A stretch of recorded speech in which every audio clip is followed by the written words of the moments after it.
Good morning. Good morning. Welcome to the California Coastal Commission. This is an important commission meeting. It's not a sporting event. So I'm going to ask folks to really respect the need for us to have a quiet room where everyone in the room can hear speakers and others, and I appreciate the participation. I'm going to lay one other rule or procedure, tradition, if you will, that the Coastal Commission employs. In order to create an environment of respect, we ask that there not be cheering, clapping, booing, yelling. There are opportunities to wave your body, thumbs up, thumbs down, yippee, quietly. So through the course of this day, there's plenty of ways to exercise your opinion, but please don't do it by shouting out or clapping. It really does slow up the procedure and it intimidates some and shows disrespects to others. And so we're going to ask for you to pay attention to that. The other thing is that while we know that the SeaWorld project is a substantial issue for us today, there are a few more items that we have to take on before that hearing. And so please accommodate us in that regard. And then I've been asked by the fire marshal, who has also expressed the concern that there needs to be people in seats in this room, and if the seats are all filled, there are opportunities to view the proceedings outside of the room, but you'll be asked to do so if you do not have a seat. There's also going to be a need for some of the applicants who are going to precede you to have room to sit, and so there may be a request, at least temporarily, for some folks to move around. At this point, we start with our roll call to confirm that we have a quorum, and I'll turn to Vanessa. Commissioner Bochco. Here. Commissioner Cox. Here. Commissioner Gibson. Here. Commissioner Groom. Present. Commissioner Howell. Here. Commissioner Lucchese. Here. Commissioner Luevano. Here. Commissioner McClure. Here. Commissioner Mitchell. Here. Commissioner Schellenberger. Here. Commissioner Turnbull Sanders. Here. Commissioner Ruanga. Presente. Commissioner Vargas. Here. Chair Kinsey. Here. You have a quorum. Thank you. We now will turn to our agenda and see if there are any agenda changes, and Sherilyn Sarb will lead us through this. Thank you, Chair Kinsey. Good morning, commissioners. Good morning, members of the public. I think Chair Kinsey has taken care of most of the housekeeping measures that we have, but we also ask that you turn off your cell phones or put them in silent mode so that you don't disrupt our proceedings. Also, if you do wish to speak to the commission today, you have to have a speaker slip in at the staff table with your name and item number on that slip. There's only one agenda change today, and it's item 9A is postponed. And that concludes our changes. Thank you. And just on the speaker slips, to clarify, the speaker slips need to be in before the item, by the time the item begins. And so if you do want to speak, there are folks out there who will help you understand how to do that. But please know that that's the timing for getting a speaker's card. So we also start our meetings with general public comment for items that are not on the agenda. And today we have only one speaker card, Mr. Dean Francois. And I invite you for 3 minutes, up to 3 minutes. Appreciate you being here. Thank you. We'll get you. Go ahead. Yeah. My name is Dean Francois from Redondo Beach. I'm here today to just enlighten the commissioners about two important versions of the Coastal Act that really are crucial. As an environmental activist for many years, I've testified and spoken in front of this commission on various development proposals over the years, but there's two parts of the Coastal Act that are very important and crucial for you commissioners to pay close attention to. Our local city elected officials are greatly challenged with development proposals. They must abide by the local zoning laws, and many times they don't take into consideration the Coastal Act, and many times rely on you to be the guiding force behind that, especially those cities that don't have local coastal plans. So I just want to call your attention to Section 30251, which states that permitted development shall be sited and designed to protect views to and along the ocean and scenic coastal areas. And it's that crucial part of the Coastal Act that's so important, as well as Section 30230, which states that uses of the marine environment shall be carried out in a manner that will sustain the biologic productivity of coastal waters and that will maintain the healthy populations of all species of marine organisms. Now, these two sections of the Coastal Act are crucial and is a binding force between what us activists are for. So in the future, you will have cities from the South Bay area, Hermosa Beach, for example, and they don't have a local coastal plan. They'll be coming down with developments, and you may be forced to be in front of you for your consideration for protecting specific beautiful coastal views that are available from the public but cross private property lines. And we want to make sure that those coastal resources are protected, as well as in Section 30230 when it comes to marine mammals. And you'll be hearing from many people today about that with the SeaWorld issue. But mind you that that crucial portion of the Coastal Act is so important for the marine wildlife and the marine organisms that we're so here to protect. Thank you very much. Thank you. So there's example one of what we don't do.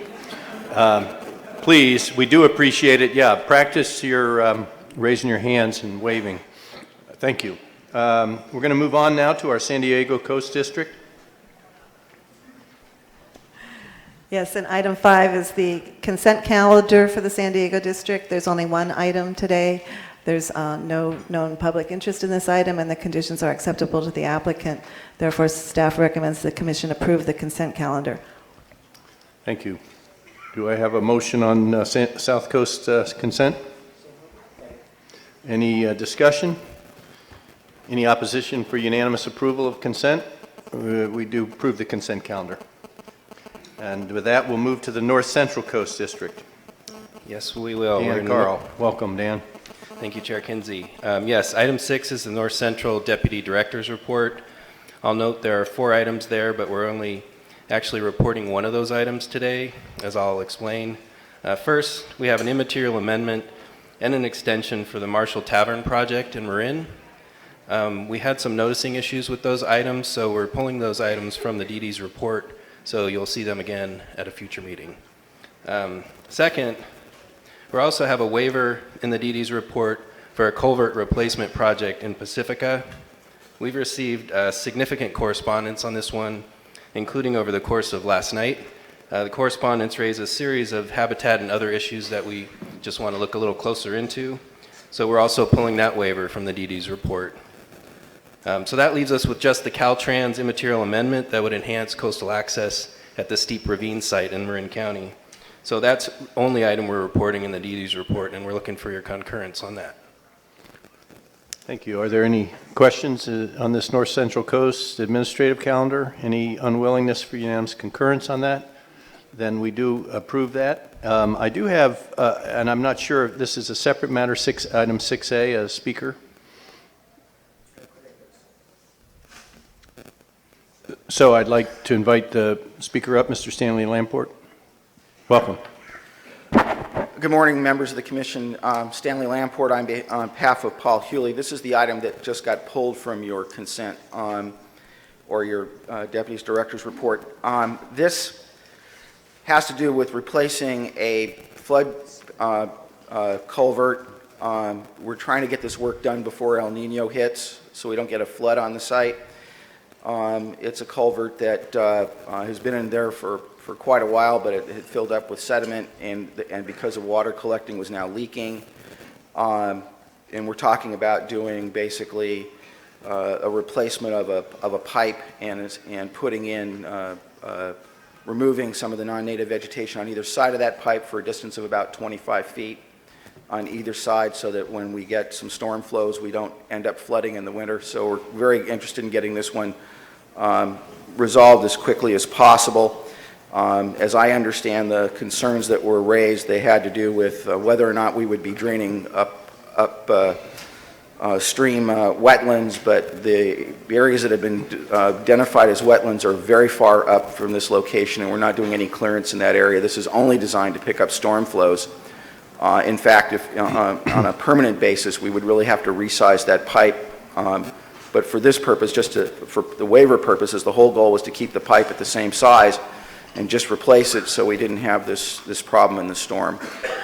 There was concern about whether or not there may be a San Francisco garter snake and California red-legged frog in the area. And I can tell you that this particular work is being entirely driven by the biologists on this. So there are a series of measures that we agreed to put into this to make sure that there were no snakes or frogs in the area, both in terms of before the work is commenced and while the work is being done. We're only talking about work that goes on 3 or 4 days.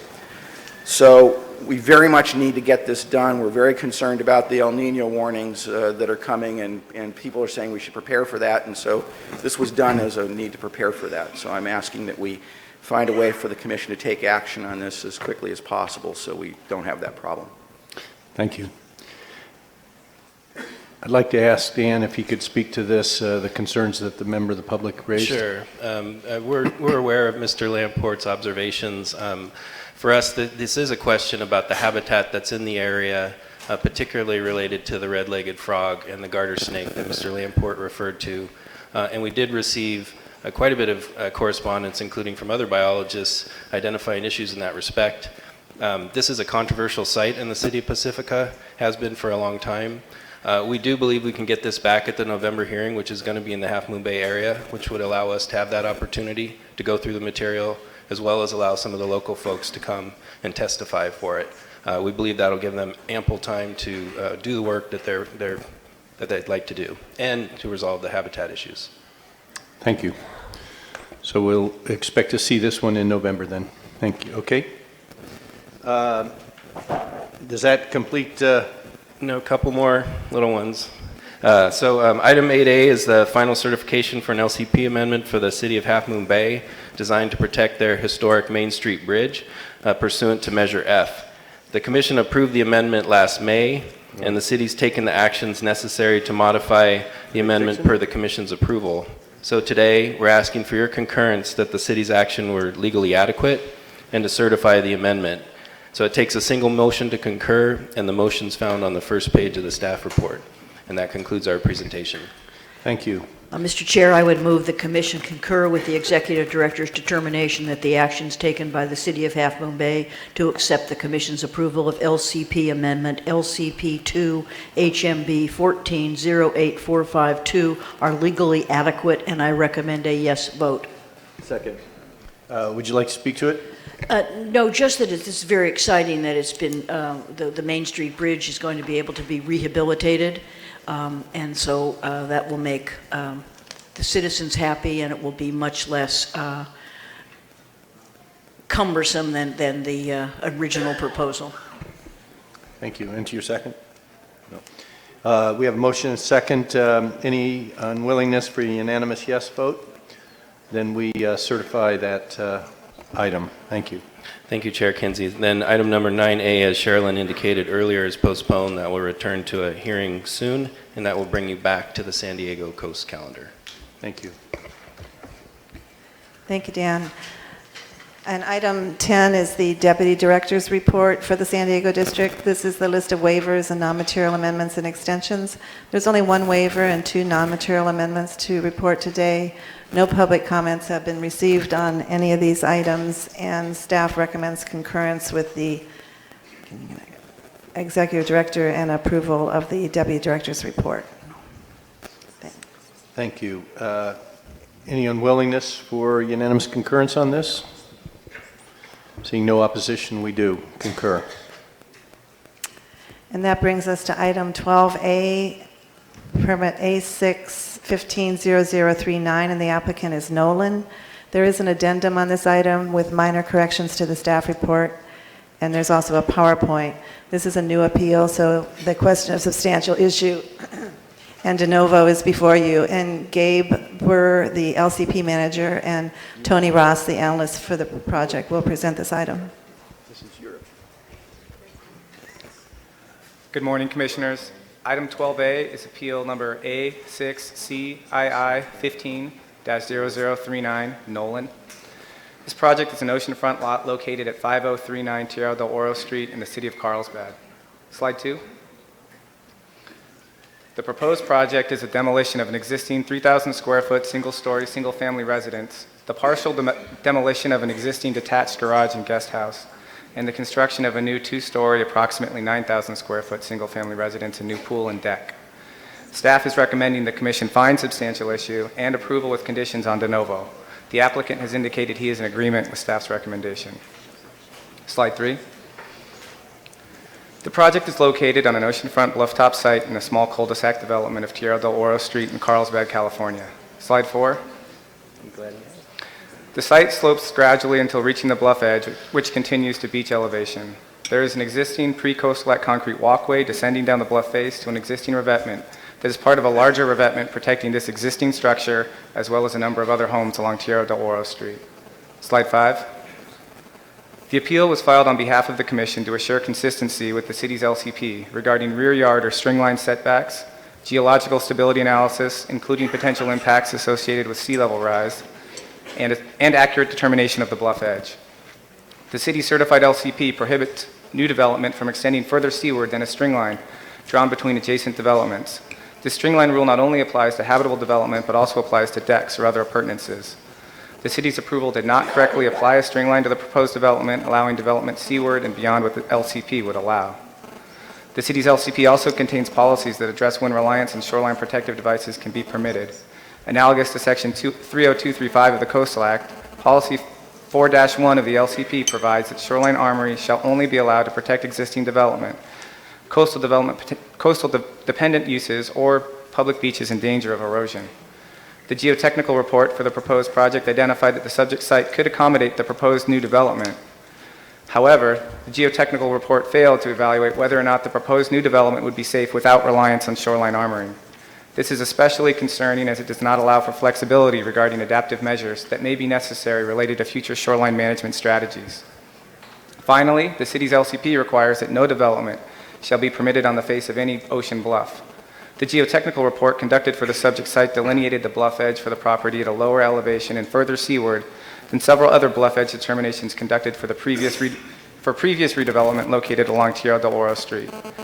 However, upon additional review of additional materials submitted by the applicant, the Commission's geologists determined that because of substantial alterations made to the bluff face prior to the Coastal Act, the applicant's determination of the bluff edge for the subject site is accurate. Therefore, staff is recommending the Commission find the appeal raises a substantial issue, and unless 3 or more commissioners wish to have a hearing on the question of substantial issue will be found and we will proceed directly to the de novo portion of the project. Thank you. Are there 3 commissioners that are interested in discussing the substantial issue? Not seeing that, we will proceed with the de novo hearing on this. Thank you. Good morning, Commissioners. Slide 6, please.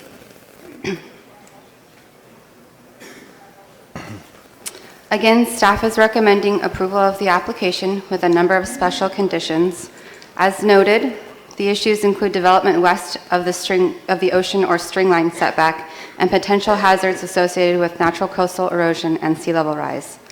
The city's string line setback policy limits development to no further seaward than allowed by a line drawn between the adjacent structures to the north and to the south. Currently, the existing deck is located well beyond the string line. The applicant is proposing to rebuild this deck in the same location, which is permitted by the city's LCP. However, the applicant is also proposing to build a pool, which is considered a new structure and is required to be set back behind the string line. As originally proposed, the deck and pool area would have been located up to 9 feet west of the string line. Slide 6 shows the location of the string line in red, the area of the proposed development located beyond the string line in green, and the existing patio to be replaced in kind in purple. Slide 7, please. However, through cooperative work between the applicant and Commission staff, the applicant submitted revised plans relocating accessory structures an additional 5 feet inland. As revised, the pool will still be located 2 to 4 feet beyond the string line.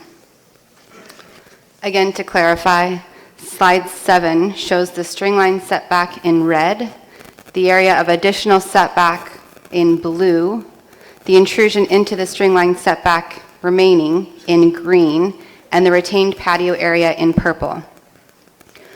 While the revised project still includes a minor encroachment west of the string line, the intent of the string line setback is to preserve existing views and to maintain the integrity of the coastal bluff by establishing a line of allowable development. In this case, all improvements are located well inland of the bluff, such that the integrity of the bluff edge can be assured, and the proposed home is being relocated significantly landward when compared to the existing location. In addition, the proposed improvements located beyond the string line include only at or below grade development, thereby eliminating the potential to obstruct existing public ocean and coastal views. In addition, the proposed decking, pool, and patio areas will be located further inland than the existing patio that is being retained and within the established line of development for the Tierra del Noro neighborhood. As such, in this specific case, allowing a small intrusion into the ocean or string line setback can be considered consistent with the city's LCP. Slide 8, please. Again, the city's LCP permits the use of shoreline protection only when necessary to protect existing structures. The proposed development includes construction of a new home. Thus, the home should be sited without the necessity to rely on the existing shoreline protection. As proposed, the location of the home will be set back approximately 40 feet from the bluff edge and 70 feet from the existing rock revetment. The Commission's geologist has reviewed the submitted geotechnical reports and has concluded that the home would be stable as proposed to be sited under current conditions. However, this development is likely to be subject to hazards within its expected design life if the existing rock revetment were to be removed. However, in this case, the Commission's geologist has also determined that establishing an accurate erosion rate for the site is difficult, specifically due to protection from a natural reef and the amount of time the bluff has been armored. It is difficult to identify a precise erosion rate for the area, thus determining the appropriate setback for new development at this site is problematic. In addition, removal of the existing revetment is not feasible at this time, as the revetment protecting the subject development is part of a larger scale revetment, as shown on the slide, that protects a number of homes located on the west side of Tierra del Oro. Removal of the revetment would jeopardize the stability of the adjacent development. Nevertheless, the proposed development is not entitled to shoreline protection under Policy 4.1 of the city's LCP. Therefore, special conditions instead require the applicant waive any rights to new shoreline protection to protect the proposed development and assume the risk associated with siting a home in a hazardous location. Therefore, as conditioned, the proposed development will not result in new shoreline protection or require the continued existence of the existing shoreline protection. Slide 9, please. Again, in conclusion, the applicant is in agreement with staff's recommendation, and the appropriate motion and resolution can be found on page 15 of the staff report. This concludes my comments. Thank you. Are there any ex partes on this? Seeing none, we do have 2 speaker cards, and they're from the architects, the representatives of the applicant, and both say that they are available for questions only. I'll bring it back to the commission. Commissioner Cox. Thank you, Mr. Chairman. I move that the commission approve coastal development permit number A-6 CII-15-0039 pursuant to staff recommendations, and I would recommend a yes vote. Would you like to speak to this? No, thank you. Commissioner Bochco and Vice Chair Bochco, as the appellant, are there anything in particular you wish to say? No. Thank you. Commissioner Schellenberger? Thank you, Chair Kinsey. I am going to support this, but it's with a very high level of discomfort. The reason being that I feel a little ridiculous continuing to vote for new swimming pools in the time that California is suffering such an extreme drought, despite the predictions of El Nino on its way. So I think staff has done a fine job in making it consistent. That's our standard of review, but I don't want anybody to think that I actually think that brand-new swimming pools in California are a good idea right now. Thank you. Thank you. I have a question I'm going to ask the staff. If we were to apply our recently adopted guidance document around sea level rise, this being new development would fall under that guidance. How do we address the disparity between the existing revetment and the guidance document that we've adopted? Thank you, Chair Kinsey. What we typically look at is for new development, whether or not it would rely on the existing shoreline protection, and this is how it's set up in the guidance document as well. If it's safely sited without reliance on the revetment, and the revetment was no longer needed or could be removed, that would be an option to take at this time. Otherwise, we allow, if in this particular case where the revetment is needed not only to protect this structure, but to protect structures on either side, and it is a properly permitted revetment, it's allowed to remain, but with the conditions that the applicant for the new development waive any right to retain that structure for purposes of protecting the new development, and that the only maintenance that occurs on that revetment is for purposes of protecting existing structures. And that's how these conditions of approval are set up. We think it keeps the flexibility for adaptation measures in the future open, and allows for, changes as the shoreline changes in the future. Thank you. Dr. Lester, were you? I think that's it. I was just going to say this is a problem you've seen in a lot of urbanized areas where you have existing revetments that some are permitted, some may not be, but looking to the existing conditions and the feasibility of actual adaptation over time. And so we're pushing as far as we can, I think, given the current conditions and the existing entitlements, to prepare for that eventuality. Yeah, I bring it up primarily because I think that as a commission, what we're going to experience is that it is local, site-based determinations. The guidance is helpful, but it isn't absolute or definitive as to what we do. We also, in this instance, your staff report said that we were unable to determine the rate of erosion, but in many instances, our policy is going to require even further setbacks, whether there's a revetment or not. And so I just think it's important for us to acknowledge that these projects are coming through a guidance document, but that it isn't an absolute document. I mean, it doesn't absolutely define what happens. Thank you. So the maker of the motion and seconder are asking for a yes vote. Is there any unwillingness for a yes vote? Seeing none, then we do approve this revised project, and thank you. Okay, and that takes us to item 13A. This is a revocation request. The number is 611044, and it's regarding the San Diego South Mission Beach Lifeguard Station. And Brittany Laver is the analyst for this project and will be presenting it. There's a PowerPoint for this item. Thank you. Good morning, Commissioners. The item before you is a request by Citizens for Beach Rights, or CBR, to revoke CDP number 6-11-044, granted to the City of San Diego for demolition and construction of a new lifeguard station at South Mission Beach. Next slide, please.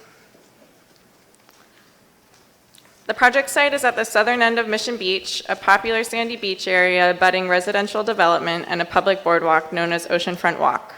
The site contains an existing lifeguard station built in the early 80s, public beach parking, recreational facilities, and restrooms. Mission Bay is to the east with a boat channel and the Ocean Beach community to the south. Next slide. The CDP granted is for demolition of the existing 3-story, 30-foot tall lifeguard station and construction of a new 3-story, 30-foot tall lifeguard station. The new structure is sited approximately 80 feet north of the existing structure and will be the same height and extend no further seaward as the existing structure, but will be approximately 3,000 square feet larger to accommodate necessary functions, such as a first aid station, rescue craft and equipment areas, locker rooms, and observation areas. The project also includes construction of a buried bulkhead seawall with a 3-foot tall concrete cap to provide necessary protection for the proposed structure from wave action and storm events. Next slide. The Commission first approved this same project in 2007. However, after one extension, the permit expired in 2010, and the city reapplied for the coastal development permit that is the subject of this revocation request. The Commission approved the identical proposal with the same special conditions in 2011.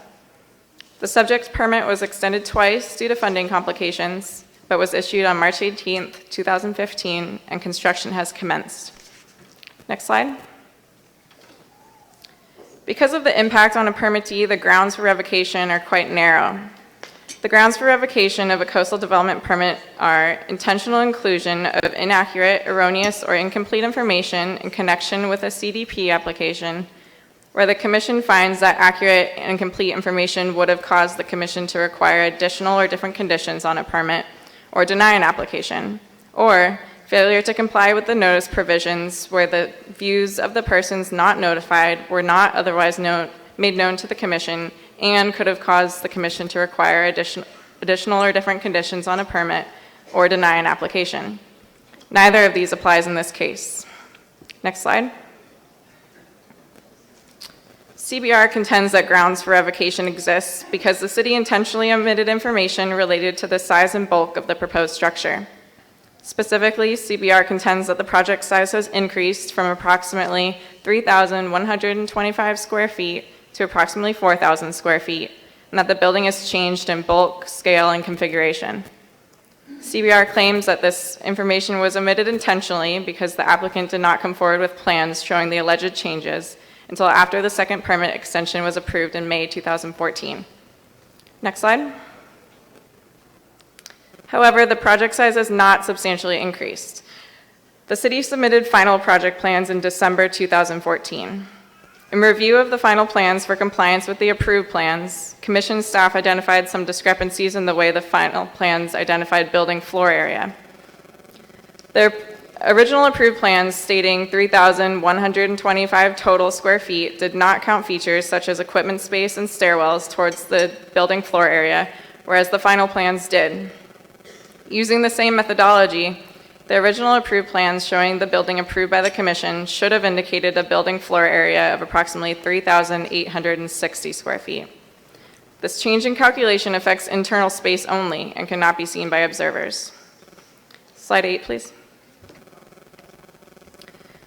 The final plans did show a minor increase in the size of the lifeguard station. After a careful floor-by-floor comparison of the original approved plans with the final plans, it was determined that the final building is approximately 130 square feet larger, resulting from the need to accommodate ADA restrooms and larger rescue vehicles on the ground floor and a third-floor open walkway, for a total building size of 3,990 square feet. As a result of these revisions, the easternmost side of the ground floor will be shortened and slightly widened, and the northernmost side of the upper floor will be expanded for the walkway. These minor additions will not cause the building as a whole to be any wider, taller, deeper, or further seaward than approved in the original plans, and thus there will be no substantial changes to the views across the site looking towards the ocean. It is not unusual for minor revisions to occur to a project during final building and structural review, or as a result of new requirements, such as meeting current ADA requirements, which is why the Commission requires final plans to be submitted and reviewed by the Executive Director. The bulk and scale of the building is essentially the same as the approved project, with only a 3% increase in total building floor area, and there's been no change in the siting of the building, the maximum height, or the function of the lifeguard facility. Thus, as these minor revisions caused no new or expanded impacts from the original approval, the Executive Director determined the final plans were in substantial compliance with the original plans. The Commission approved the lifeguard structure, finding that the proposed development was sited and designed to minimize impacts to coastal resources and public views. There is no evidence that the city intentionally withheld any information, and CBR has not identified any new impacts to coastal resources or submitted any evidence that the Commission would have required new or different conditions based on any new information. Next slide. CBR also contends that grounds for revocation exist because the applicant did not provide a mailing list for noticing of the subject permit and its 2 extensions, and claims that homeowners and residents in the noticing area were denied input on the project that could have caused the commission to impose additional or different conditions or denied the permit application. However, this allegation is not evidence that the applicant failed to comply with the notice provisions of the commission's regulations, as is required to establish grounds for revocation. Staff's review of the file concludes that noticing went to properties within 100 feet of the project site as required. The subject permit file contains envelopes returned from addresses with no forwarding information, indicating that noticing did occur. In addition, the file for the first extension for the subject permit and the file for the permit approved in 2007 contain noticing materials. Next slide, please. Mr. Ken Giavara, the director of CBR, contacted Commission staff earlier this year regarding his opposition to the proposed development based on private view blockage and lack of noticing. It was determined that Mr. Giavara's address is within the 100-foot noticing radius and thus was given notice of the subject permit and its 2 extensions, as well as of the previously approved permit and its extension. The noticing material provided in association with both permits for the identical proposal contain Mr. Giavara's address, and his address is not on one of the returned envelopes from the subject permit's mailed notices. Therefore, Commission staff believes that notice was mailed to all properties within the required noticing area, including Mr. Giavara's. Next slide. In addition, there is no reason to believe that had the Commission received additional input from those who were allegedly unduly noticed, the permit application would have been denied or required different or additional conditions. The city addressed community concerns of view impacts by designing the building such that its greatest length extends from east to west, minimizing the view blockage from the east looking towards the ocean. The Commission has been well aware of the potential for impacts to public views and the ways in which the proposed development is sited and designed to minimize or avoid such potential impacts since the first approval of this project in 2007, and approved the project with the exact same conditions in the first permit as approved in the subject permit. Furthermore, the Commission does not consider impacts to private views a Coastal Act issue or a reason for modification or denial of a proposed development. Next slide. Staff is therefore recommending denial of the revocation request as the requesting party has failed to meet the requirements of Section 13105A or B of the Commission's regulations for establishing grounds for revocation. There has been no intentional inclusion of inaccurate information where accurate and complete information would have caused the Commission to require additional or different commissions or deny the application, and there has been no failure to comply with the notice provisions that could have caused the Commission to require additional or different conditions or deny the application. No Coastal Act impacts have been identified that were not thoroughly reviewed in the initial approval. 2 additional points of contention have been brought up by CBR and the public that are not relevant to establishing grounds for revocation. First, CBR contends that the site development permit for the subject development is expired and thus the coastal development permit cannot be valid. There's currently a court-ordered restraining order halting construction due to a lawsuit between CBR and the city regarding the validity of the site development permit. However, the Commission's CDP is valid and vested as construction began within the legal timeframe. The Commission's findings that no grounds for revocation exist do not rely on the validity of the site development permit for this project, as this does not affect the status of this vested CDP. Second, the Commission has received several letters of complaint that the hearing notice for the subject revocation request states the proposed lifeguard station is 3,125 square feet rather than 3,990 square feet. The hearing notice for the subject revocation request describes the square footage as originally described by the city and as indicated on the issued CDP because no amendment to the project description was required. There's no tailored revocation notice that outlines revocation contentions, thus the project description on the revocation notice is that of the permit requested to be revoked. The staff report and preceding statements clearly explain that the proposed building has not significantly increased in size, and that the discrepancy in square footage calculations was due to omissions of areas such as equipment space and stairwells in the original plans rather than a substantial change in actual building size.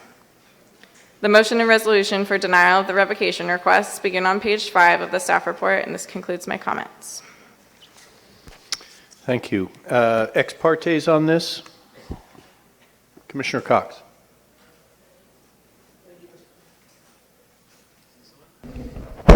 Okay. Thank you, Mr. Chairman. I just wanted to acknowledge on the record that I received a number of emails which I think have now been provided to staff from individuals expressing their concern in opposition to the project, in other words, in support of the permit revocation. And those individual emails that were sent came from Tom McKernan, Steve Harmson, Carl Peterson, Dr. James and Laura Thomas, Darlene Smith, Lindsay Oswalt, Deneen Nielsen, Allison Fellman, and Edmund Thiel. And I believe staff now has those as part of the record. Thank you. Thank you. Now we go to the public comment, and I'm going to invite Darren Genova and any other members of the applicant to make their presentation. Chris, should I go the other direction?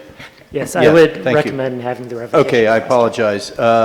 So I'm going to, thank you. I'm going to actually invite up Mr. Sherman and Ken Giavara,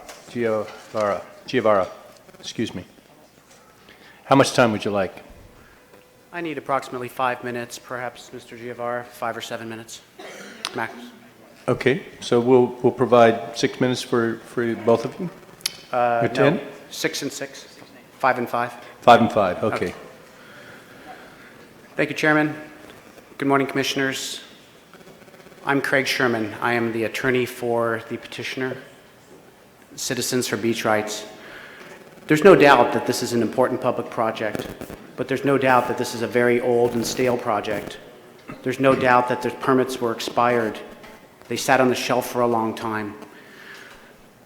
There's no doubt that there's a void permit with the city. It's part of a court proceeding. No construction is going forward. There's important, very significant policy questions and legal considerations for your commission. You need to think about it. Number one, what about the changing of square footage as a project is originally presented? The excuses given by staff here and really promoted by the city was number one, we have some ADA changes. We have some areas that weren't calculated. We have a new garage we want to put in the middle of the beach or move it around. This project is not approximately 3,125 square feet. Staff says we've kept it on the noticing. The project's never changed as far as its application. But the project in bulk and scale is 3,900, almost 4,000 square feet. Do other applicants get to come forward and say, well, there's been some changes in law. We didn't calculate some stuff. You know, we're just going to increase our square footage, but it's de minimis. Square footage is the most important aspect that you rely on, that the public relies on when a permit goes out and when a permit is improved. Staff says there's no changes to bulk and scale. Their diagrams themselves show the outlining. It goes further out, the tower's taller, it's bulkier. There are changes. And there haven't been new view studies to see how that affects homeowners on the beach. The question is, as a commission, what do you expect of your staff with regards to these changes, and where are you going to allow these types of changes? It's a slippery slope to say square footage is going to be changed. And as the public, what do you expect for the honesty, integrity, and consistency of the system? What does a private applicant expect? Do they get treated differently? Well, there's changes in square foot. You forgot to calculate your mechanical space. You forgot to calculate, there's some new laws, ADA, go ahead and build some additional space. This record does not support what those ADA areas are. This record does not support where the mechanical spaces are, but they're bonuses. What these are essentially density or square footage bonuses. This needs to go back. With regards to permit revocation, there's no legally valid underlying permit for which the CDP could be applied for or exist. And I direct your attention to Coastal Commission Regulation 13052. And what that says is a valid local permit or site development permit is required from the local agency before the application is made. The city has no lawful, valid permit. If you check your file, this is important. The city did not have a local development permit when it applied in 2005. Your file says, hey, city, you didn't have your local permit. Why are you applying? A year passed, and then finally the city says, oh, here it is, we have it. Number one, they didn't have it when they applied. Number two, it expired. They didn't do anything for 3 years. It sat on the shelf. It became void as a matter of law under the city's code. Then, what does the city do? It reapplies. The stale old project from 2005, 2006, almost 10 years. In 2011, they reapply. Guess what? The permit's void as a matter of law under the city's program. The Superior Court has already issued the ruling. You have it in your file. Number three, and well, I mentioned the court order with regards to the perfect expiration. It's void. They have no authorizations, but they didn't have it in 2011 when they put it before the commission for the current permit. The city of San Diego botched this process in all three of the areas, the most important areas before this commission. One, square footage. Two, the public local requirement that it have a lawful local agency approval. And number three, notice. Mr. Giavara will speak to the notice. The noticing on the face of the documents with the commission submitted by the applicant are barren. Your attachment or exhibit B or D, whatever it is, where they have the verification of the posting and the names and list of addresses is blank. They didn't even fill it out. It's just city, they get special treatment. If you look to the address list, staff says, well, the original address list in 2005 sort of covers it. That one was complete. 2005? New owners? New residents? You've got a significant noticing problem here, and it's just like, well, let's just let it go. It's, you know, they sort of did it right. It's a public agency. It's an important public project. They need a lifeline. Thank you. Let me sum up. If Mr. Giavara wants to give you some of his time, that's fine. You defer a minute to me, right? Give The it project 1 more needs to minute. go back. And this commission, we're requesting that the permit be revoked. Alternatively, if you don't, we ask that the matter be continued. Number one, they're not building anyway. It's under suspension. Follow your local code. Follow the commission regulation. And continue this hearing. We'll see what the court does. There's no harm, no buildings going onto the site till the end of November. And then the important process here is that in the interim, the CDP is suspended because that's what the code provides during these proceedings. So that's an alternative. You don't want to outright reject. We'd ask that the commission consider, continue this hearing, hold it in abeyance and suspension until we'll come back in November and see what the court does, because this is probably going back to the drawing boards because it needs to. Thank you for your attention. Thank you. Mr. Giavara. Thank you. Can I have Ms. Laver put up slide 5, please? Certainly. 5 minutes. Yeah. I'd like to ask a question of the commissioners. When you received the notice of this hearing, what was on the list? Was it a 3,125 square foot project or 3,990 on your information that you guys received in your emails? We don't actually respond. On your, what the hearing notice says is 3,125 square feet. That is a blatant misrepresentation as to the size of this project. And that number becomes extremely important because in this project went through the only public hearing, legal public hearing, with the Mission Beach Precise Planning Board in 2005. This project was rejected at 3,500 square feet as being too big and too obtrusive. Our theory is that, and Ms. Laver saying that this building never changed, that's why they had to misrepresent the square footage from that time to now, because it was already rejected at 3,500 square feet. That's why when the city's permit expired, they didn't put it back to the public.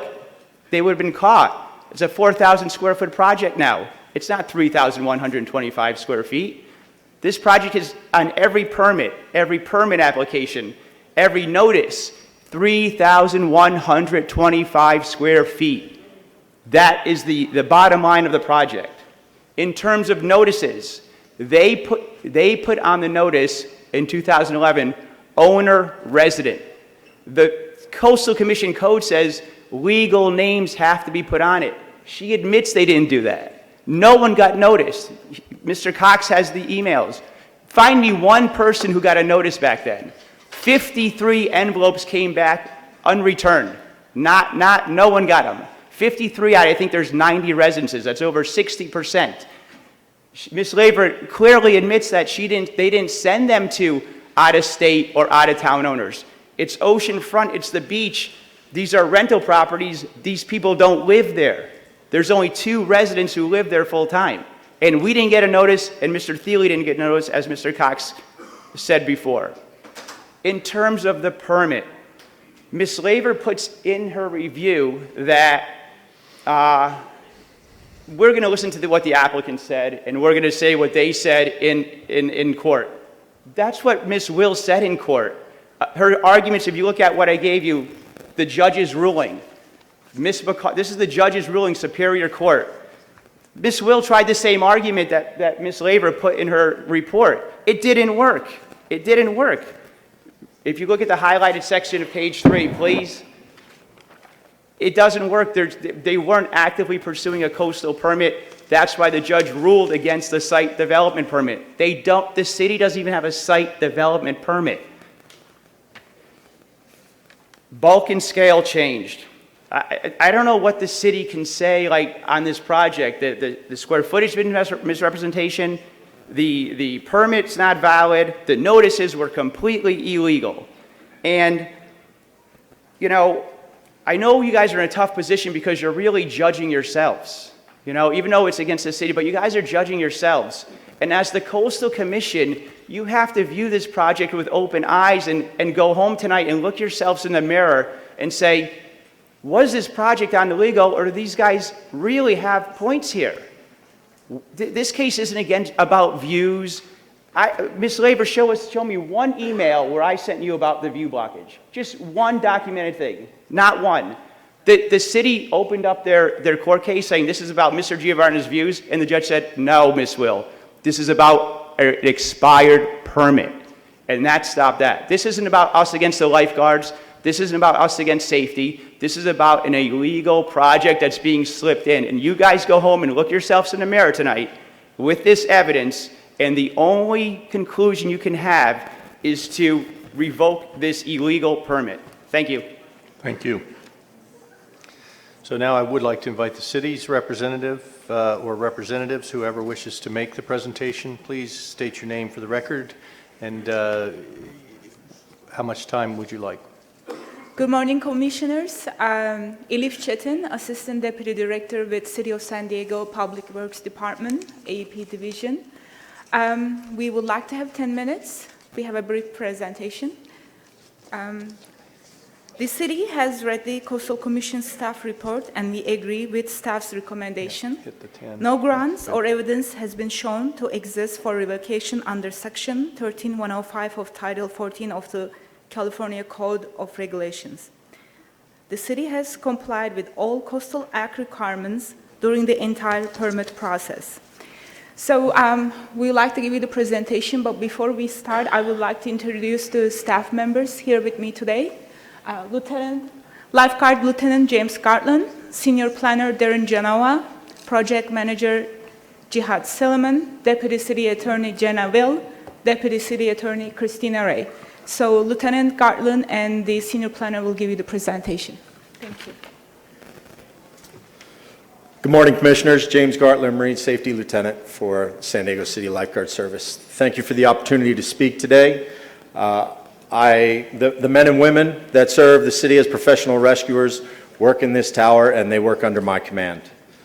Next slide, please. This project was built in 1974 as a temporary tower. The temporary facility is deteriorating. It has outgrown its use. It's undersized and outdated. The city, this stretch of beach receives about 900,000 visitors a year, up to 10,000 a day in the summertime on the weekends. The beach has an average of approximately 500 rescues. We do over 300 medical aids a year. Just this past summer, we had 91 rescues and 89 medical aids in 10 weeks. The current staffing and public demands on this stretch have outgrown the use on the beach. The first aid room in this tower is too small, too cramped. We do our first aids outside. It's not sanitary to do them inside. Next slide, please. Several lifeguard injuries have occurred on the steps. This was built as a temporary structure. There's not enough nails that we can put to make these steps stable. This 41-year-old building was supposed to be temporary while we built our new lifeguard tower. The existing tower is well below our lifeguard facility standards. It doesn't have any ADA access. There is a makeshift locker room that are not, there's not two different gender locker rooms. Next slide, please. The proposed station will provide San Diego lifeguards with the necessary support and facilities to serve and protect the community of visitors on this busy stretch of beach. The current lifeguard station at South Mission Beach is located in an ideal position that will get us closer to the swim zone where we make our rescues. In a business where seconds matter, the location of this tower matters to us. The proposed lifeguard station has been sited just north of the existing tower for better visibility and reduce the distance. So please approve this and let our project go on. Public safety is a concern. The longer we delay it, the longer we delay safety on this beach. Thank you.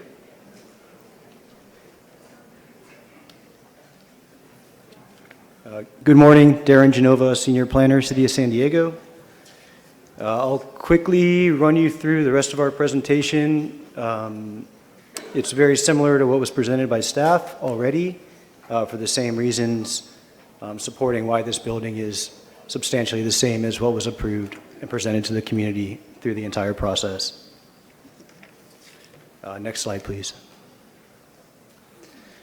As you've seen, the project's located near South Mission Beach Jetty, right near an existing parking lot and grass park area. Next slide, please. Here's an aerial view of the area showing the existing lifeguard station, some basketball courts. There's several volleyball courts and the parking area. Next slide, please.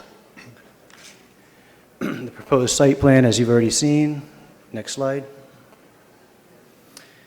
So this will show the public input process has occurred since 2003 when it was first presented to the Mission Beach Precise Planning Board as an informational item. The Public Works Department goes to the community early on as part of our business practice to make sure that we are listening to the community and getting feedback and getting input as we are designing our facilities.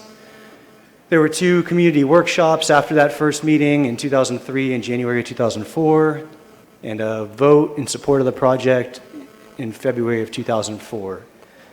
Subsequently, as the city submitted for its permitting, the City of San Diego requires a formal vote or a recommendation for approval from the planning group, and that's what occurred in 2005 when it was unanimously approved by the Mission Beach Precise Planning Board.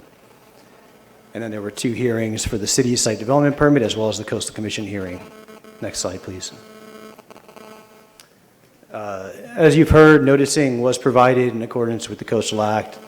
Notices were also posted at the project site through all the actions. And in addition, the City of San Diego, prior to the beginning of construction, does provide notices to residents living near the area to let them know that construction will be beginning. Next slide, please. As you've seen, there have been some design changes over the years to accommodate mechanical, electrical, plumbing systems. As you go through those building department reviews, that's a pretty standard process from when a project goes from a conceptual development permit stage to getting your final building plans approved. In addition, the city must comply with the Americans with Disabilities Act, and this project required the first level of the facility to meet that, including larger hallways and restrooms to accommodate people with disabilities. Next slide, please.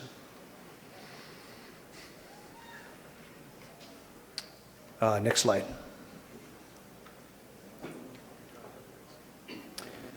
Again, the reason the building did get slightly larger as far as square footage and really interior spaces were used more efficiently, I think is the better description of that. The numbers you're hearing for the 3,000 square feet compared to 3,900 are really apples to oranges. What you'll see in the exhibits, and is pretty clear, is that the building is substantially the same, and there's been a give and take with areas of the building on a floor-to-floor basis.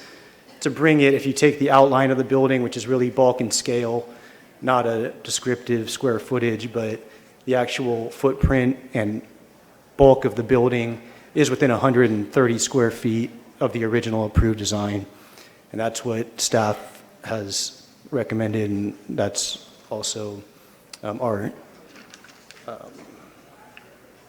that's what we found out when we did the analysis and looked at a floor-by-floor comparison of the two buildings, and that's been presented to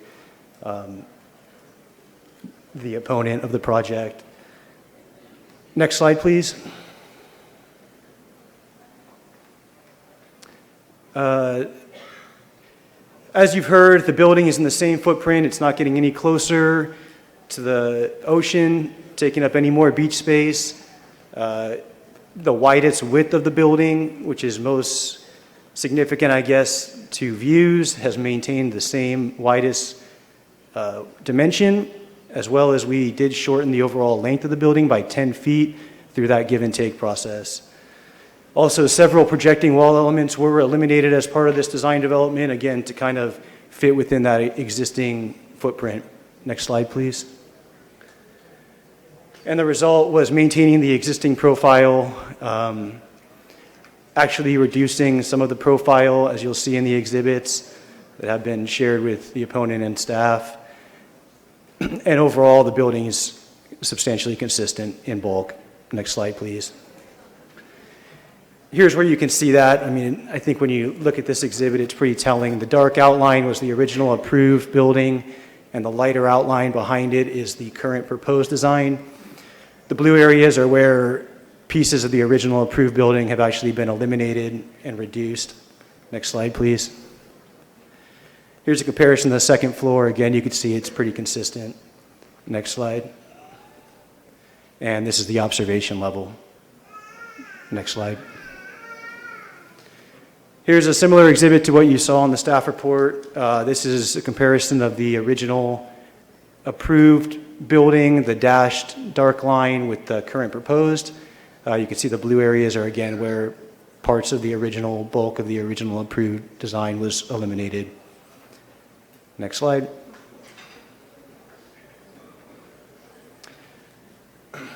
The city of San Diego did conduct a visual access study, and it basically determined that from the 4 streets that lead to the boardwalk, there was less than a 3% change in view impacts. Next slide. And this is an exhibit from that study showing the gray hatched areas are where you can see the view impacts. That's really all we have. Thank you. Thank you for your time. Okay, bring it back. Does the staff have any additional comments that you wish to make? Yes, Chair Kinsey. I just want, again, in terms of the changes to the project, or the structure that have occurred since the original commission action on the lifeguard station, staff did look very carefully at the changes and felt that we could accept the proposed revisions as consistent with the final plans condition that was attached to the permit.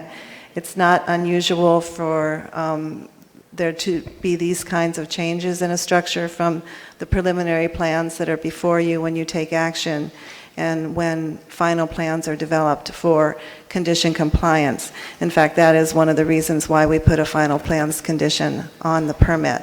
In this particular case, because of the time frame that had passed, we did look carefully to see the nature of the changes, and it appeared that it was essentially the same structure, that there was differences in the way the square footage was calculated. If there had been any further seaward encroachment, anything higher about the structure, wider, change in the footprint, we would have required an amendment to the permit. But we didn't feel that that was necessary here, and so we accepted the plans as consistent with the condition of approval. And then the other consideration by staff is whether it would have caused the commission to have a different action. And that's a question that you need to ask and answer today in your deliberations is whether or not these changes would have actually caused the commission to take a different action. And we don't think that any additional coastal act issues are raised by these revisions to the project, to the structure. Regarding the validity of the site development permit, that is not something to consider as grounds for revocation. And regarding the adequacy of notice, there is a list of property owners and residents within 100 feet that was used to provide notice for this project. One of the reasons that the notice is for property owners and residents is to assure that the site gets the notice, and you don't have to have the name of the actual owner at that time. And so we don't have any reason to believe that adequate notice was not provided, we don't have any reason to believe that adequate notice was not provided in this case. And again, given the testimony, we don't think that if notice that the views of these particular individuals would have caused the commission to make a different action. And that's why we are recommending that you deny the revocation request. Thank you. Bring it back then to the commission. Commissioner Cox? Thank you, Mr. Chairman. I would move the commission grant revocation of coastal development permit number 6-11-044, and I would recommend a no vote. Second. Would you like to speak to your motions? Just briefly, Mr. Sherman had made reference to section 10-352. Does staff have any response to that? And the other question I have is in regards to the notice for this meeting. The reference was made, it was noticed at 3125 versus 3990. Yes, I can answer that one. It's not, what we typically do is use the same project description for the original. It's what's in the system. We don't change the project description when there's subsequent amendments, extensions, things like this that come before the commission. So again, that was the project description. When the commission took action, it was approved with conditions that required a final plans to be submitted, and those final plans are what is actually the development that is approved under the coastal development permit. And then the other issue, reference was made by Mr. Sherman about section 10-352, and I wasn't familiar with. You're asking about whether or not they need to have a local valid permit to go forward. The judge has not made a final determination yet on whether or not the city's permit is valid. However, in any case, that would not be a grounds for revocation. Okay. Well, I'm convinced in regards to the staff's comments that it's not going to be any higher, it's not going to be any wider, it's not going to be any closer. This is, I think, a legitimate public safety issue, and staff has indicated it's not significantly increased. Obviously, there are things that have to be complied with, including ADA and other safety-related issues, and frankly, the existing facility is severely substandard. So I feel very comfortable in denying the revocation request. Thank you. And to your second? No? Okay, any other commissioners' questions? Commissioner Schaumburg?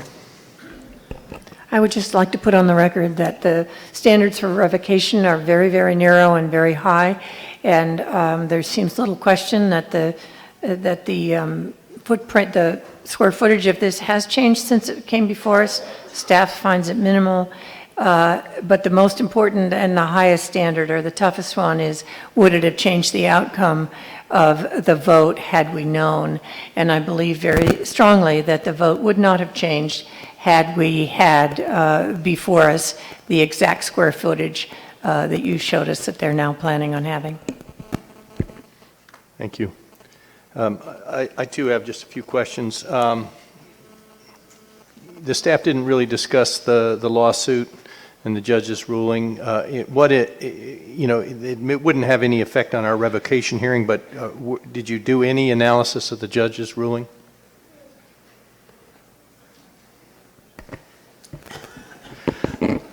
I would refer questions regarding the details of that ruling to the city. But as a general matter, my understanding of that litigation is that it pertains to the city permits. That litigation occurred after the commission action on this item. At the time that the application was submitted in the commission action, there was no court ruling indicating that the city permits were invalid. So at the time the commission acted, as far as I'm aware, there was a local approval for the project, and that's sufficient for the commission's regulations. Okay, and I'd like to invite the attorney for the city to say what you think about this. We'll pick it up a little bit there. Go ahead. Okay. Good morning, Commissioners. Jana Will for the city. A couple things. I think the petitioner's counsel has completely misstated to you that the permit is void. The city's permit is not void. The city's permit is active and valid. What happened was a preliminary injunction issued that is, the judge is attempting to preserve the status quo. So with the preliminary injunction, the judge has ordered us to stop building, and she's ordered petitioner to post a $250,000 bond so the site can be maintained in its current position until there's a trial on the merits on November 18th. So there has been no determination on the merits whatsoever that this permit is void. That's one issue. Second issue, it is irrelevant. The city's site development permit is a complete separate issue from the Coastal Commission's coastal development permit. And just a brief, to the extent that you wish to understand on the substantive issue, the judge the preliminary concern was that the city didn't begin construction within 36 months of the issuance of the site development permit. That is one grounds for permit utilization under the city's code. There are 3 other grounds for permit utilization under the city's code, one of them being that we have to get another agency's approval before we can begin construction. And here, because we had to get a coastal development permit, because the project is indeed within the coastal zone, under the city's own code, that constitutes utilization of the permit within the 36 months. So we believe that once we actually have a real hearing on the merits, the judge will understand that, and we don't believe that the permit will ultimately be deemed void. But it is active and current as of today. Thank you. In the event that this matter is ruled in favor of the city by the court, do you intend to attempt to utilize any of the bond funding? In the event that the preliminary injunction was issued improperly, we absolutely intend to utilize the $250,000 bond because this is now causing the city significant delay. Thank you. Thank you. So, my own view is I'm going to support the motion. I'm going to allow the court to rule on it. I do think mistakes were made, and I think it would be very unfortunate if the city tried to take advantage of the bond in order to, in effect, penalize the community that's been very concerned about this project. And I think there were a number of procedural errors, and I would strongly encourage the city to just look for getting on with your project. Thank you. Okay, we're ready. Is there anyone else that wishes to speak? The makers of the motion are asking for a no vote. Is there any unwillingness for unanimous no vote? Seeing none, then we do not revoke the permit, and that completes this item. Thank you.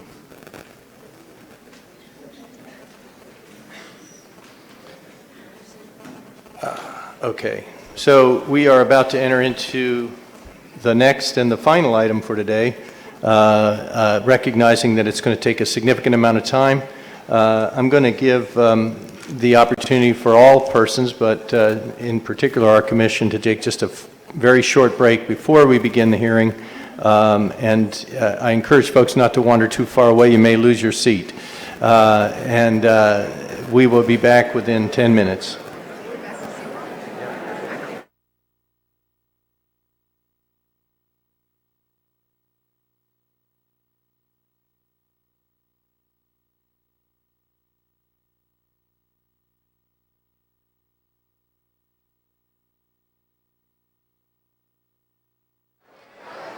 Let's please sit down and settle down.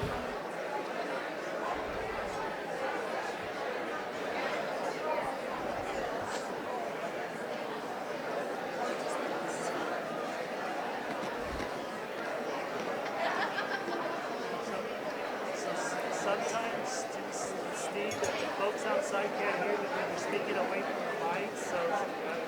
Okay. Thank you. Okay.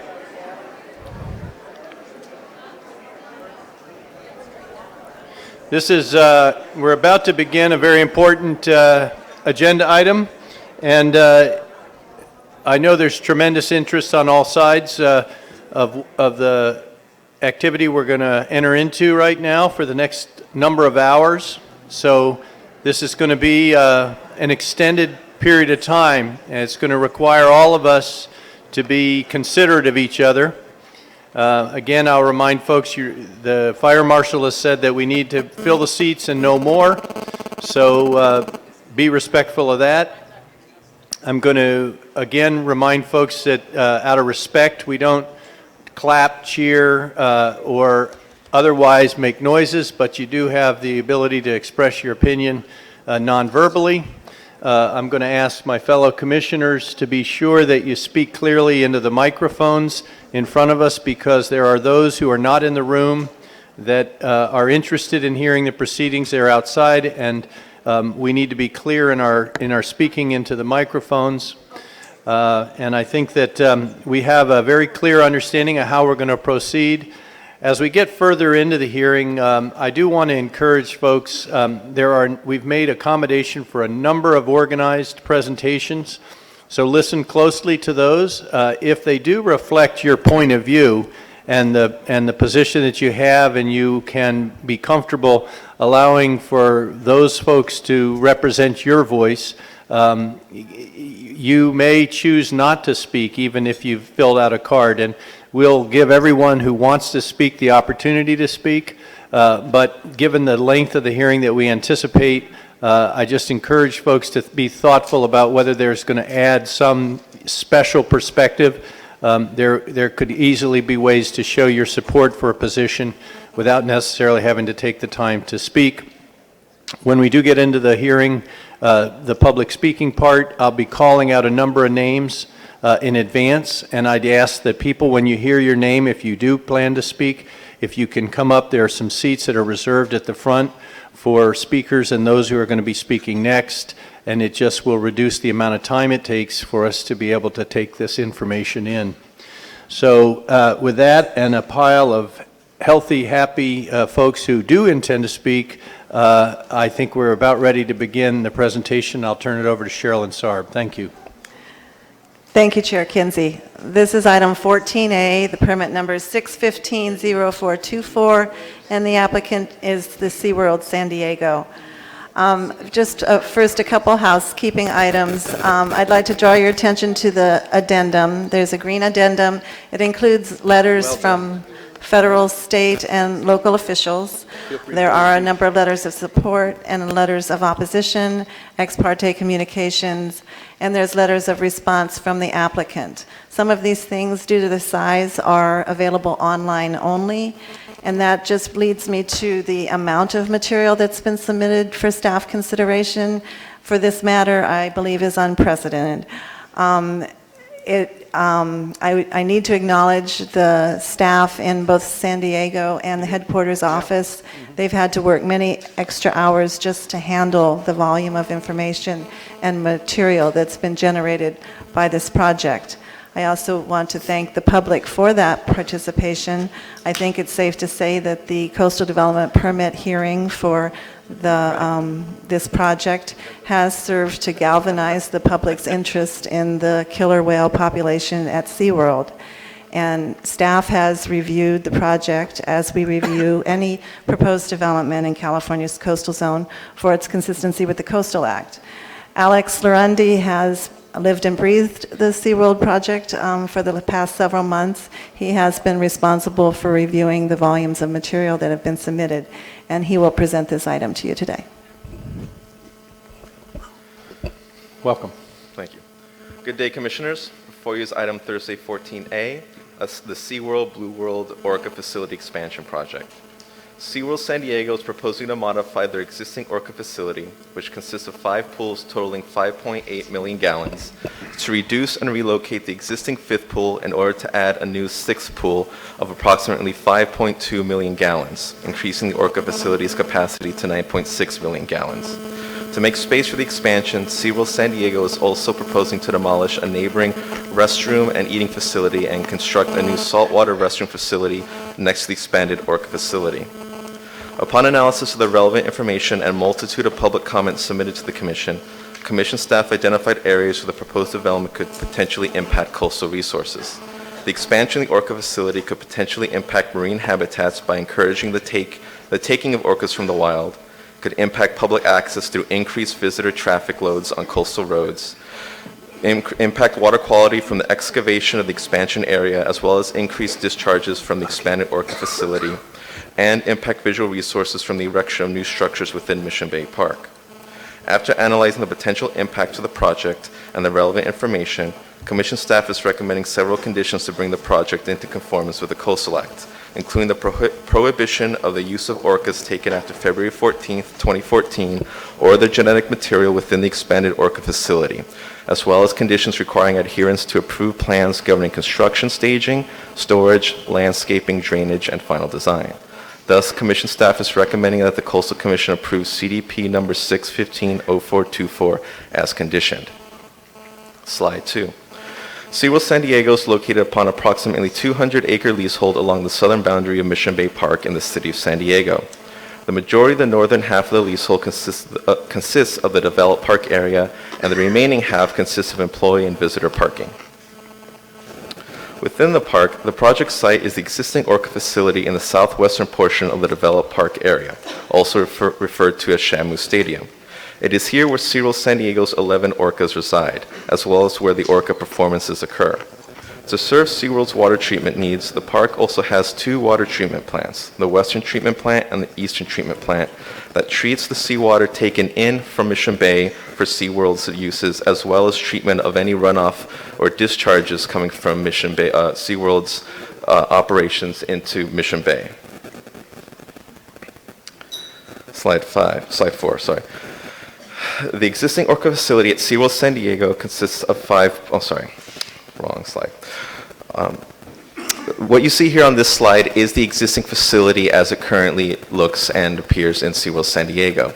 This expansion was approved by the Coastal Commission pursuant to CDP in 1995. Currently, the orcas can swim within this pool, as well as the visiting public can go below grade and view the orcas underwater through the window along the side of the pool.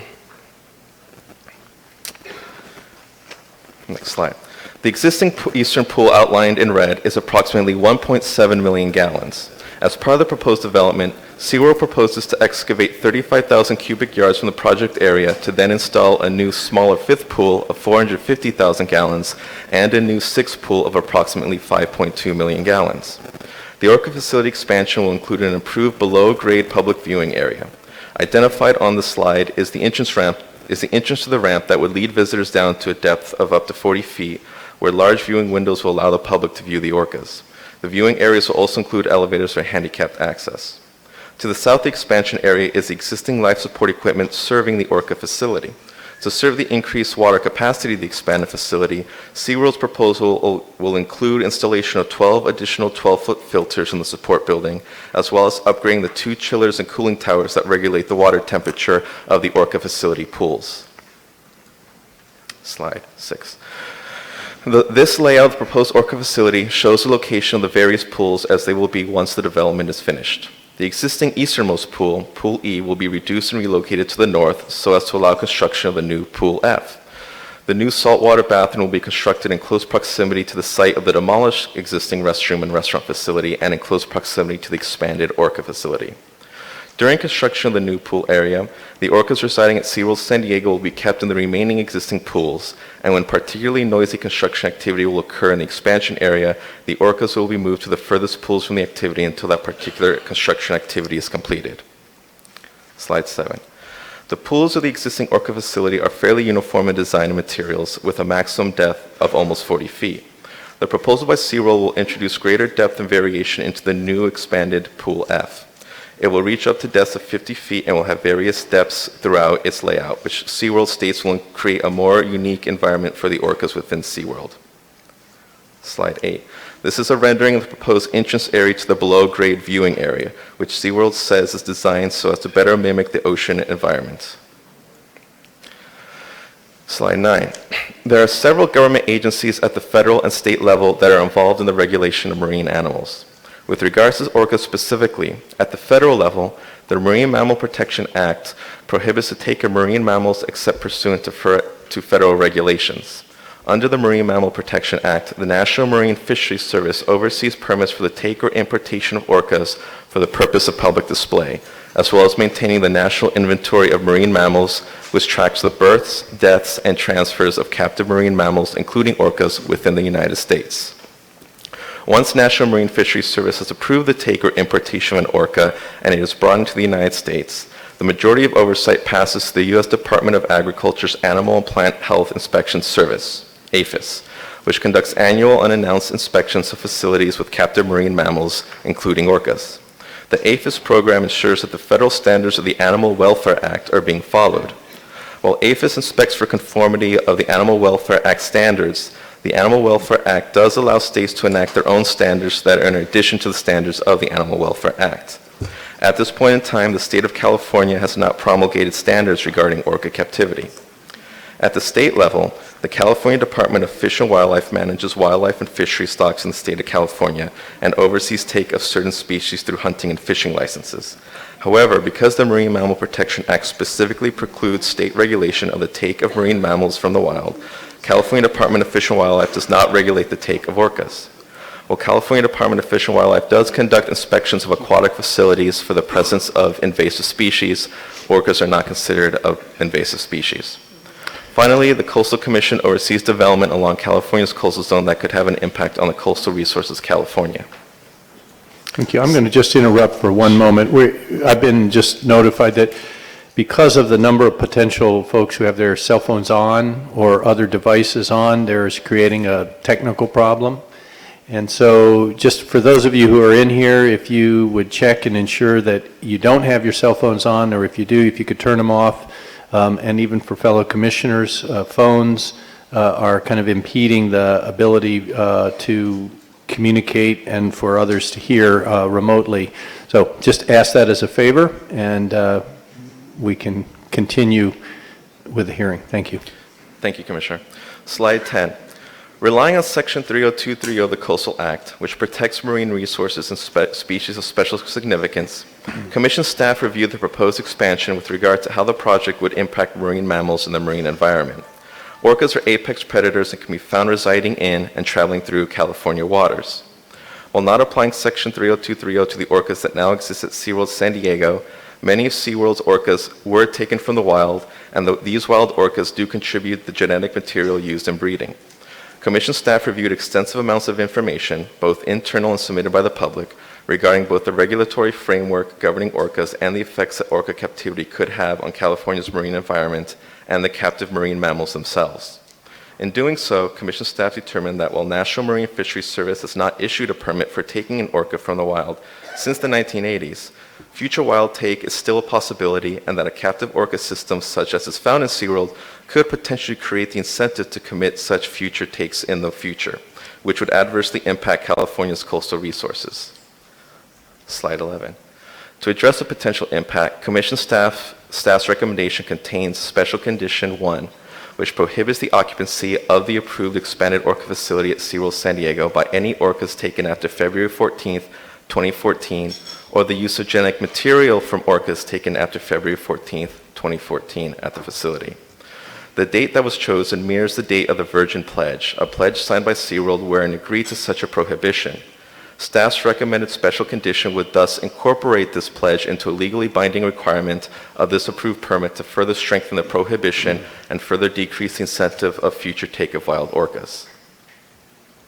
Slide 12. SeaWorld San Diego occupies approximately 200 acres within Mission Bay Park along the southern coast of Mission Bay.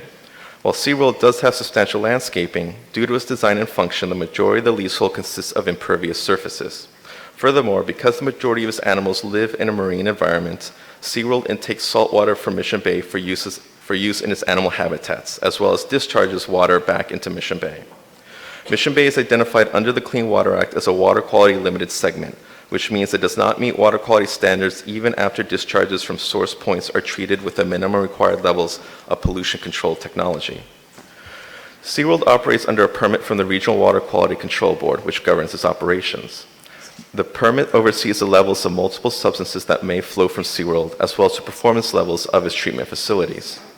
Going over the past few years of monitoring reports by staff has revealed that SeaWorld consistently meets or exceeds its treatment requirements for all pollutants except for one, total coliform. In the few instances of exceeding the monthly discharge limits for total coliform, SeaWorld has conducted subsequent monitoring inspections of other water treatment plants to rectify any nonconformities, as well as install additional measures to prevent additional events. These measures were then reported on to the Regional Water Quality Board, who reviewed them and found them satisfactory.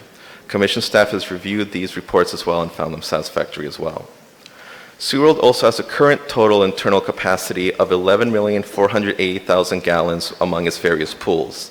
And these pools and animal habitats are interconnected in a park-wide recirculated water system. Thus, while SeaWorld has a substantial water capacity, it is consistently well below the discharge limits contained in its Regional Water Quality Control Board permit. Because SeaWorld is able to retain and move water internally, its regular operations take water from Mission Bay only as needed, such as to compensate for evaporation or spillage. Because this intake can be rarely controlled, its discharges too are well below limits and again are treated before entering Mission Bay. The proposed Orca facility expansion may require a large one-time intake to fill it with seawater once construction is complete. But subsequent to this initial filling, the park will return to its regular general operations of internally recirculating its saltwater and thus not substantially increase its saltwater intake or exacerbate the issues contained therein.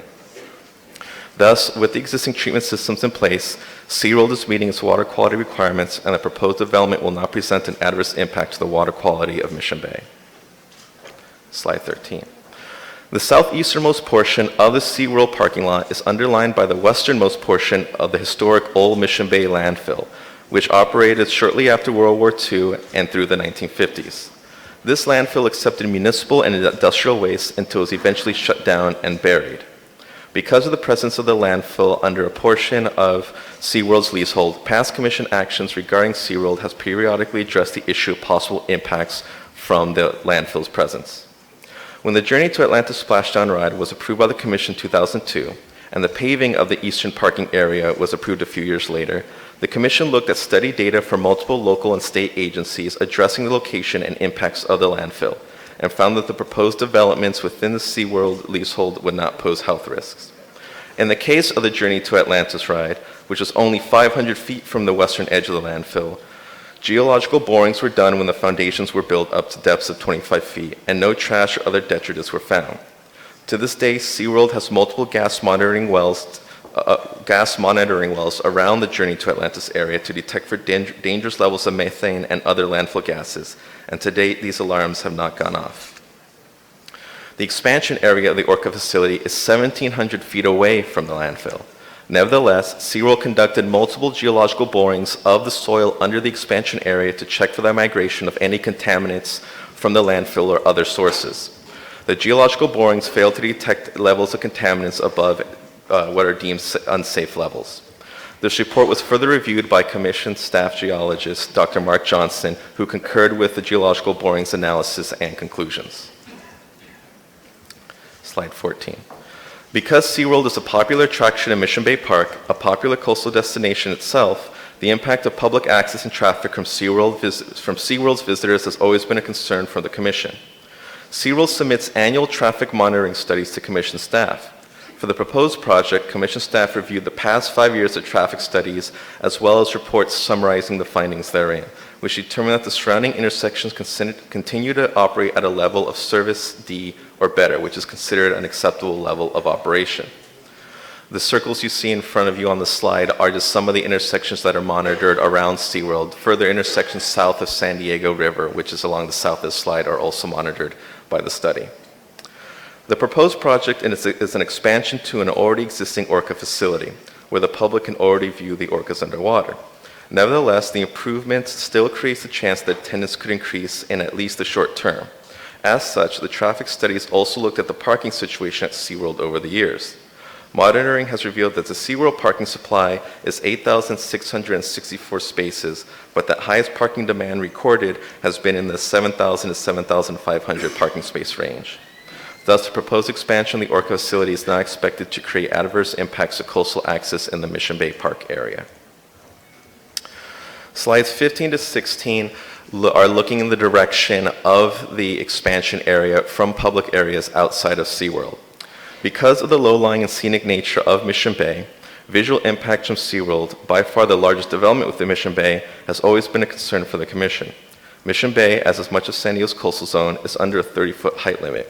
While SeaWorld gained a voter-approved exemption from the height limit in 1998, the design of new development within the park is still a concern so as to avoid impacts of public views to the greatest extent feasible. However, because the majority of the proposed expansion of the orca facility is below grade and it will not be taller than the existing stadium facility, has little potential to adversely impact coastal views. These photos show how SeaWorld is screened by trees of up to 60 feet in height, and that they, coupled with the existing development already in place around the expansion site, mean that the proposed development will not be viewable from the public areas of Mission Bay Park outside of SeaWorld. Thus, there are no adverse impacts of coastal views with this proposed project. Slide 17. In conclusion, Commission staff thoroughly reviewed the proposed development with regards to impacts to marine resources, water quality, public access, and visual resources. Recognizing the large amount of public comment and attention that this subject development has garnered, Commission staff considered all the relevant information submitted by the public in determining actual and potential impacts posed by the expansion. By looking at potential impacts to wild orcas, water quality, and public access, conditions were drafted that adequately minimizes the chance for adverse impacts and helps the project conform to the requirements of Chapter 3 of the Coastal Act. Thus, Commission staff recommends that CDP 615-0424 be approved as conditioned. The appropriate motion resolution can be found on page 6 of the staff report. There are addendums to the staff report. Thank you. Thank you. We are going to start with our ex partes on this, and I'll turn to my right and ask for any commissioners that have had ex partes, beginning with Commissioner Luevano.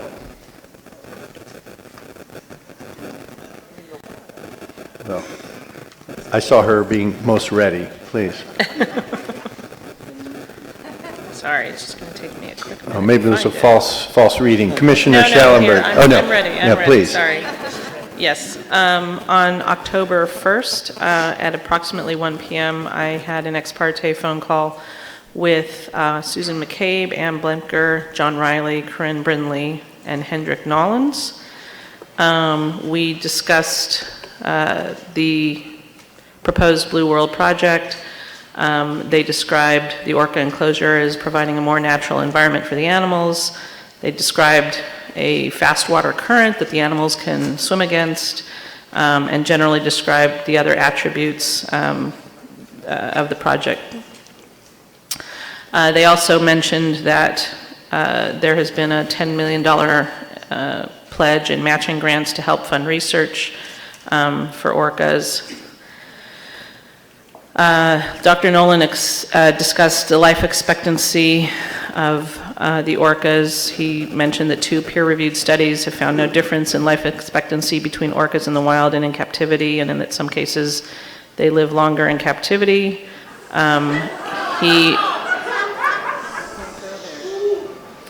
He stated that they do not separate calves unless calves are at risk. He said they have 3 generations living in the facility.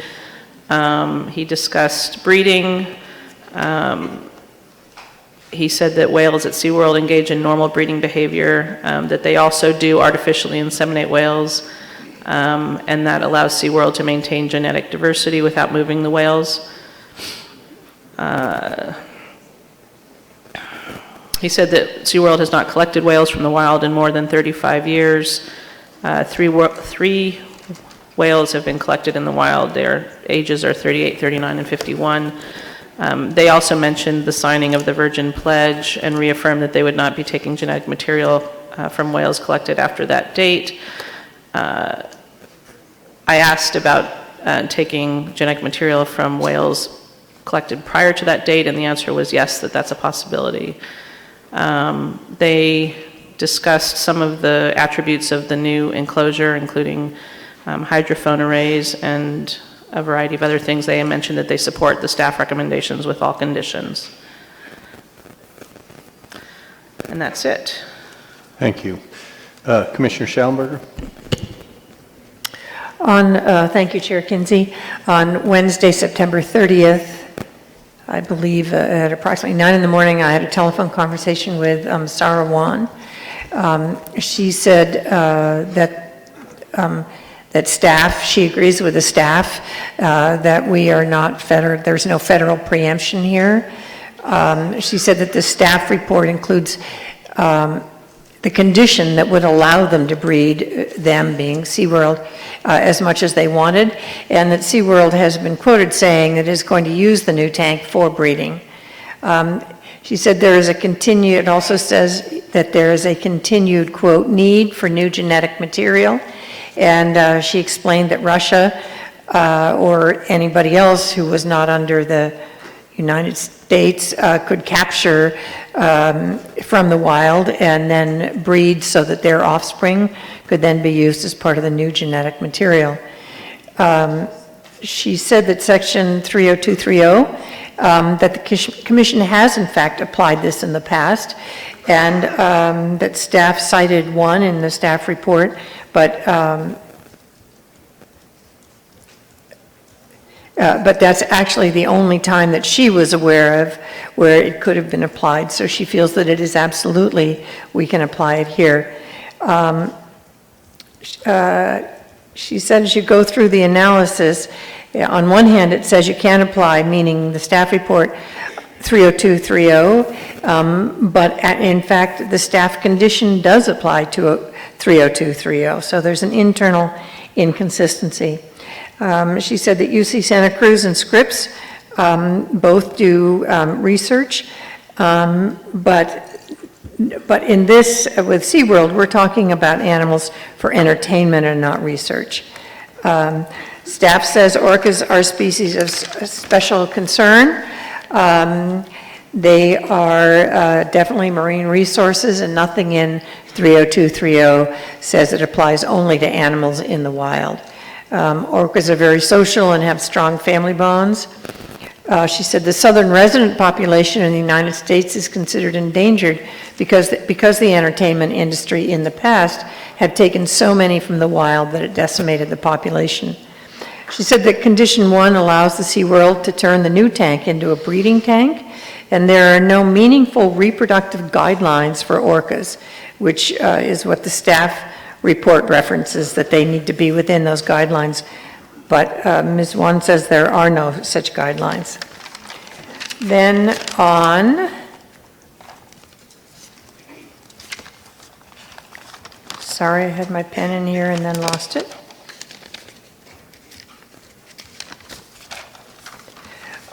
Monday, October 5th at about 4:30 in the afternoon, I had a telephone conversation with Jarrett Goodman from PETA. They oppose the project. It does nothing to better the lives of the existing captive whales. He said, he talked about the business model for SeaWorld and said that that's what this is really about, that 2 days after their stock dropped 30% is when they introduced this new concept. He said that large wild animals, mammals, should not be used for entertainment. He said the construction project itself would be incredibly stressing to the construction project itself would be incredibly stressing to the animals, and stress can make them aggressive. There's no benefit to the animals, 350 feet long, where in nature they swim much farther than that. I didn't write down the number, but he equated their normal whales, how much they swim in the wild. A whale would have to do 1,500 laps in a single day to approximate their wild condition. He also talked about the teeth of the orcas, which get broken on the concrete walls and have to be drilled out by veterinarians and then flushed with peroxide to keep them clean. But that doesn't necessarily mean that they don't get infected. He said that orcas in captivity are sometimes administered diazepam to manage their mood, and it's because it's, and to manage behaviors which are not normal to the orcas in the wild. SeaWorld is saying the added tank will, okay, that's like you're on your own, sweetie. Moving forward, actually, it doesn't lead, SeaWorld is saying that this would lead to more education and conservation, but studies have shown that it's just the contrary, that wild animals, when they're in captivity, trained to do tricks and entertainment, do not actually educate the public at all about the need for these animals in the wild. The Animal Welfare Act says that states, very specifically says that states may pass more productive measures. And then finally, on Tuesday night of this week at about 6 p.m., I had a conversation with the folks from SeaWorld. I'll bring up here's their names. Hendrik Nolan, Senior Veterinarian for SeaWorld, Darlene Walker, the VP of Engineering, Corinne Brindley, Government Affairs, John Riley, the Park President, and Susan McCabe. I had already reviewed the briefing documents that they had sent. They said that their project had 3 goals, their breeding goals, were to maintain the species in zoos, to maintain genetic diversity, and I think I forgot to write down the third. Now, I asked about the breeding stock they have now. They have 2 youngsters in SeaWorld, a 10-month-old and a 2-month-old. He said that breeding moves very slowly because of the gestation period and how long the calves, lactation for the calves. So there's generally about a 5-year interval between calving. The intent of this project is to have better home for the animals, a better experience for the public, and to help with research. They don't believe the Coastal Commission has jurisdiction over the whales or that there are any land use issues in their project.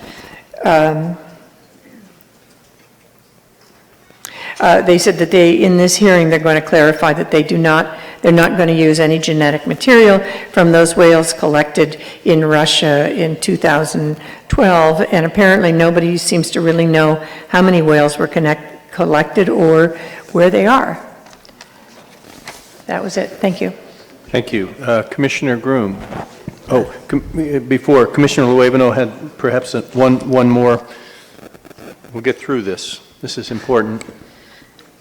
Sorry, yes. At approximately, it looks like 4:38 a.m. this morning, I received an email from Lori Lipsman, a resident of San Diego, stating her opposition to the Blue World project. Thank you. Commissioner Groom. Thank you, Mr. Chair. On September the 15th at 9:30 a.m. in Redwood City, I met with Jared Goodman of PETA and John Hargrove, who is a former SeaWorld employee. The conversation was substantially the same as Commissioner Schallenberger. On September the 30th, in Redwood City, I met with Susan McCabe, John Riley, Darlene Walter, Christy Burtkus, and Corinne Brindley, all from the SeaWorld, and conversation was also the same as that of Commissioner Schallenberger. And on September 30th at 3 p.m., I had a telephone conversation with Sarah Wan, and it was also the same as that of Ms. Schallenberger, and these are all on file. Thank you. Commissioner Howell? Thank you, Chair Kinsey. On October 4th at 2 o'clock in Pismo Beach, I had a telephone conversation with Sarah Wan, which was very similar to the conversation that Commissioner Schallenberger had. On the drive down from Pismo Beach, I had a telephone conversation at 10:30 on the 6th of October with Jared Goodman and Stephanie Shaw. And it was similar to the conversations that Commissioner Schallenberger had. There's a few additional comments that they made, which was that SeaWorld's expansion plan would be an enormous step backwards from animals abused in the entertainment industry at a time when public opinion has shifted away from captivity. They also point out that decision makers in the state are working hard to put an end to this. And they also, I guess, alerted me to the fact that even though these tanks would be larger, the numbers of orcas in them would could also increase dramatically as well, to up to as much as 20. And so that the potential was that the orcas may very well have less tank space than they have now. Thank you. Thank you. Commissioner McClure. Yes, thank you. I had a phone conversation on October 1st with Sarah Wan, and the substance of our conversation has been shared by fellow commissioners. On the 5th of October at 6:30 in Long Beach, I met with Susan McCabe, John Riley, Corinne Brindley, Darlene Walter, and Hendrik Nolans, with Susan McCabe, and my husband Kai was also in attendance. And we reviewed the briefing booklet, talked a bit about the different aspects of the breeding program, and talked about the expansion of the tanks. And this morning I met with Dr. Naomi Rose, along with Commissioners Bosco and Broom, and we talked about the science of the orcas. And she was extremely concerned that there was information that SeaWorld possibly has, but they don't share with the scientific community, and finds that very disturbing. And I also had about a 3-minute conversation with Jennifer Faring about the need to not have a breeding program at SeaWorld. That's it. Thank you. Commissioner Groom, did you just want to confirm that one? Yes, I forgot to say that I also met with Ms. Rose. Naomi Rose this morning, along with Commissioners Bochco and McClure. Thank you. Vice Chair Bochco.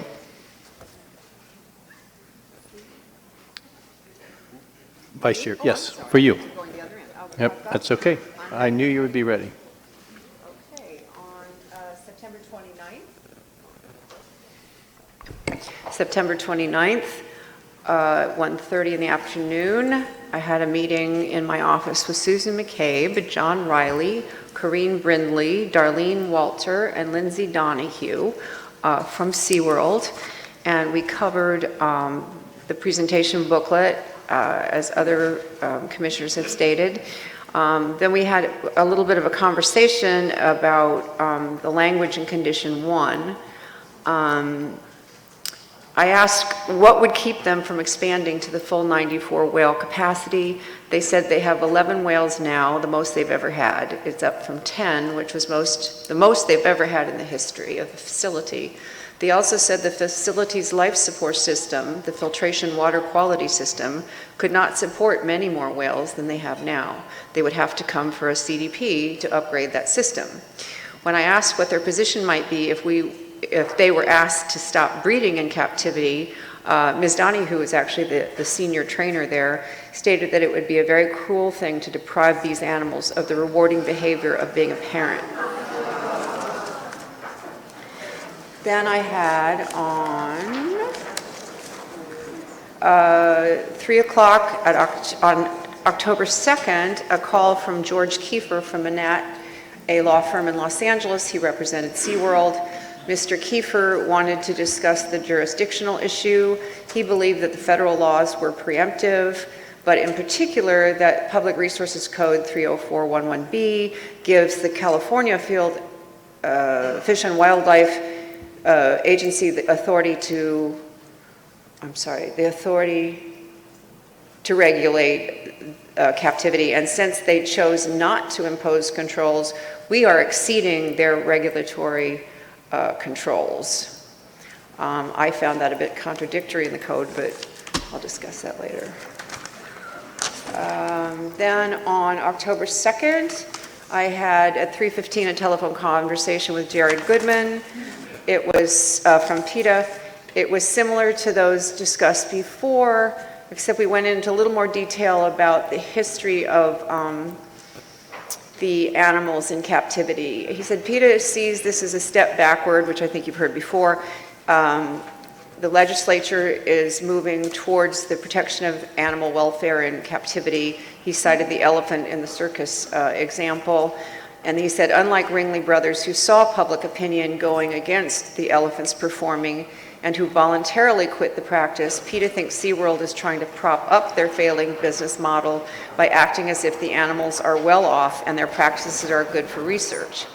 PETA does not believe the alarm tank will benefit the orcas in any way. Since the 80s, after it was discovered that orcas were exhibiting aggressive behavior towards each other and trainers, SeaWorld tripled the size of the tank. It made no difference in the animal behavior. Dominant animals were raking each other, biting them so their skin would bleed, and SeaWorld decided to pull their trainers for the water because of this aggression. When the San Diego trainer was recently killed, investigations showed there were over 100 acts of aggression in the SeaWorld's file. The construction noise will be very hard on these animals. In the past, hammering from a much smaller project created disturbed and aggressive behavior.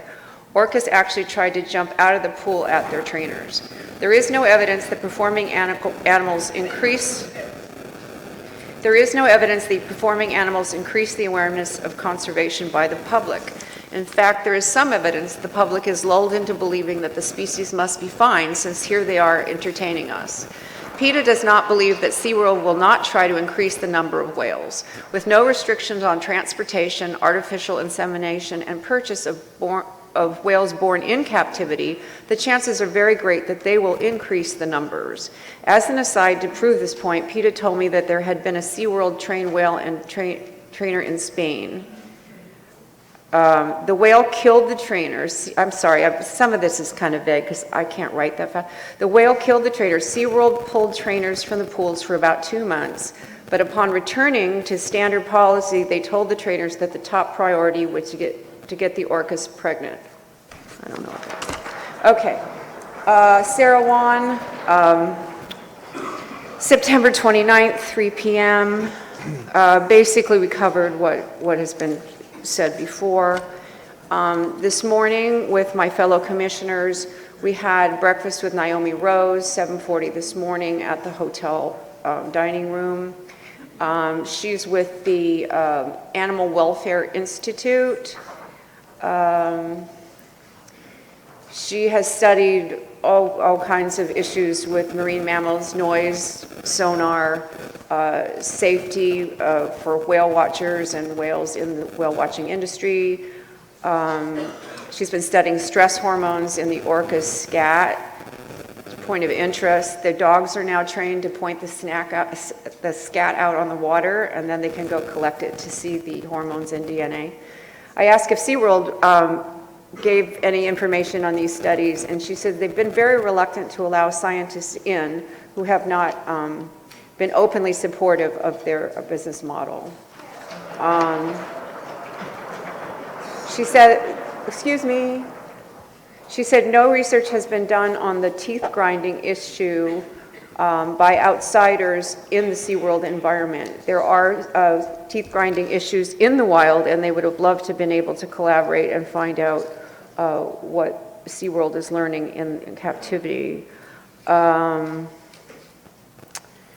We had a lot of conversation about the teeth. It says SeaWorld misleads regarding the problems that appear at the park. If they were more open and transparent to outside scientists, she thinks it would help not only with the perception of SeaWorld, but also the research that could be had.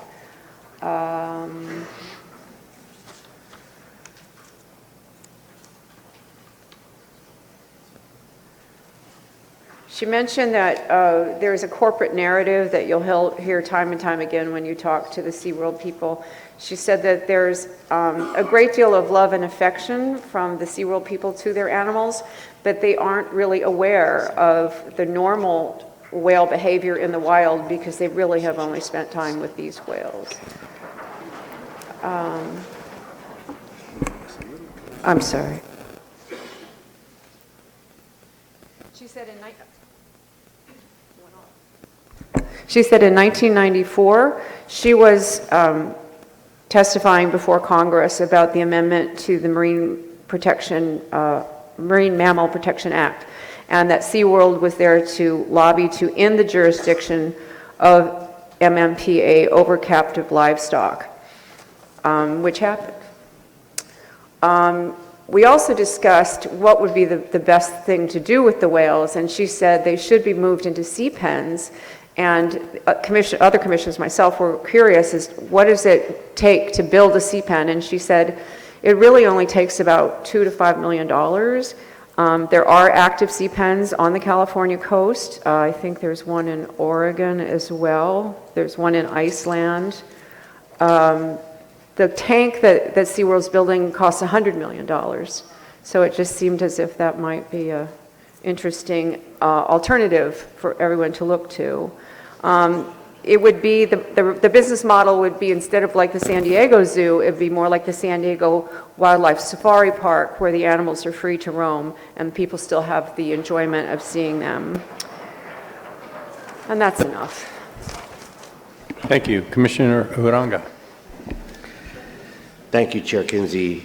On October 5th at approximately 3 p.m., I had a phone discussion with Jared Goodman representing PETA, and the topic was a SeaWorld Blue World project. We had a lengthy discussion about the treatment of the orcas in the tank, and that in reality the new tanks will fail to provide adequate space and range of motion for natural behavior, have the same devastating physical and psychological effects on marine mammals, leading to distressing stereotype behavior observed only in captivity, negatively affect the local landscape and delay true conservation efforts, and will work against overwhelming public opinion which favors retiring captive orcas to coastal sanctuaries, and I have other ex partes on file. Thank you. Commissioner Cox. Thank you, Mr. Chairman. On October 2nd at 4:15 p.m. in the afternoon, I had a chance to go on site at the SeaWorld facilities. In attendance was a member of my staff, Greg Murphy. Also in attendance was John Riley, Corrine Brindley, Darlene Walter, Dr. Ann Bowles, Dr. Todd Schmidt, and Ann Blemker.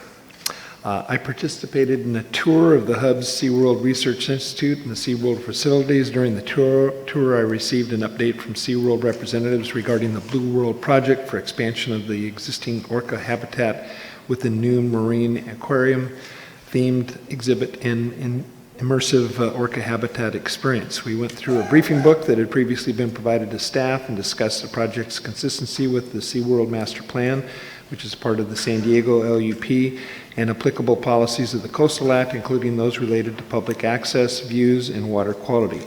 At the time of our meeting, the applicant stated they were in agreement with the staff report, recommendations, and special conditions, and the applicant requests approval of the Blue World project by the Commission at its October meeting. Thank you. Commissioner Turnbull Sanders. On October 2nd at approximately 11 a.m., I had an ex parte telephone call with Jared Goodman of PETA. The substance of our conversation, most of it's already been reported by other commissioners. However, there are a few additional things that I'd like to add. Mr. Goodman was opposed to the idea of having the orcas being forced to perform or held in incompatible groups. He does not want new orcas introduced, and it would allow them to keep breeding and causing suffering to the animals. He mentioned that the CEO of SeaWorld admitted that with the expansion of the tank, SeaWorld would be introducing additional animals and continue to breed. He also stated that that SeaWorld had already committed to the Virgin Pledge, so adding that to a condition to the staff as a condition to this permit is meaningless. He also mentioned that he had filed numerous lawsuits against SeaWorld and filed complaints with the U.S. Department of Agriculture for violations of the Animal Welfare Act. And he also said that captive orcas do not conserve the species because it sends the message that their populations are fine, and if they're used for shows, they must be fine. That there's no evidence that viewing animals in captivity results in changes in public attitudes about a species, endangered or special status, and believed that the Coastal Act should be viewed broadly. On October 3rd at 9 a.m., I had a meeting in person with Sarah Wan. During that meeting, most of what she said has already been related by other commissioners. I'll add the portions that were in addition to that. Ms. Wan argued that there's a loophole in the Virgin Pledge in that SeaWorld could purchase captive-born orcas that were born from animals that were captured in the wild, and that the SeaWorld Pledge that they will not introduce new wild orcas would be easily circumvented. That's it for the additions for Ms. Wan's ex parte. I also had an ex parte with SeaWorld on October 3rd at approximately 11 a.m. During that meeting, the persons present were Ann Blumker, John Riley, Corrine Brindley, Darlene Walter, Dr. Hendrik Nullins. And during that meeting, most of what was discussed was relayed by other commissioners. However, SeaWorld did, when I brought up the issue of whether there was a loophole in the Virgin Pledge, SeaWorld said that they would agree to add clarifying language to make sure that SeaWorld could not purchase the calves in captivity that were born from wild caught parents. In addition, SeaWorld also stated that they may be willing to cap the numbers in the new whale facility should a permit be issued. Commissioner Mitchell. Thank you, Mr. Chair. Per the Coastal Commission regulations, any ex partes before 7 days of this hearing are on file. In addition, on October the 2nd, I had a meeting with Sarah Wan at 3:30 in person in Los Angeles, the substance of which has been covered by previous commissioners. In addition, at 4:15 that day, excuse me, I had a meeting with Jared Goodman, or I had a phone conversation with Jared Goodman of PETA, the substance of which has been covered. On October the 5th, I received a phone message from Scott Wetch, representing SeaWorld, and the labor unions requesting to speak with me, and we did not actually connect, but he said they would not be able to build the expansion of the sea of Blue World if they were not allowed to continue to breed. And also, excuse me, today at 10:30, I had a conversation with Jennifer Fearing of Fearless Advocates, which is the best name of a firm I've ever heard, representing the Humane Society of the U.S., and while they are supportive of the project, they're supportive only if the breeding and is limited, or if there's no extension of breeding. So, thank you. Thank you. Commissioner Vargas. Thank you. I had most of my ex partes after the 7-day cutoff, except for one. I had a communication with Sarah Wan on October 1st at 5 p.m. Via telephone. I received an electronic briefing book from Sarah, who is requesting that the project be denied unless specific condition 1 is modified to read as follows, quote, SeaWorld may only hold or display the currently existing whales in its San Diego park. And she lists all of the specific whales there. And SeaWorld is prohibited from the captive breeding of orcas either through mating or artificial insemination, including the collection of gametes, end quote. This would make the project consistent with the provisions of Section 30230 and will allow SeaWorld to continue to use the current orcas but gradually phase out the practice of using captive orcas for entertainment purposes.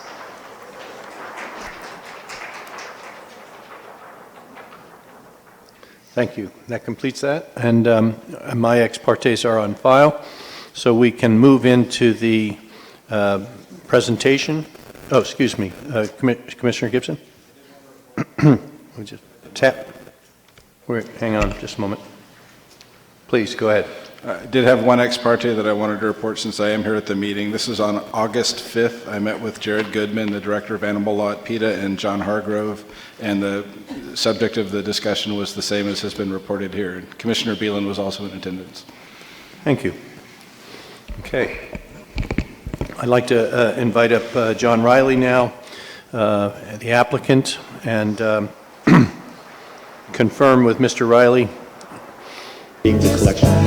Welcome. Mr. Riley, the time, you'd like 30 minutes for your presentation and 15 minutes to respond, is that correct? That's just fine. Please proceed, and I'll ask folks to be respectful, and you know, I've made comments about speaking out, and while I want to encourage energetic my information are on file, so we can move into the, that's great.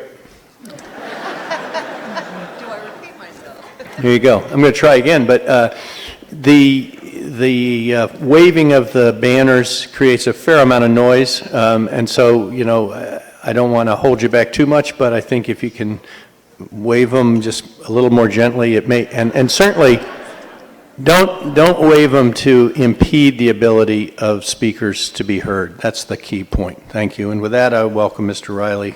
Please proceed.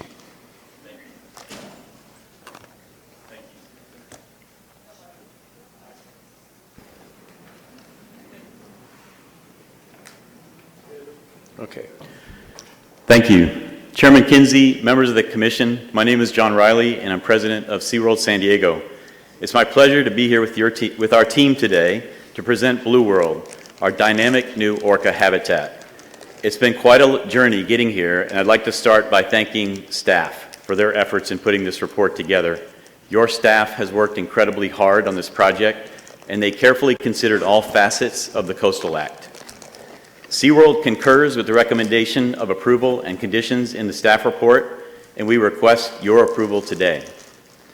Today, you're going to hear a great many inaccurate and just untrue statements from opponents of zoos and aquariums. I'll tell you the truth about Blue World.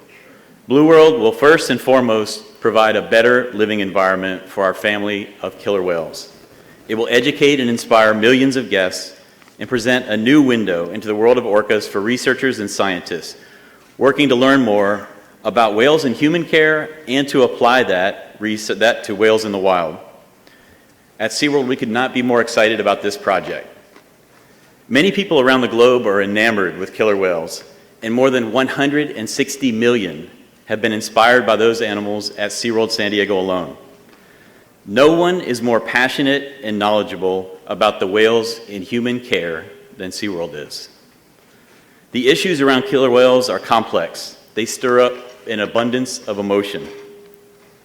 In addition to the 300 or so SeaWorld supporters here today, we delivered almost 52,000 support letters, postcards, and emails on this subject to coastal staff. More than a dozen elected officials support Blue World, as well as zoo and aquarium associations representing nearly 300 facilities, dozens of business organizations, and labor. While we have supporters around the globe, the letters you receive from us on this project, by and large, are residents of California, and most have been touched by their own visit to SeaWorld San Diego. I'd like to introduce our team today. Darlene Walter, Vice President of Engineering, who's responsible for the construction of this project. Dr. Hendrik Nollens, our Senior Veterinarian. Lindy Donahue, Supervisor of Animal Training, and Attorney David Watson. And now I'd like to introduce you to Blue World.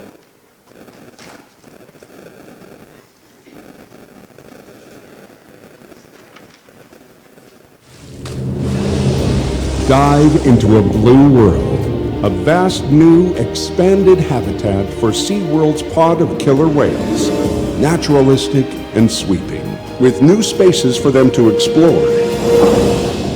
These majestic killer whales will find enriching activities everywhere and explore in even greater depths. This immersive environment is unlike any other, giving SeaWorld experts and other scientists more access than ever before for world-class healthcare and research that will help killer whales here and in the wild. With unprecedented views above and below, these are the moments that inspire wonder, connection, and action to preserve our precious ocean. A new world, a beautiful blue world.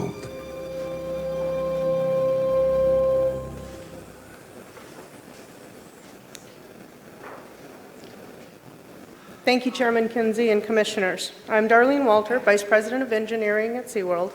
As Mr. Larande thoroughly explained, the existing facility consists of 5 pools, currently totaling 5.8 million gallons, and will be expanded to 6 pools consisting of 9.6 million gallons. SeaWorld's intent is to provide a larger, better habitat for our existing whales as a natural development and progression from our ongoing learning, as this is the 5th expansion in our history. All of the whales will have access to the entire expanded habitat. Work will also include the construction of SeaWorld's 2nd saltwater restroom. The first restroom opened in March of this year and already saved 1.3 million gallons by using salt water in lieu of potable water for toilets and urinals. SeaWorld's master plan was approved and certified by the California Coastal Commission in 2002 and contemplated future development and renovations. This project is consistent with the requirements of the master plan, and Blue World is not visible outside of the leasehold, is within the designated theme park area, does not contain any structures over 30 feet tall, the project does not impact traffic or parking, and it captures and treats all surface water runoff in SeaWorld's private treatment facility, which is compliant with the federally issued NPDES permit and compliant with Regional Water Quality Control Board testing guidelines and management practices. This project is fully consistent with the SeaWorld Master Plan. Blue World focuses on education and science and provides opportunities for people to speak directly with animal experts. We provide educational messaging and conservation facts through graphics and interactive exhibits to promote learning. Through education, we can develop an appreciation for the killer whales at SeaWorld and in the wild. I'd like to turn it over to Dave Watson, Legal Counsel. Thank you.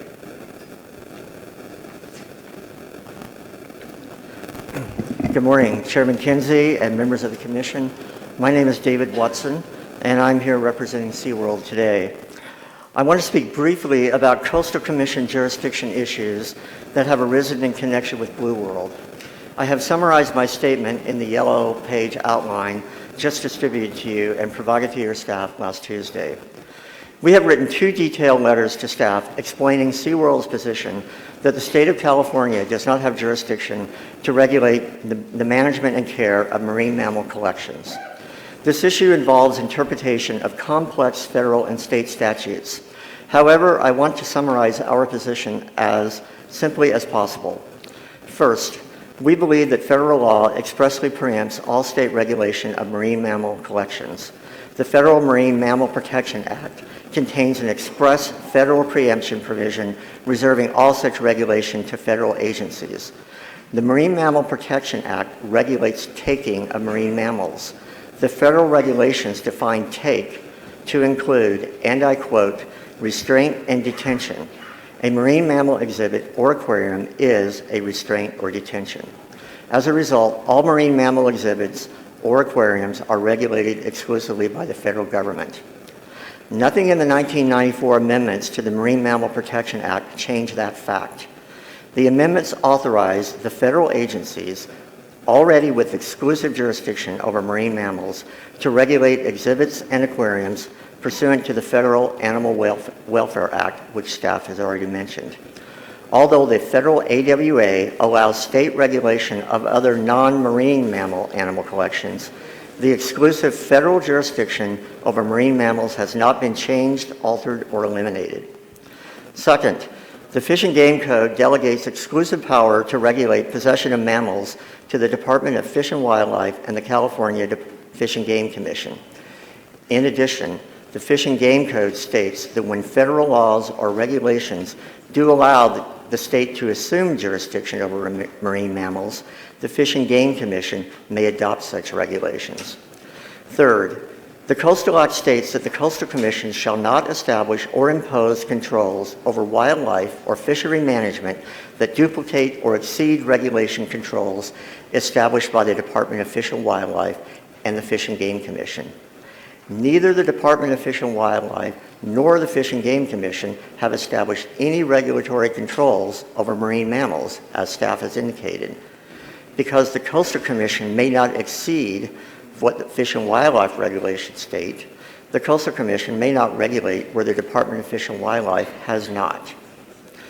Fourth, we strongly agree with certain statements about the Coastal Act as set forth in the Blue World staff report. So I'm not being entirely contentious here. The staff report states, no provision of the Coastal Act expressly addresses the management of animals that are kept in captivity in an artificial environment. The staff report states the context and language of Coastal Act Section 30230, which protects marine resources, concerns animals in the wild. The staff report further states, the most straightforward interpretation of marine resources is that they consist of resources in the marine environment. That is, marine resources are in the ocean, not resources contained in onshore artificial structures. SeaWorld exhibits and aquariums are onshore artificial structures. Therefore, Coastal Act Section 30230 does not apply to SeaWorld exhibits and aquariums. Finally, the Coastal Commission has been reviewing and approving SeaWorld development projects, including previous killer whale habitat expansions, for more than 40 years, ever since the Coastal Commission was established. The Coastal Commission has never imposed any condition, special or otherwise, on any SeaWorld project based on Coastal Act Section 30230. There has been some reference to the staff report prepared for Journey to Atlantis in September 2002. That report discussed Section 30230 in the context of possible noise impacts on marine mammals. However, the staff report concluded the project was designed in a manner that eliminated possible noise impacts. No condition of any kind, special or otherwise, related to noise and based on Section 30230 was imposed on Journey to Atlantis. In addition, the staff report did not contain any explicit findings related to noise in Section 30230. As a result, we firmly believe the Commission does not have jurisdiction over SeaWorld's marine mammal collection, and the Commission has never asserted such jurisdiction.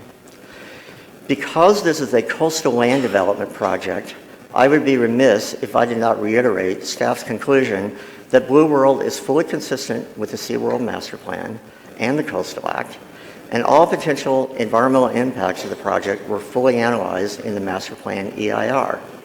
From a pure land use regulatory perspective, this is a simple project, completely compliant with all regulatory requirements. However, we know you want to learn more about the whales themselves. For discussion about that, I would like to turn the podium over to two people who I believe have the greatest jobs in the world. Dr. Hendrik Nolens, SeaWorld's Senior Staff Veterinarian, followed by Lindy Donahue, SeaWorld's Supervisor of Animal Training. Thank you.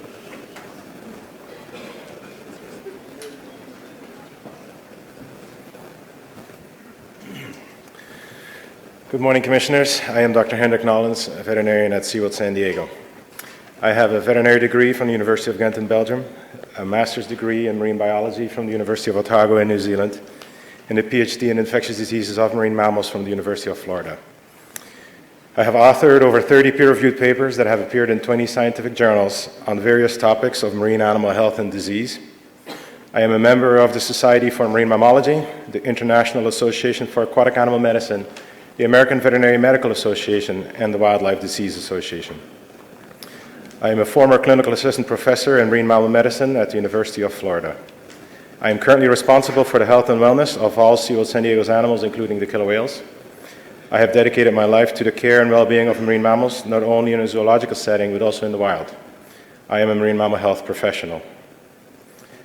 No matter whether you do or you do not believe that animals in zoos play an increasingly important role in our digitalized society, one thing must be very clear. With the approval of Blue World, we are set to transform the habitat of our 11 orcas into a dramatically better, larger, more naturalistic, more dynamic, and more enriching home.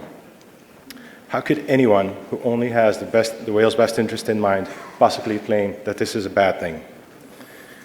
Blue World will almost double the size of the whale's current home. It will be an even more dynamic environment with varied depths, fast-running water current, and shallow areas similar to rubbing beaches. It will have exchangeable electronic modules cast into its walls that will allow for unprecedented research and enrichment opportunities. This new habitat is part of the ongoing evolution of our park's whale environments. It will provide all of us, marine experts and visitors, with a deeper understanding and appreciation of these incredible animals.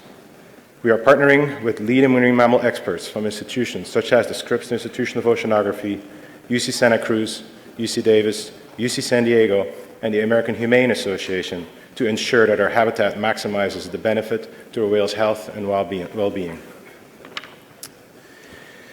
You will hear many things today. Some people will be making purposely outlandish accusations. These are not based in fact. Some speakers have opinions based only on biased media broadcasts and are misguided or misinformed about killer whales and human care. You will even hear from anti-zoo activists masquerading as scientists. These individuals do not care for, train, or observe our animals every single day like I do or the 150 caretakers I represent here today. If my knowledge of SeaWorld were limited to what is disseminated in unfounded media broadcast or a movie, I would have my reservations about SeaWorld too. Fortunately, as a staff veterinarian, I have the most intimate insight of what goes on in the lives of the whales at SeaWorld, and it is my professional opinion that the reality is nothing like what some will try to make you believe today. The whales at SeaWorld are cared for, loved, and provided for like no other animal I have worked with. Let me set the record straight. We do not separate dependent calves from their moms unless the health of a calf is at risk. We have not collected a killer whale from the wild in more than 35 years. We have reaffirmed that orcas taken from the wild will not be part of our collection as stated in the Virgin Pledge and again in the project's description. Today, we also clarify further our commitment also applies to any cetacean taken after January 2012, including any whales that are reportedly captured for the Russian Sochi Olympics. We know nothing more about the collection of these Russian whales than what is reported online. And we will not accept these whales, their offspring, or their genetic material. The killer whales at SeaWorld are healthy. Anyone working with marine mammals, possibly even our opponents, will tell you that SeaWorld is the worldwide leader in marine mammal veterinary care. The killer whales at SeaWorld are not bored. Each day, there are husbandry, exercise, learning, relationship, play, and research training sessions that keeps the whales enriched and stimulated. The whales at SeaWorld are not stressed. The animals at SeaWorld don't face many of the factors that cause stress in the wild. And in fact, when scientists study stress, they use samples from animals at aquariums as baseline non-stressed samples. Teeth. Killer whales naturally develop worn teeth regardless of whether they are in the wild or at SeaWorld.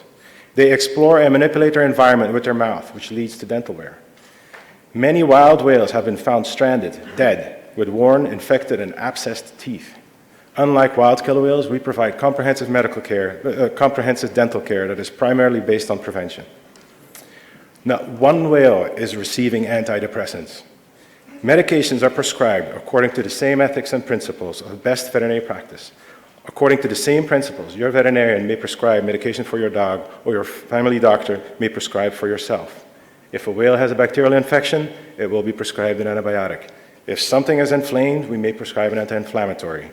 A mild sedative, such as diazepam, may be prescribed to make a specific medical procedure easier on both the animal and the staff, but it is not prescribed to treat depression. The whales at SeaWorld don't need antidepressants. The whales are fed the highest quality food. The seafood is caught specifically for places like SeaWorld, so we can always maintain the highest standards for quality and cleanliness. In addition, we follow the rigorous USDA guidelines governing how the fish are delivered, thawed, and prepared. They are fed all their food every day. Food items are indeed used as a training reward, but we would never deprive our whales of their food. Our whales are thriving, which is evidenced by how long they live. A recent peer-reviewed paper in the Journal of Mammalogy and a second independent study by federal government researchers found that killer whales at SeaWorld, and I quote, live as long and sometimes longer than killer whales in the wild. And the wild can be a treacherous place. Disease, food shortages, boat strikes, wild whale populations are in peril. At SeaWorld, our oldest whale is over 50 years of age, and currently 3 generations of whales are living as a family unit at SeaWorld San Diego. The whales are thriving because they are reproducing. Breeding is a natural, fundamental, and important part of an animal's life. It is a sign that an animal is living in a socially compatible group with adequate resources and that they are in good health. Likewise, offspring are significant and enriching to groups of animals, especially for those species that depend on extensive social contact and cooperation, such as killer whales. When calves are born, we see increased activity, pod swimming, and synchronized behaviors. Those years where a calf is dependent are the years with the closest bond the whale ever experiences. Quite frankly, depriving a social animal of the right to reproduce is simply inhumane. There is, by the way, no way to deprive a whale of the reproduce without compromising its health and well-being. The technology to anesthetize whales does not yet exist, and therefore whales cannot be neutered or spayed. Long-term oral contraception has never been used, would be entirely experimental, and has been associated with fatal side effects in several other species. The only other option would be to separate males and females, which would require breaking up family units. However, Blue World was not developed to increase our killer whale breeding capacity. Due to long gestation and nursing periods, whale populations do not grow rapidly. The SeaWorld killer whale population spread throughout our 4 parks has only grown by 3% per year over the last 15 years. Since we continue to honor our 35-plus year practice and commitment to not collect animals from the wild, it is not biologically possible for this growth rate to substantially increase. Moving our whales to sea cages would put their lives at risk. Our whales have been raised under human care. 8 of the 11 orcas at SeaWorld San Diego were born at the zoological facility. Our whales have been raised under human care. Our whales need human care to survive. In the wild, these whales would suddenly have to face the same natural and man-made threats the wild whales are currently facing. They would be exposed to parasitism, toxic algal blooms, and other contagious and potentially deadly diseases they have never been exposed to before. Water temperature fluctuation, bacterial loads, industrial pollution, oil spills, and freshwater runoff after rainstorms could be deadly. Animals living in sea cages often swallow trash and rocks, which can't be kept out of these enclosures. Destructive weather and noise pollution from both large complex enclosure and from shipping traffic would be a significant issue. And considering all these issues, these mythical sea cages are not possibly a better alternative than expanding, advancing, and improving the environment that is currently home to these animals. I am a marine mammal health professional, but I know that I speak here today on behalf of the more than 150 members of my team that when I say that we care for these animals as if they were family. We have altered our professional and personal paths for these animals, for the opportunity to see them every day, and for getting to know and better understand them. We have nothing but the whale's best interest at heart. Not only do we care about them deeply, we also see how they speak to future generations, just like they did to us. We want these magnificent ocean ambassadors to continue to inspire and educate others, and Blue World will do exactly that. Commissioners, I'm here today to request your approval for a bigger, better home for our whales. I can tell you, Blue World is a win for our whales. Now all we need is your support. Thank you.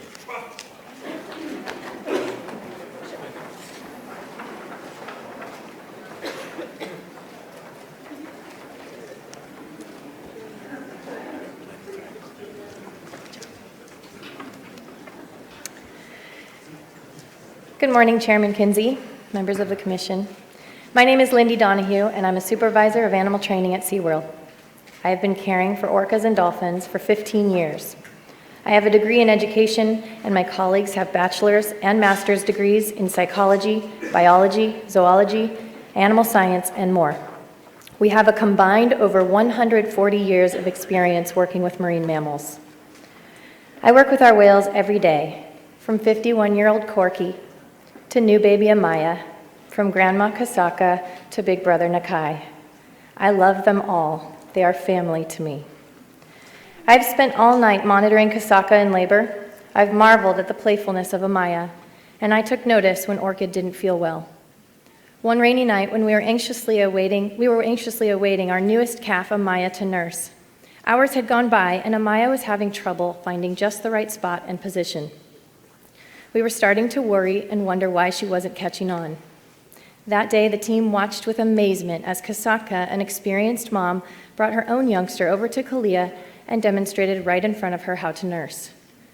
It was such an incredible sight to see the new calf nurse for the first time. I'm a wife, mom, daughter, and sister. Becoming a mom has been one of my life's greatest gifts, and someday I look forward to my own daughters experiencing motherhood. At SeaWorld, watching Kalia grow up, deliver her own calf, and experience motherhood has been extremely special. My hope is that once Amaya grows up, she too can experience motherhood herself. Denying Amaya or any other orca the opportunity to be a mother would be cruel and inhumane. During the development of SeaWorld, my team has had the opportunity to provide input on what would be most dynamic for the whales. We spend most of our time observing, bonding with, exercising, mentally and physically challenging, playing with, feeding, and caring for our family of whales. Blue World will offer more space, length, depths, and opportunities for all of these activities. We've been working hand in hand with engineers, designers, and veterinarians to help develop the most state-of-the-art habitat possible.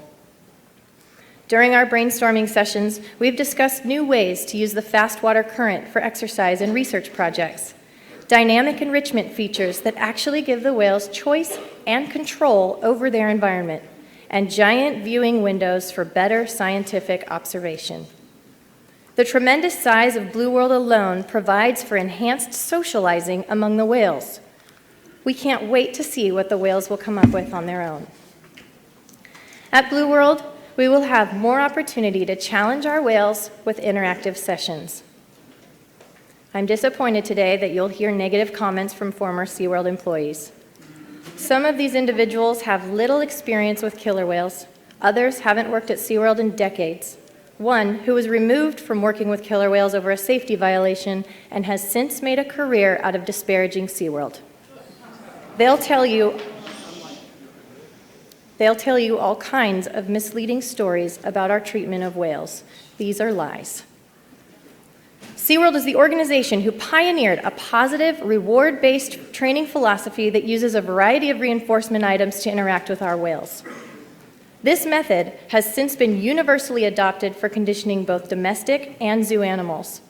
Our animals get all of their food every day and choose to participate in sessions. Let me tell you, you cannot force a killer whale to do anything. I have given a lot of thought to Blue World and what it will mean for our orcas. I care deeply for every one of the whales, and I've always wanted what is best for them. We know our habitat is not the same as the wild, but that doesn't mean that our whales are not thriving. Whales living in human care experience rich, fulfilling lives. Life at SeaWorld is not better or worse than the wild, it's just different. I have dedicated my life to these animals, and I would never, ever do anything to harm them. I believe from the bottom of my heart that the expanded habitat, fast water current, rubbing beaches, and other enrichment opportunities of Blue World will be a tremendous enhancement to our whales' lives.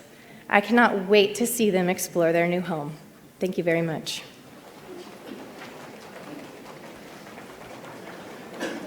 In closing, I appreciate your time today. We're here to answer any questions you may have, but if I leave you with one thought, Blue World is going to be a great enhancement to our orca habitat, first for our whales, but also for researchers, students, and guests.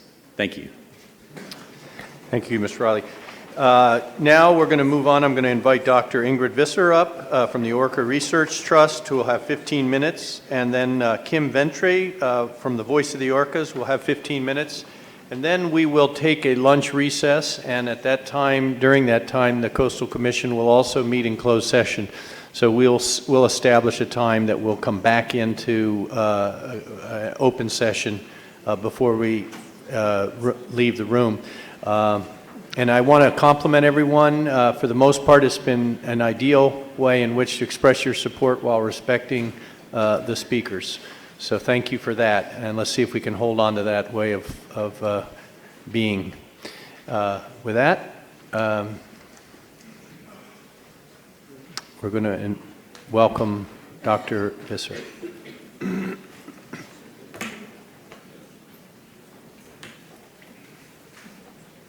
Thank you very much for having me here today. I have flown in from New Zealand specifically to come to talk to you. I have not been paid to be here. I've come voluntarily because I am so concerned about this situation. I've been very interested in hearing some of the comments that have been presented here. I believe that as a scientist, it's important that we separate the business rhetoric from the facts, and that's what I'd like to do today. I do have some slides, please. Visser, V-I-S-S-E-R. Thank you, sir. Great. Okay, so I thought I would just give you a little bit of a brief introduction to myself, because coming from New Zealand, you may not know who I am. I've been studying orca since 1992 in the wild, from the polar waters of Antarctica to the tropical waters of Papua New Guinea, but also in New Zealand. I've been involved in 8 different rescues of orca in the wild that have all been returned to the wild, and I've published 20 peer-reviewed papers that specifically deal with orca. But I have also visited orca in 11 different facilities that are held captive.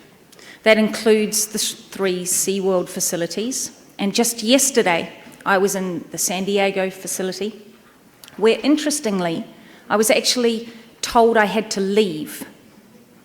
Now obviously SeaWorld is concerned about me being here because I'm speaking as a scientist, and they're concerned about what I've observed at their facilities. So I'll leave it at that, but just so that you know, I was told to leave. Now, I have also got experience working briefly with Keiko, who the industry will tell you was a non-success. You would probably know him as Free Willy. It was a success. Now, we also work quite extensively with my project with orca in the wild, and that's what I'd like to do today, is speak to you about the comparisons between orca in captivity and in the wild, to put that into perspective for you. From research, we know that orca travel, on average, 138 miles a day. Now, that's not just a one-day event. This is 2 different studies that have shown these animals are doing this over extended periods. Sometimes, for 44 days, the average distance has been 138 miles. So I wanted to put that into perspective for you. If we take a circle around SeaWorld's proposed new tanks, and we do 122 kilometres or 222 kilometres or 138 miles, that takes us well south of the border. If we do just 2 days travel, that takes us up well north of here. That's 2 days. This new tank does not meet even these basic requirements. No tank ever will. No facility of any sort ever will. It's a true fact. It's a scientifically proven thing. Okay, now there are definitely some populations of orca who don't travel those big distances. We know this, but it's their choice. They are not contained within tanks. They are not sent into medical tanks. They are not separated. They have a choice. And these animals in captivity around the world, including SeaWorld's animals, do not have this choice. Now, we know that orca have been around for a long time.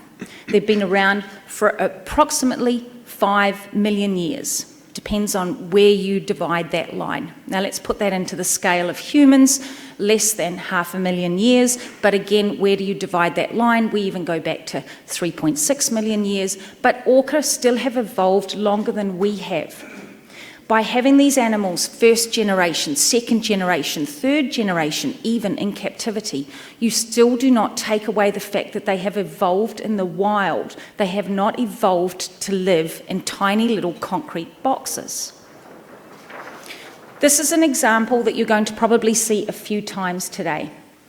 Up in the very top, inside the circle, is a little blue box. That little blue box represents one of the tanks at SeaWorld. Albeit one at Orlando, not at San Diego, but the concept still applies.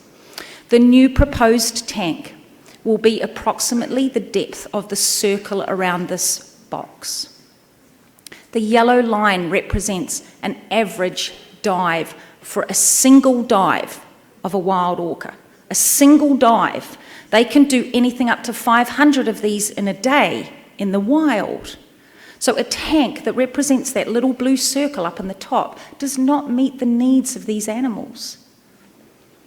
To put it again into perspective for you and something that you can relate to, I did not know the dimensions of the Statue of Liberty. I apologise. I had to look them up. But when I saw them, I was horrified. 4 times the size of the Statue of Liberty for a regular dive for an orca.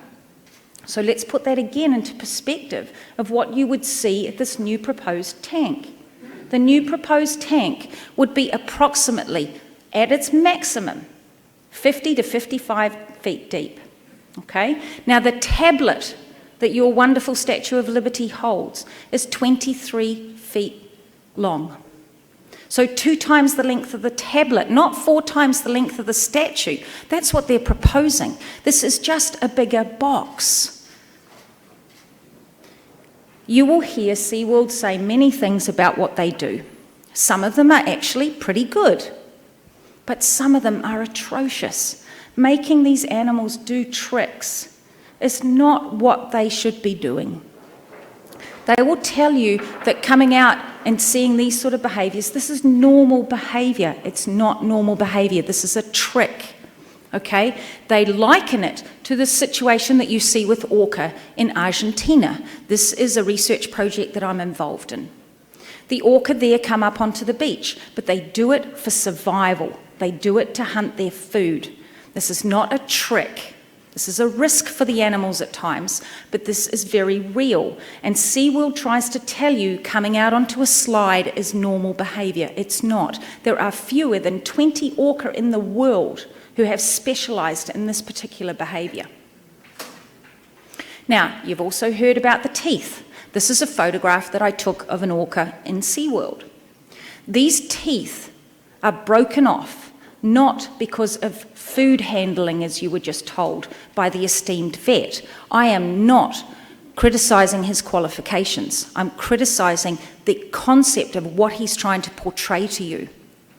This animal here has tooth damage as an individual, not at a population level, which we do see, but as an individual because it is kept in captivity, because it has chewed on the side of the tanks, because it has chewed on the bars in the tanks. This is not because it has been handling its food.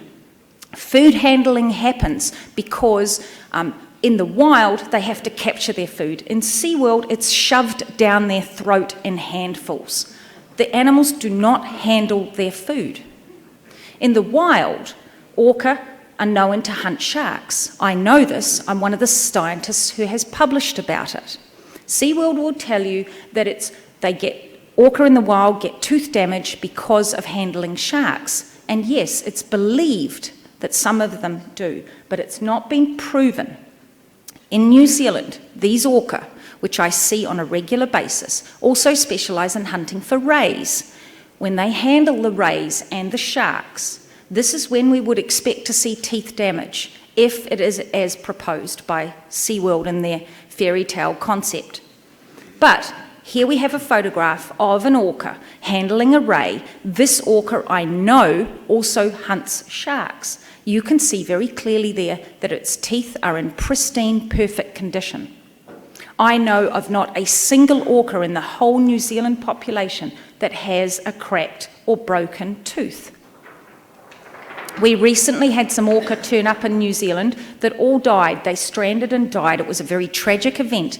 But 3 of those animals had worn down teeth to the gums, but they were worn down as an age-related food handling situation, not because they were chewing on concrete tanks or bars. So the size of the tank is not going to alleviate the stress issue that has created this problem. Now also, when I was at SeaWorld, I photographed in San Diego the images both on the left and on the right. This is young Nakai. Nakai was injured.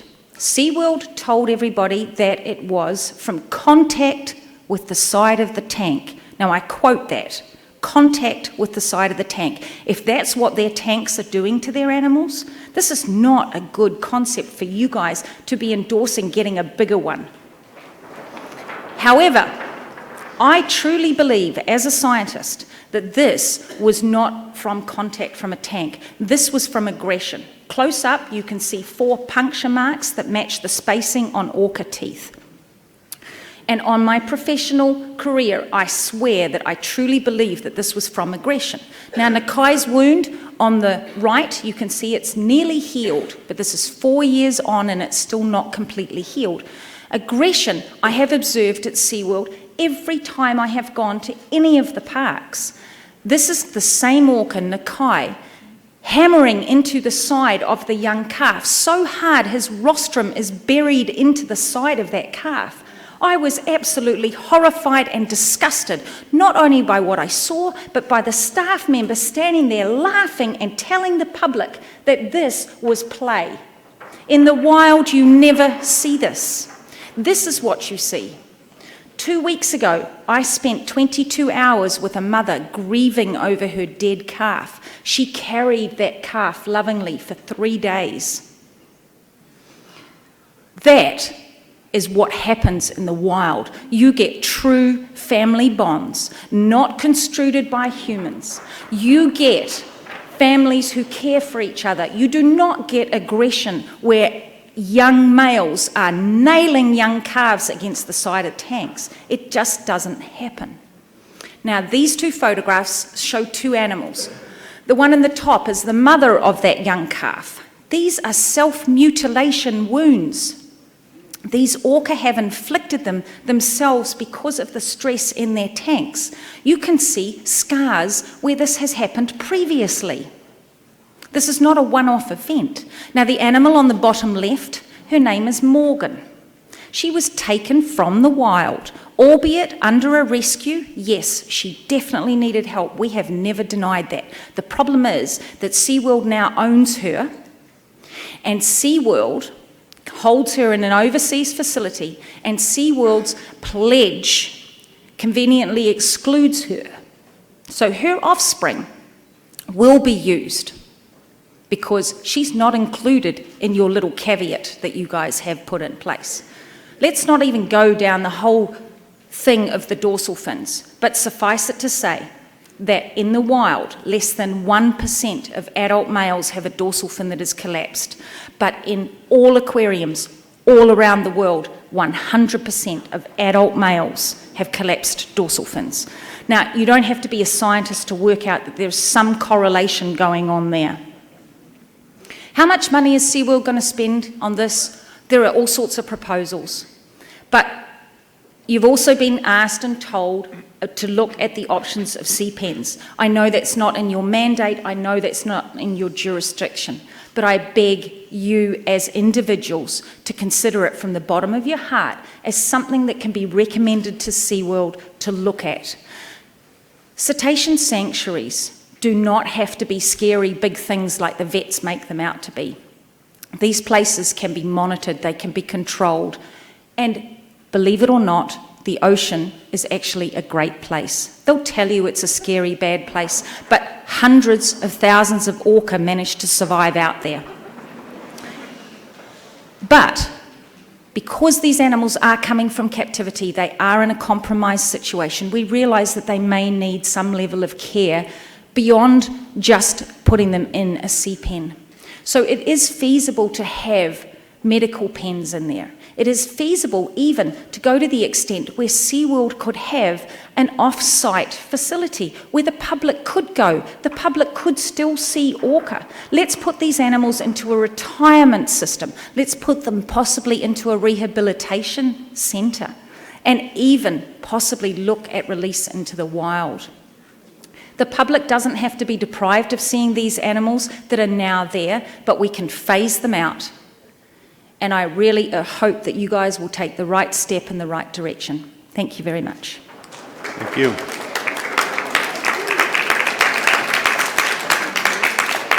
Thank you.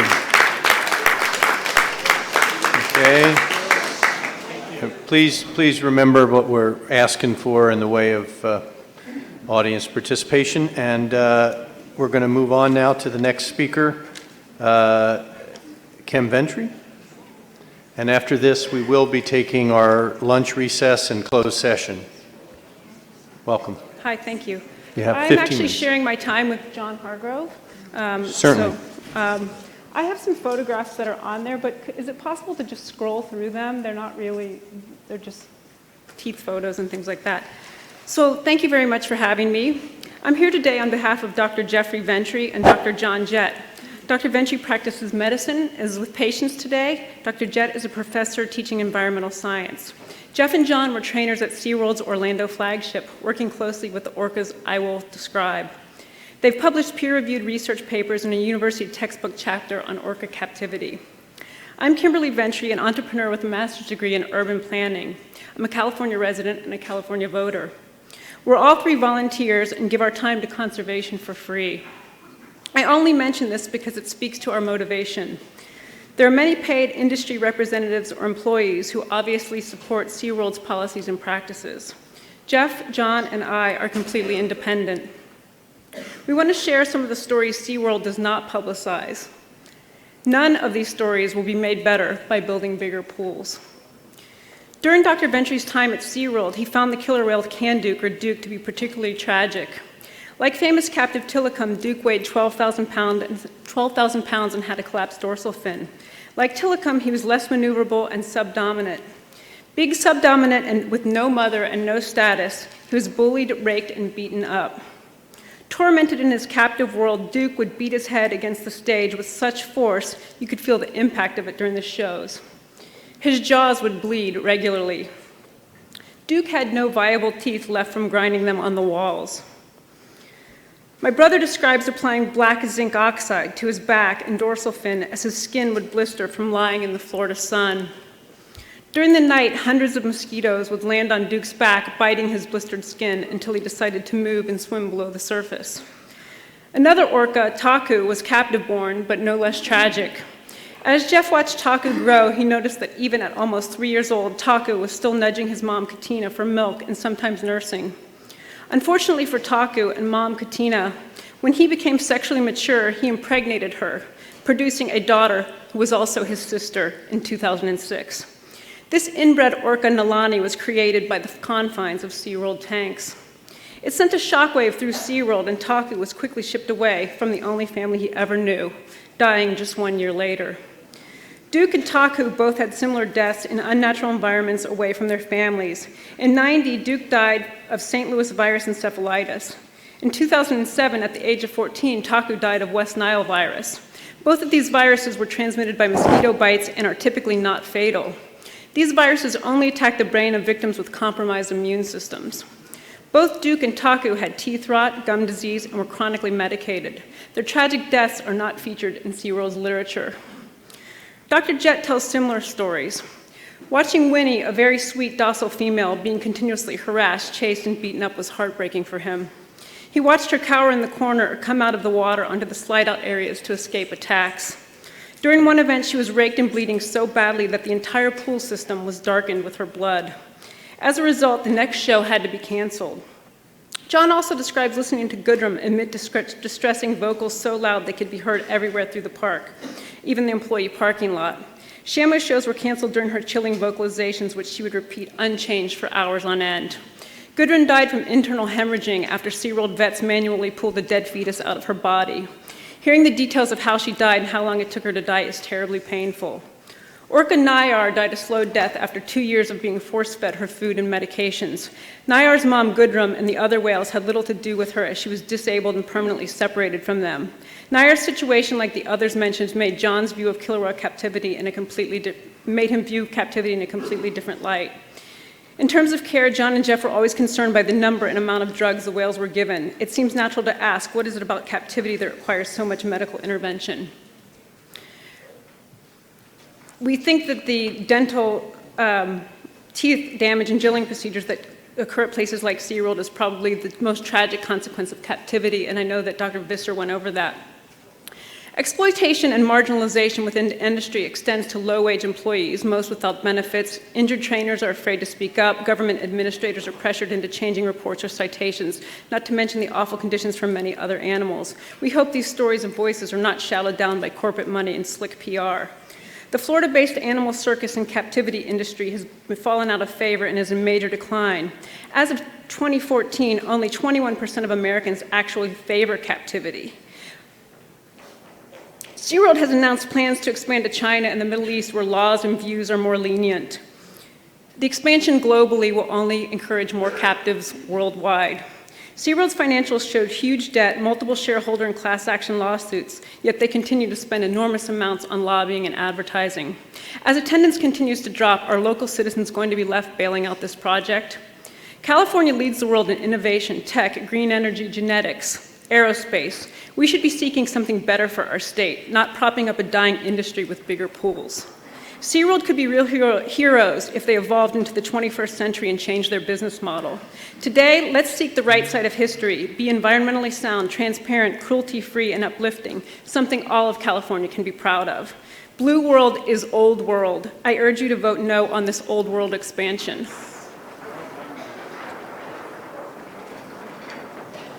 Good morning, I'm John Hargrove, and I'm here today to ask you to deny SeaWorld's request for a permit to expand their killer whale tanks. I am a former senior killer whale trainer for SeaWorld with 12 years of experience with the company at both SeaWorld of Texas and California, resigning my position in August 2012. I was also a supervisor of killer whale training with Marineland in France. The health effects due to confinement and captivity is irrefutable. Due to boredom and stress, the whales peel and eat the paint in the tanks. They also wear down their teeth by excessively rubbing their teeth on the concrete and bite the stage and ledges from frustration, causing the teeth to fracture. This damage forces us to manually drill the teeth with a metal drill bit without anesthetic. Trainers, not vets, perform this risky procedure. Once the holes are drilled, the whale must endure daily, multiple invasive irrigations with a powered machine with a hydrogen peroxide solution as we dig into the tooth with a metal catheter. This now causes the whales to be at greater risk to deadly infections, and in fact, this has happened. Captive orcas are heavily medicated. They are treated for ulcers from chronic stress and for countless infections from multiple types of antibiotics. We have medicated a whale for epilepsy, and yet we still swam with him despite the obvious dangers associated with both his condition and his mental state being compromised due to the side effects of the medication. Often we witness self-mutilation as whales, due to boredom, expressed obsessive behavior that caused injury to their faces and rostrums, which became bloodied and bruised and often caused them to what we referred to as shutting down or refusing to eat. Despite our best efforts to extinguish this undesirable behavior through SeaWorld training principles, we were unsuccessful. Inbreeding has now become a serious issue. Despite the fact that science has proven orcas don't inbreed in their natural habitat, these social mechanisms break down in captivity. Taku inbred his mother, and Keto, who killed Alexis Martinez and the uncle of Kohana, has currently inbred her twice by the age of 8, resulting in 2 calves. She rejected both calves, and the second died within their first year of life. Important to note is that natural breeding in the wild occurs between 13 to 15 years of age. This brings me to discuss the artificial insemination program at SeaWorld, which began in the year 2000, and I was on the team that performed the first successful AI procedure in the world on Kasaka.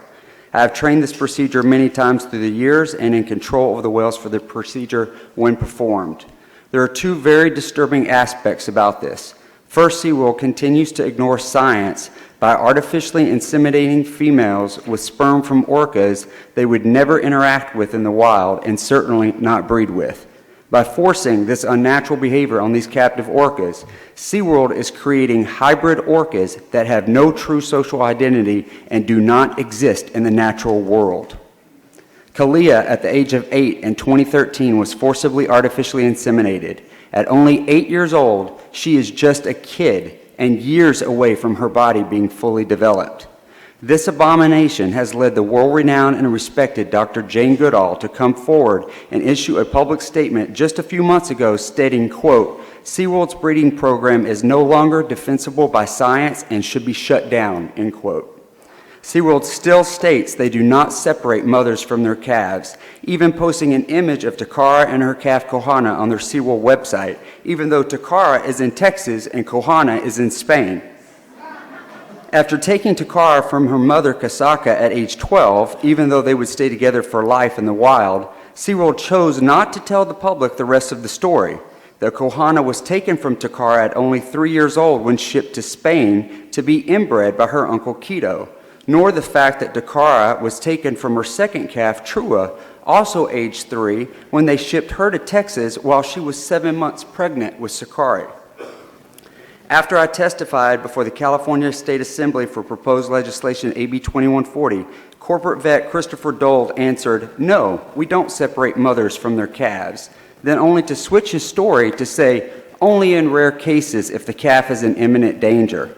I am certain that SeaWorld is responsible for taking at least 19 calves from their mothers, and only 2 of these were medically necessary due to extreme aggression by the mother toward the calf. SeaWorld now attempts to classify a calf as a nursing animal still dependent on their mother, and therefore acceptable to separate them after they stop nursing. Science has proven these animals stay together for life in the wild, and SeaWorld separated Keat from his mother Kalina when he was only 20 months old and still nursing. As an apprentice trainer in 1993-1994, I was responsible for detailed documentation of the whale's behavior, including calf nursing.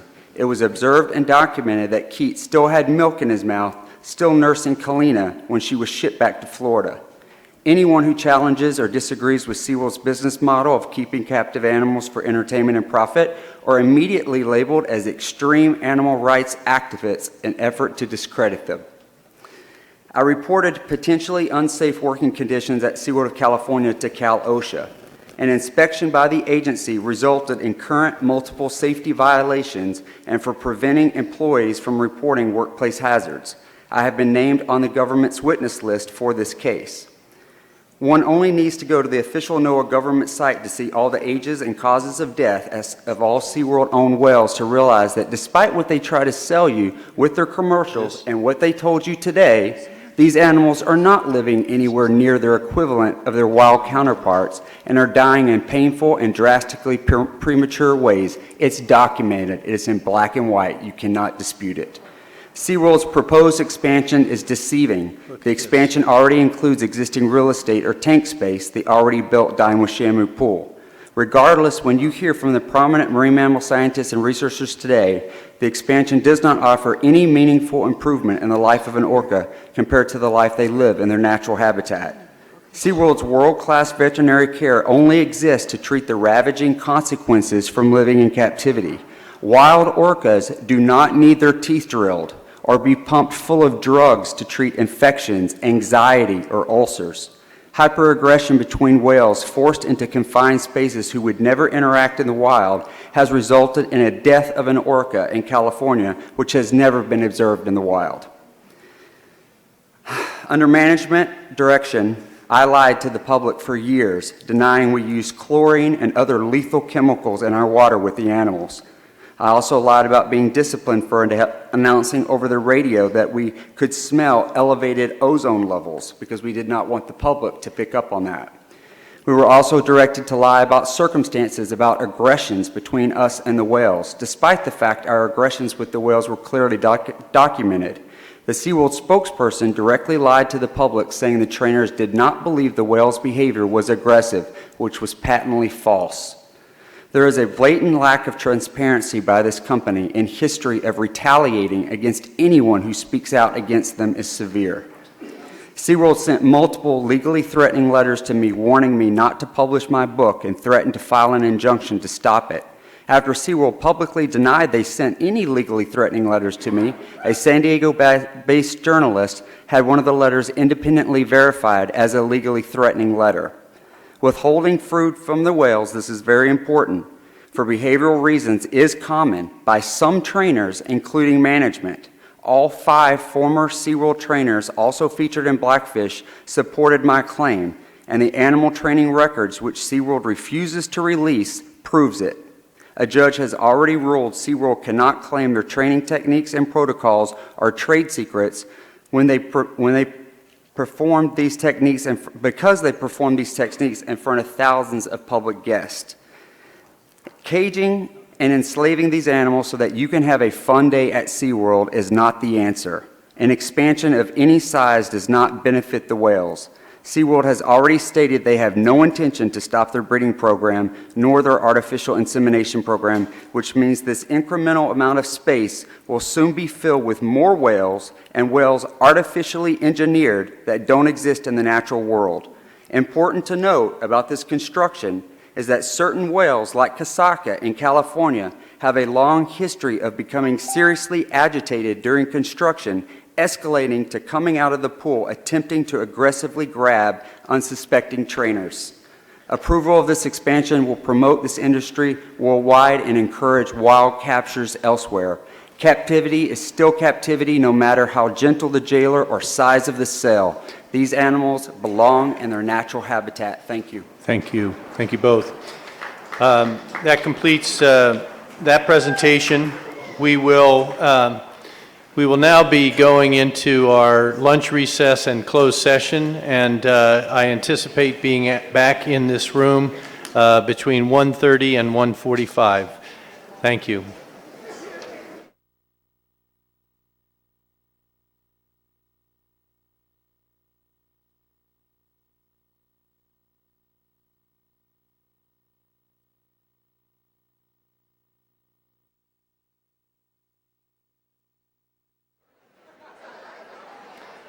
Thank you. Welcome back. Thank you for your patience, and I hope you've been enjoying your time waiting. We are going to continue, and as we know, we have a number of folks who are interested in speaking right down to the individual. We're still going through some organized presentations, and I wanted to invite up Jared Goodman from PETA, who would have 15 minutes. Yeah. Right. There you go. Yeah, get that one last shout out because we're going to not do that anymore. Okay.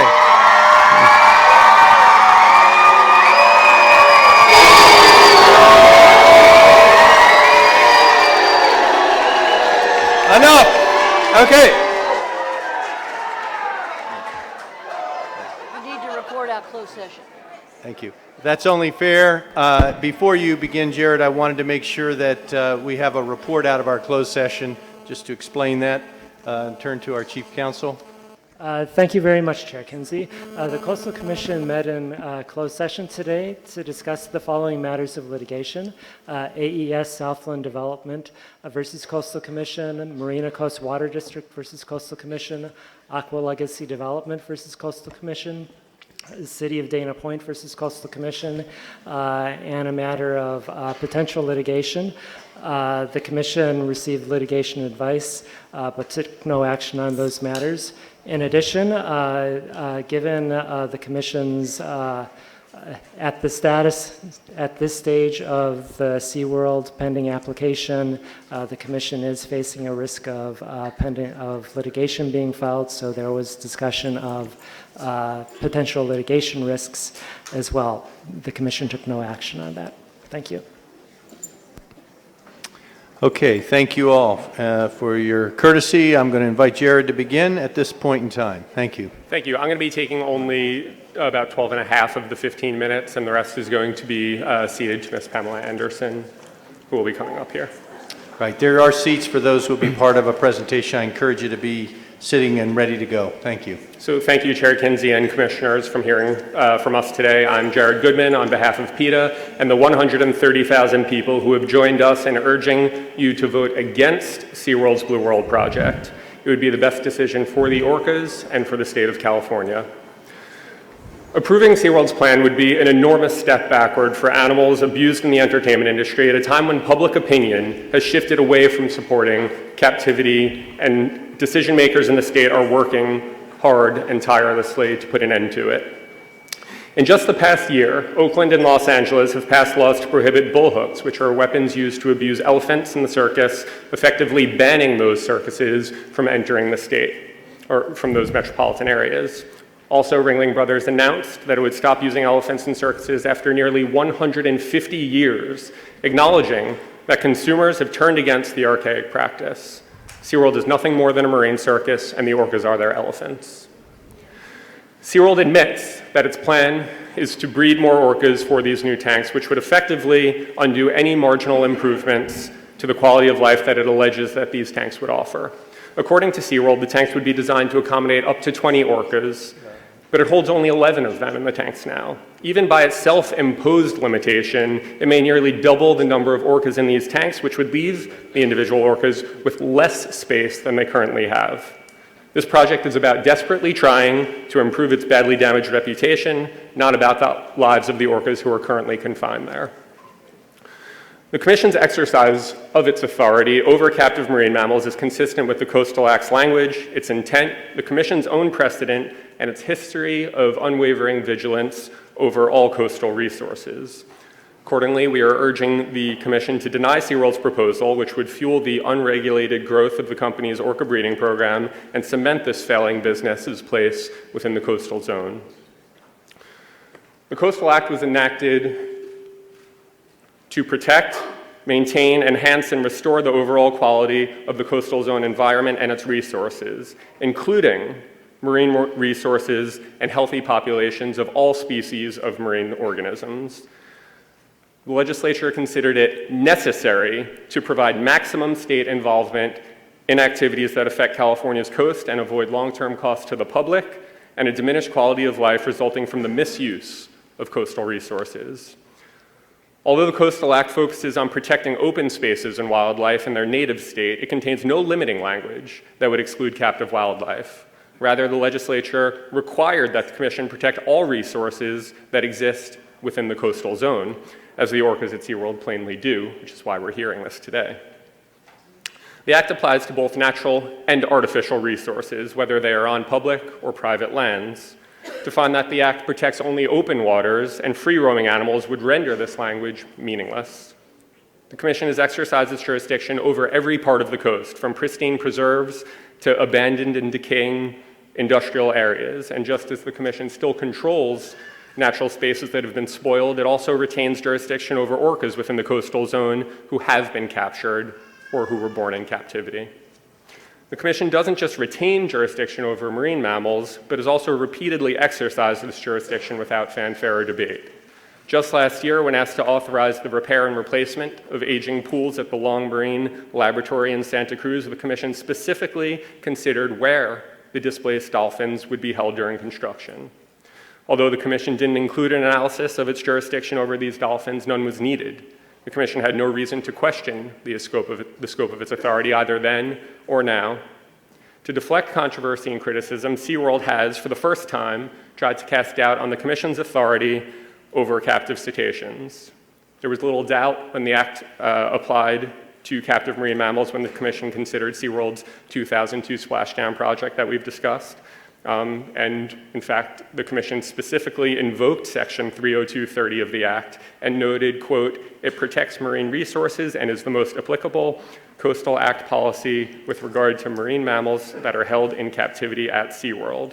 The Commission just asked how the noisy ride that was being built might affect the captive dolphins.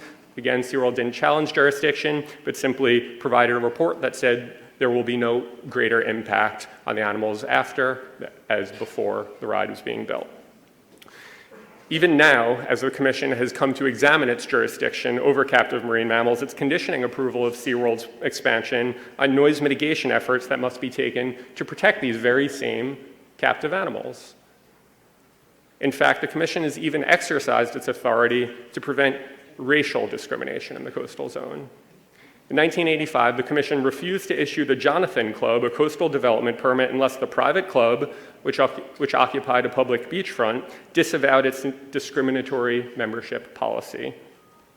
The club took its fight all the way to court and lost. And like the club, SeaWorld is a private organization that occupies the coastal zone. It profits from a practice that has become widely recognized as unethical and aims to curtail the Commission's power through a narrow reading of the Coastal Act. The Blue World Project, however, represents a far more tangible harm to marine resources of the coastal zone than the Jonathan Club did. Since orcas are due special protection under the Act, any uncertainty about the Commission's jurisdiction pursuant to the Coastal Act must be resolved in the orca's favor. In an attempt to repair a fractured reputation for its unethical business, SeaWorld is misleading members of the public and hoping they will believe that superficial aesthetic changes to its tanks will lead to a better quality of life for the orcas who are confined to them. As you can see in SeaWorld's new plans that they showed us today, the changes that the company proposes are designed to attract more guests, not to improve the lives of orcas. In the wild, orcas dive up to 1,000 feet below the ocean's surface, but the tanks that SeaWorld is requesting permission to build would reach only 50 feet at their very deepest points. And SeaWorld wants to increase the depth of its current tanks by only 15 feet from what it is currently, which is not even the body length of an adult orca. This new glass enclosure and horticulture outside the tanks would do nothing to benefit the orcas or enhance their quality of life. SeaWorld's proposed new tanks are only 350 feet long. That's only 0.07 miles. By contrast, as Dr. Visser told us, orcas have been observed swimming nearly 138 miles in a single day. SeaWorld has said that orcas will swim long distances in the wild only because they're required to in order to search for food. But in fact, also as Dr. Visser noted, these animals have evolved over millions of years into far-ranging, deep-diving, top marine predators. They travel in tight-knit groups, hunt cooperatively, and pass down behaviors and unique dialects to their young from generation to generation. But at SeaWorld, they're confined to small concrete tanks and fed dead fish. This is indisputable. These conditions lead to a number of abnormal types of behavior among the orcas, including incessant logging or resting for long periods at the surface of the tank, biting on the sides of the tanks, and excessive aggression directed towards trainers and each other. We've heard from others on these detrimental effects of captivity, so I will only address them briefly. Dr. Heather Rowley, a PETA Foundation veterinarian who has experience working with marine mammals, visited SeaWorld San Diego in September and October of 2014 and the other two SeaWorld facilities earlier this year. Her observations confirmed the damage caused by a life of deprivation at SeaWorld. Although in the wild, orcas spend up to 95% of their time submerged and are in motion almost constantly, the male orca Akaiko was observed lying motionless at the surface of the tank for at least 15 minutes, occasionally lifting his head and opening his mouth as if he were trying to swallow air. And another orca floated motionless in a corner near the exit of the pool. A third orca who was housed in isolation was observed exhibiting a repetitive swimming pattern, which is uncommon in the wild and believed to be a sign of psychological stress and boredom in captivity. Dr. Alley identified rake marks on several of the orcas. These occur when the teeth of dominant orcas scrape against less aggressive animals, and in the wild, while this certainly does happen on occasion, the orcas who are involved in the altercation can simply swim away from each other. In captivity, there's no way for them to escape, which results in chronic and stress and painful serious injuries, as were observed on several of the orcas performing at SeaWorld. In fact, SeaWorld's own veterinary records reveal that orcas have been given diazepam or Valium to reduce the aggression brought on by captivity. We heard Dr. Nolans mention that the orcas are not given antidepressants and given Valium only when necessary for a medical procedure. SeaWorld's veterinary records show that 3 orcas were administered diazepam because, one, a new mother with a days-old calf was acting aggressively towards her baby. Another orca was also acting aggressively towards that calf, and a third was trying to breed with him. Excuse me, with her. This was a male orca trying to breed with an approximately 11-day-old calf. Many of the orcas, including one as young as 5 years old, showed signs of advanced dental trauma, including missing and worn and broken teeth that you've heard from others about today. Again, according to SeaWorld's own veterinary records, the drilling that they do and the flushing that they do is often unsuccessful. And these animals still often suffer from chronic dental infections to the point where pus will be exuding from the tooth, and you could feel the heat from the infection without even touching the tooth.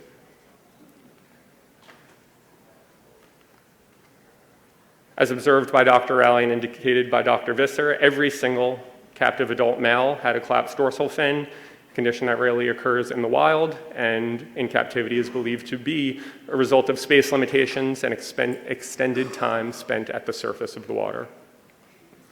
These conditions take their toll on the animals. In the last 10 years, 7 orcas owned by SeaWorld, averaging under 13 years of age, have died, whereas in the wild, orcas have an average life expectancy of 30 to 50 years, and some can live to be over 100. Again, these are facts. These are the animals who have died at SeaWorld within the last 10 years, and the average age was less than 13. While SeaWorld is spending millions of dollars desperately trying to repair its devastated image, it spends less than 1% of its revenue on rescue and conservation. The $95 million that SeaWorld is proposing to spend to construct these new tanks is, based on its 2014 spending, more money than it projects to spend on rescue and conservation over the next 13 years. In fact, several studies conducted by members of the zoological community have concluded that unnatural portrayal of animals used in entertainment actually undermines the legitimate scientific welfare and conservation goals of those who seek to protect them, while other studies have shown that seeing animals in captivity actually fosters disrespect for them rather than reverence. First and foremost, SeaWorld is a business with profit as its goal, not an educational or conservational institution. SeaWorld lost 1 million visitors last year. Its second quarter earnings dropped 84%, and more than 130,000 people have already asked the Coastal Commission to vote against the park's plan to continue keeping orcas in tanks. If SeaWorld truly cares about the well-being of orcas, it will cancel these plans. It will build state-of-the-art augmented or virtual reality experience that would allow visitors to observe and interact with marine life in new and innovative ways, as well as offering actual educational value to a new generation of people who don't want to see marine mammals held captive and forced to perform circus-style tricks. And they'd invest in coastal sanctuaries where marine mammals can experience the ocean, engage in natural behavior, and live in an environment that provides them with the physical and mental stimulation that's crucial to their well-being. In an effort to save the Commissioner's time, I'm going to ask that everyone who urges the Commission to deny this permit to please stand up quietly to show your support for this position. This is in addition to the 100 people outside who simply couldn't fit and are watching from the screens outside the building. Thank you.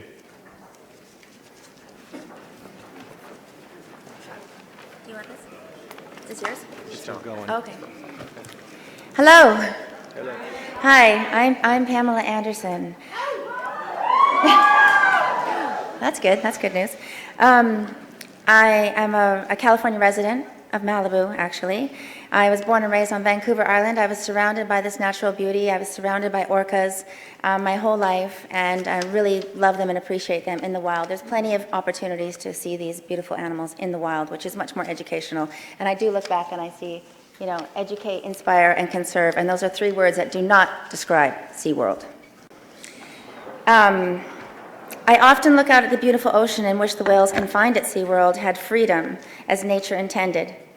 SeaWorld's proposed expansion is out of step with the times. LA has banned bullhooks used to beat elephants. San Francisco banned animal circuses altogether. And last month, a judge upheld the government's ruling barring a marine park from importing beluga whales from Russia, an issue I spoke about at a Russian forum just a few weeks ago, just before the ruling. Approving a permit for new awful orca tanks would be a major step backwards. Look closely at SeaWorld's plan. It is designed to enhance the tourist experience, not the animal's existence. SeaWorld says it will use the extra space to breed and imprison more orcas. Approving this project will mean immense suffering for the ocean's most sophisticated animals. The construction alone will be very distressing to SeaWorld's captive orcas.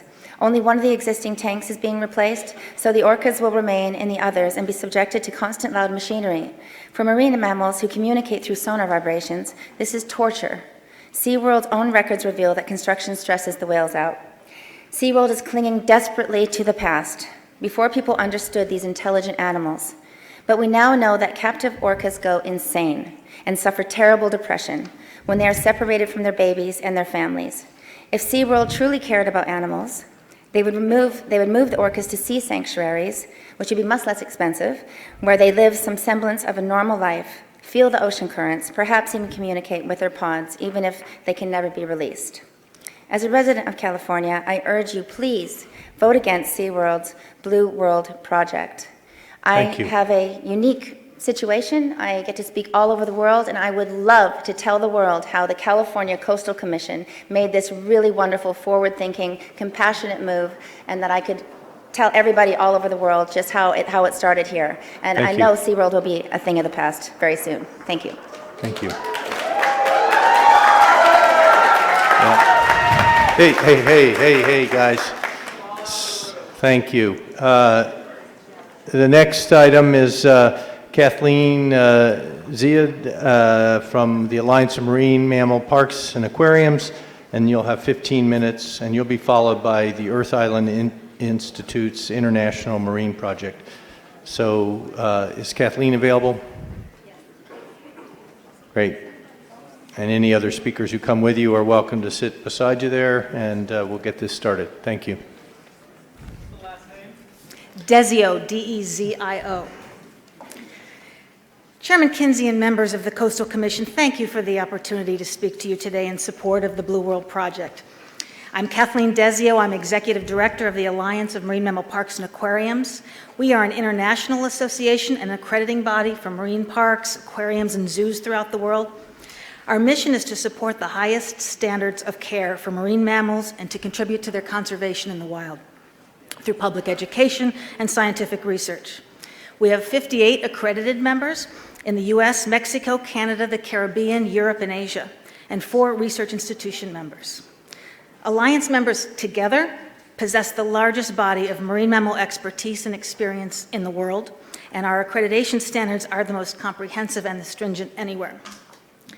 SeaWorld San Diego is an accredited member of the Alliance, and as such, it must meet or exceed our rigorous standards covering a dozen different areas, including animal husbandry, animal training, enrichment, water and environmental quality, breeding, transportation, scientific research, conservation, and education, among others. These standards optimize the welfare of and the environmental conditions for marine mammals in our members' care and maximize their educational and scientific value. In our work with SeaWorld San Diego over many years, they have demonstrated world-class animal care in state-of-the-art habitats, pioneered important scientific research on cetaceans, lent amazing time and resources to extensive rescue and rehab work with entangled animals along the coast of California. These high standards have rightfully earned them their stature as a global leader in the zoological community. However, despite meeting these high standards, in the days leading up to today's hearing, SeaWorld has been continuously attacked and vilified in a stream of misinformation from organizations that do not believe there should be any animals in human care at all, not in zoos, not in aquariums, not in marine parks, not even as your pet. That is a view that is outside the mainstream of the American public, and it's not shared by most Americans. Many of these organizations make no secret of their desire to see SeaWorld and similar institutions be forced out of business. And in a breathtaking display of hypocrisy, while many in these organizations have for years criticized the size of SeaWorld's habitats and welfare of its animals, these very same people are now spending considerable amounts of money and time and resources to oppose the very project that would give SeaWorld's orcas much larger, more dynamic and enriched environments and make possible greater animal welfare. That's just wrong. Even the San Diego Union Tribune today, editorial board, said that they couldn't understand how the activists could possibly believe the whales at SeaWorld would be better off without this project. And they said there is no legitimate reason to deny them a permit. These groups are also advocating, though, for a ban on breeding, as you've heard, of SeaWorld's orcas. And to be clear, that prohibition would not be in the best interest of the 11 orcas there, but it also would not be in keeping with professional best practices in the accredited zoological community, and it would impede SeaWorld's ability to fulfill its obligations under Alliance accreditation standards and guidelines, which, among other things, require them to optimize genetic diversity and maintain a sufficient population to serve current and future conservation and education commitments. Successful breeding programs minimize the need to collect from the wild. SeaWorld's successful breeding, research, and husbandry over 35 years have led to a thriving orca population in human care, and they are the reason SeaWorld has not collected a killer whale since then from the wild. As you consider this permit application, we urge you to keep in mind the tremendous benefits it will bring if the permit is granted as the staff has recommended. It will improve animal welfare by giving them a much larger and innovative new environment. It will bring one of the most sophisticated, spectacular killer whale habitats in the world to California. It will ensure that SeaWorld's cutting-edge scientific research with orcas is able to continue to benefit orcas in the wild, and it will enable SeaWorld to maintain its impressive veterinary expertise and facilities that make possible the always on-call, large-scale rescue and rehab work with stranded animals along California's coasts. In closing, people love what they know and they understand. While killer whales were once feared by some and used as target practice by others, today they're one of the most iconic creatures. People know and love them and want to protect them. That is in no small part due to the work of SeaWorld over the last 51 years. On behalf of the Alliance of Marine Mammal Parks and Aquarium, I urge you to vote in a way that supports that work for the next 50 years. And I want to cede the rest of my time to my colleagues. Cut it out, please.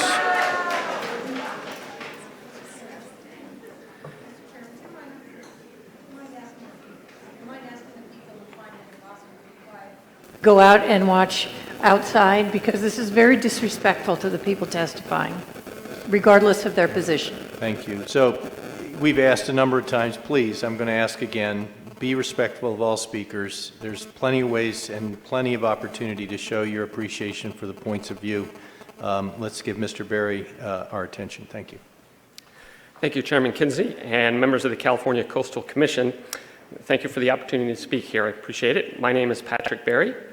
I'm a board member of the Alliance of Marine Mammal Parks and Aquariums, current chair of the Planning and Policy Committee, and have led the review of our standards and guidelines each year to continually strengthen and improve them and ensure they are current with best practices. I have also been an accreditation inspector for the Alliance for many years, and in this capacity have personally inspected 2 SeaWorld facilities myself. Alliance accredited facilities must demonstrate they meet our requirements every 5 years through a comprehensive 2-day on-site inspection by a team of experienced professionals. Our standards and guidelines encompass 42 pages with 12 sections and 217 provisions. I would like to take a moment to touch on a couple points about our standards in the area of breeding programs. Accredited facilities, such as SeaWorld, must develop a comprehensive written propagation plan covering all aspects of breeding designed to maximize the potential for successful breeding efforts and rearing of offspring. Breeding programs of accredited facilities must include a range of elements such as the provision of appropriate maternity pools and monitoring pregnancy, calf delivery, and rearing. Living animals require a substantial commitment of resources and thoughtful management and cannot be managed using short-term strategies. It is essential that facilities maintain healthy, genetically diverse populations that ensure their long-term sustainability, maximizing facilities' contributions to research and the public's knowledge of marine mammals and concern for their conservation in the wild.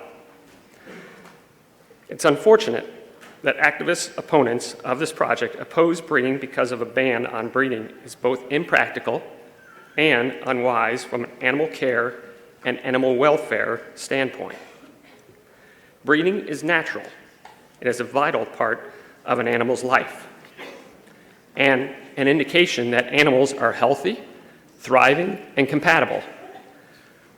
To groups of animals that depend on extensive social contact and cooperation, offspring are significant and enriching. Any call to ban breeding is nothing more than a thinly veiled attempt to force zoological institutions to manage their animals into extinction. The result, of course, is no more animals in zoos and aquariums.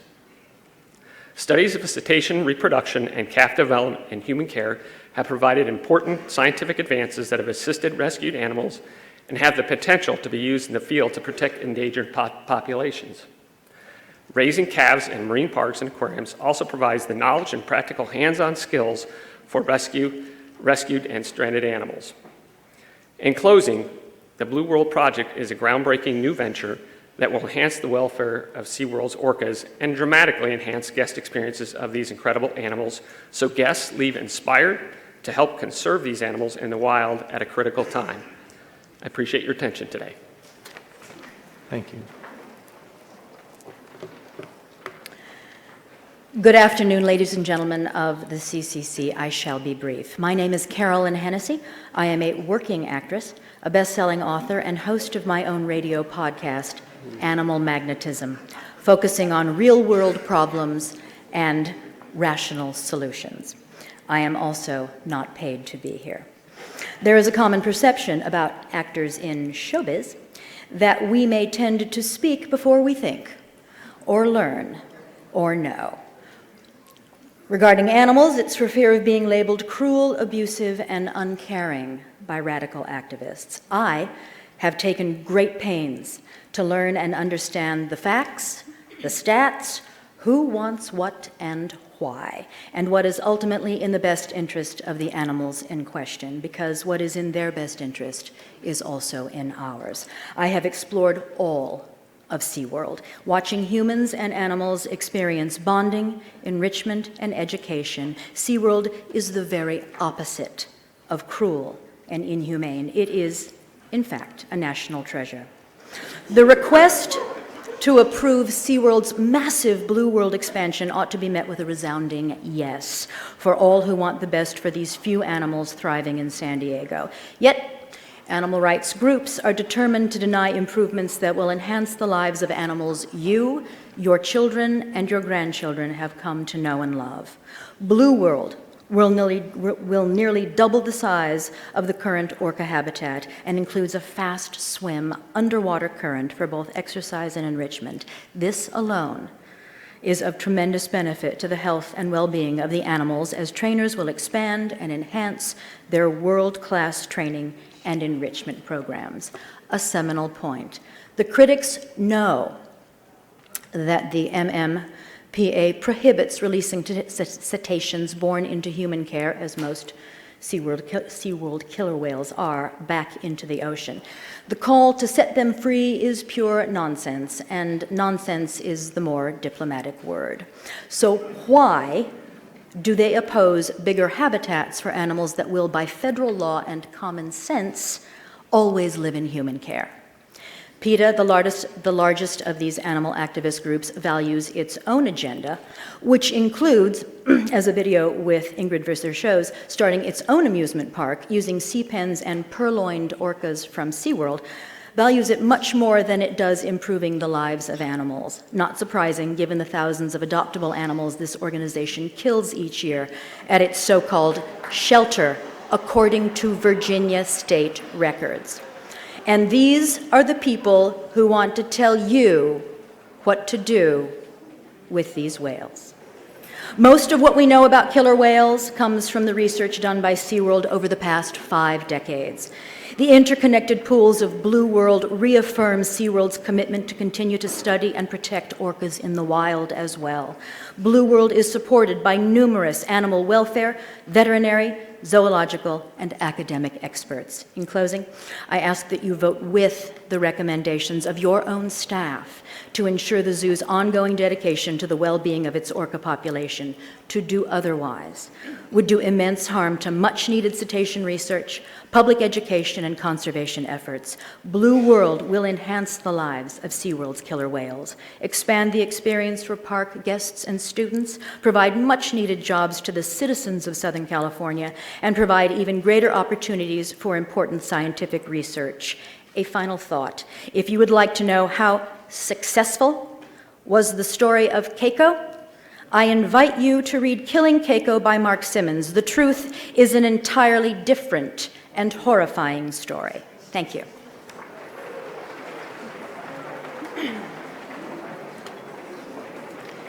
Good afternoon. My name is Dr. Deborah Luke, and I am the Senior Vice President for Conservation and Science with the Association of Zoos and Aquariums, often referred to as the AZA. I earned my doctorate degree in cognitive neuroscience and have over 20 years of animal research and conservation experience, including with marine mammals, in both wild and zoological settings. AZA is a nonprofit organization whose independent accreditation commission oversees the world's toughest and most comprehensive standards and review processes for accrediting aquariums and zoos. SeaWorld San Diego is a member of AZA in good standing that meets and exceeds AZA's accreditation standards. Within the scientific community, we know that we learn the most about a species when we study animals both in the wild and in human care. By studying animals in the wild, we are able to gain information about long-term observable patterns of behavior, ecology, and ethology for a species or a population. By studying animals in our care, we are able to gain more detailed knowledge about how their physiology allows them to thrive and how they perceive their environment. These two areas of study are complementary, and when considered together, offer an unparalleled scientific knowledge with substantial implications for conservation of animals in the wild. AZA-accredited aquariums and zoos are devoting a constantly increasing amount of time, effort, and resources to conservation and the protection of threatened and endangered species, including marine mammals. They devote equal energy towards always improving standards of care and protection of the animals in their care.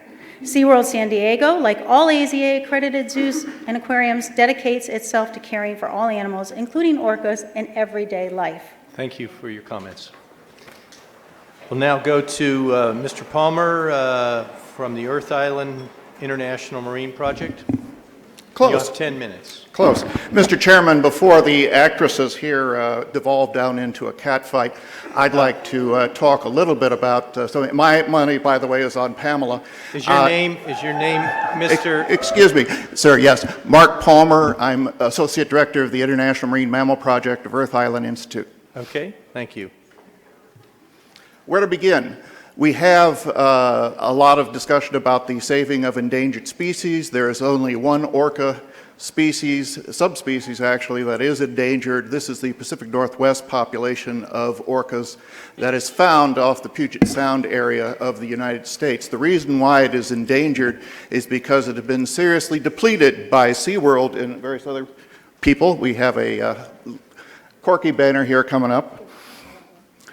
The only reason why this species is endangered is because of the collection of animals back in the 1970s and 80s, which depleted the population. Therefore, the animals have not been able to grow. We have a number of pollution problems as well, which SeaWorld is not dealing with. We have a number of other problems within Puget Sound, ship strikes, noise pollution, et cetera, which SeaWorld does not deal with or does not even mention in their presentations. So I don't think that they're doing much for conservation. I don't think they're doing anything at all. And I can make an argument that they are doing great deal of damage to the people of the state of California through their miseducation of the public, their misstatements about what's going on. They talk about Corky, and here we have the Free Corky banner. Corky was captured in the Pacific Northwest. It is one of the only animals, I guess there are two animals at SeaWorld San Diego that was caught in the wild.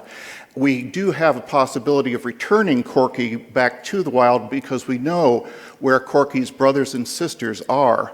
They've been watched and they've been studied for a number of years by biologists up in the area. So Corky is a possibility indeed for returning a wild orca back to its home where it was once ripped off from.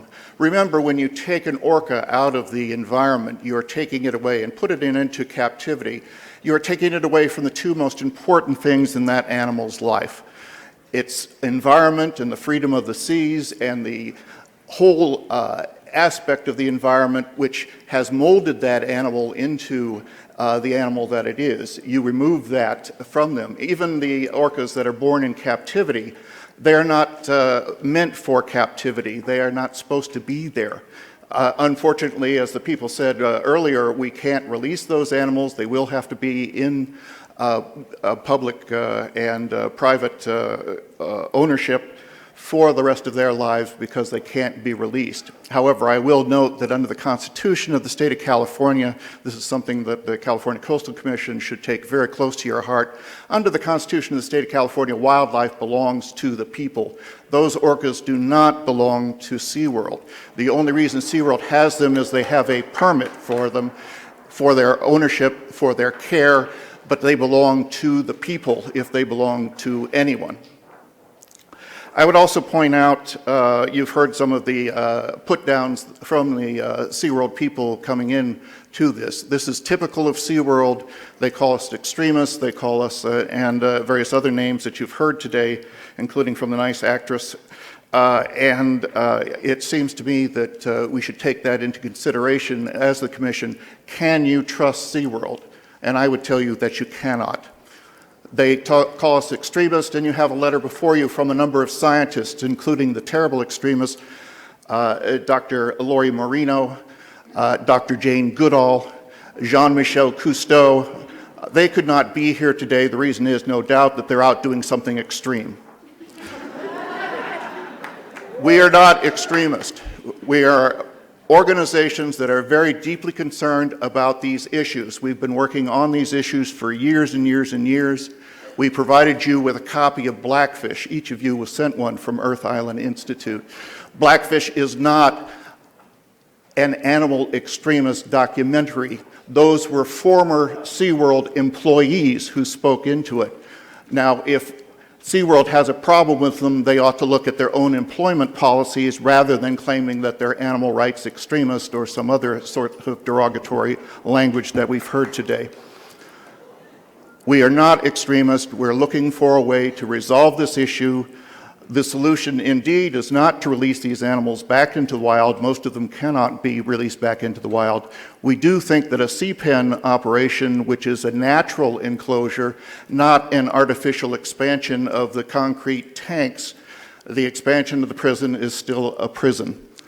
What we want to see is sea pens out in the ocean where these animals can thrive, where they can feel the tides, where they can feel the winds, where they can chase fish, where they can do things that orcas do, instead of doing a show each and every day on the hour, which is what they do now in captivity.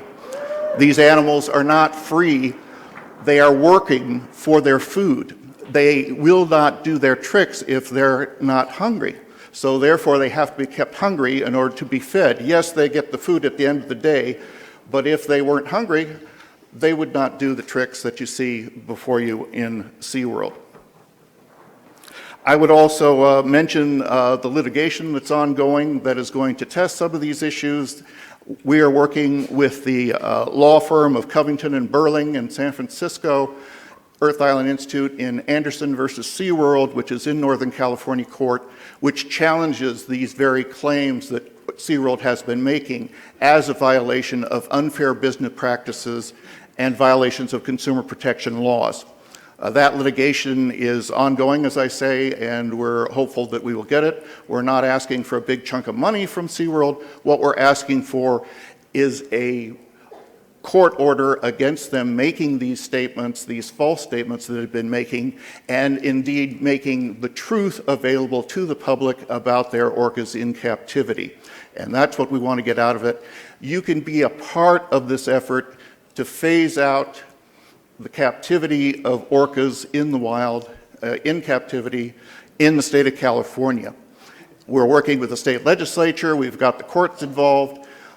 Here, the California Coastal Commission has a chance to make a stand on this issue. You can deny the permit, which the nice actress would like you to do, or we could condition the permit on ending the breeding in captivity of orcas in the state of California. And you'll hear more about that proposal from Sarah Wan when she gets up to speak with you. One more mention on the Corky banner, thanks to the volunteers who have put it up. If we could run it around so everybody else in the room could see it, and it looks like I've beaten the clock, so I'll say thank you very much for your time, and I hope you do the right thing. Thank you. And now I'd like to invite up Dr. Naomi Rose from the Animal Welfare Institute and those who will be speaking with her. Hello. I have a presentation. Thank you very much for inviting all of us to speak with you today on this important issue. And I'm here to ask you, on behalf of the Animal Welfare Institute, to vote no on this proposal. And I know that this might seem a strange thing for an animal welfare advocate to propose that we don't give these whales more space. Well, the reason I'm asking you to vote no is because giving them incrementally more space is ill-advised at this time. There's a number of reasons. I've written a letter to you on this topic about the waste of resources this might prove to be. If you put $100 million into this big hole in the ground at this point, events are starting to move forward on several different levels, including in the legislature here in California. And there's a drought going on, and public opinion is changing. And quite frankly, it might be best, at the very least, to reconsider the timing of this, to at least wait, until certain events play out and we see where things stand in 2 or 3 years. Building this enclosure now and SeaWorld investing this kind of money, and the city of San Diego and the state investing this kind of money into this enclosure just seems bad timing to me. And I think it will be, in the end, events will overtake this decision here today, and it will be a waste of resources if you vote yes on this. I think I have the ability to move my own. Yes. So there are 58 orcas on display in 8 countries in the world. Most of them are here in the United States, but there are some all over the world. There's some in Asia, there's some in Russia, there's some in Europe. So in Russia, there's a capture operation going on right now. They've taken, I found it very interesting that SeaWorld said that they don't know anything about those captures in Russia. I know a lot about those captures in Russia. It's not actually really hard as an advocate for conservation to know about those captures in Russia. They should know more about those captures in Russia. They are providing orcas for the public display industry, which they are a member of. I'm rather surprised to hear that they don't know very much about it. There have been 15 captures in the last since 2012, so that's the last 3 years. 2 were just this year. And 10 of those were before the date on the condition for this permit. So even though I've heard today that they are pledging additionally not to take those animals or their offspring or genetic material from those animals, it isn't clear to me that they are talking about the 10 before February 12, 2014, or just the 5 after February 12, 2014. So I do think that those Russian orcas are relevant to the discussion here. When it comes to their welfare, I'm going to just run really quickly through some free-ranging versus captive animal differences. This is something I've spent a lot of time discussing in my job. I have been addressing the issue of the public display and the welfare of captive marine mammals, including orcas, since 1993. So for 22 years, I've been working on this issue. I am an orca biologist. I studied them in the Pacific Northwest. I'm most familiar with the northern residents, which are threatened under Canadian law, but I'm also familiar with the southern residents, which are endangered under U.S. law. So in terms of space, you've seen this slide already, so I won't spend too much time on it. As Dr. Visser pointed out, this is one short period of a day, what one orca did. He dove to 600 feet, and he moved a great deal of horizontal distance, and that little blue box in the upper corner is what the whales at SeaWorld have to move around in. And so no matter what they do in terms of building larger concrete enclosures, they cannot give the animals what they need. This is a species that is very high on the list of species that don't belong in captivity. There are some species that are too large, too socially complex, too intelligent to thrive in captivity, and orcas top that list. Elephants are also on that list. Polar bears are on that list because they're so wide-ranging. They simply do not thrive in captivity. We're not talking about all zoos and aquariums. I've heard that also today, that we're somehow or other radically trying to close down all zoos and aquariums. That's not the case. We're talking about a specific species that does not thrive in captivity. And I think this slide is really indicative of why. There are a lot of researchers who work with orcas in the wild who are opposed to their public display, who support the legislation by Assemblyman Bloom, for example. They wrote a letter supporting it because of this very simple math. Large animal, small concrete enclosure. Social groupings. Their family bonds are broken. No matter what you have heard about the separation of mothers and calves, they do separate mothers and calves. Depends on how you define a calf. If you're just talking about a dependent calf that's still nursing, sure, they don't break those bonds unless there's some medical need. But once they stop nursing, SeaWorld is free to move these animals around under their own policy. Well, the fact is that in nature, even with the populations that do have some dispersal, a young orca will not leave its mother's side until it's 5 to 10 years old. All right? So there are some populations that show some dispersal, but not until they're 5 to 10 years old. That is the earliest you should be separating any calf from its mother. But in fact, the populations which form the basis, the foundation of the SeaWorld collection, as they call it, are in fact North Atlantics and North Pacific whales. And those whales show long-term family bonds that last for life. So to take a calf that is 10 years old, 12 years old, 15 years old, 20 years old, and move it to a different park is breaking a family bond. Environmental quality and complexity. Well, that's the tank at SeaWorld that's going to be the equivalent of the tank at SeaWorld that's going to be demolished. This is G-Pool in Orlando. It used to have rock features. It used to have landscaping.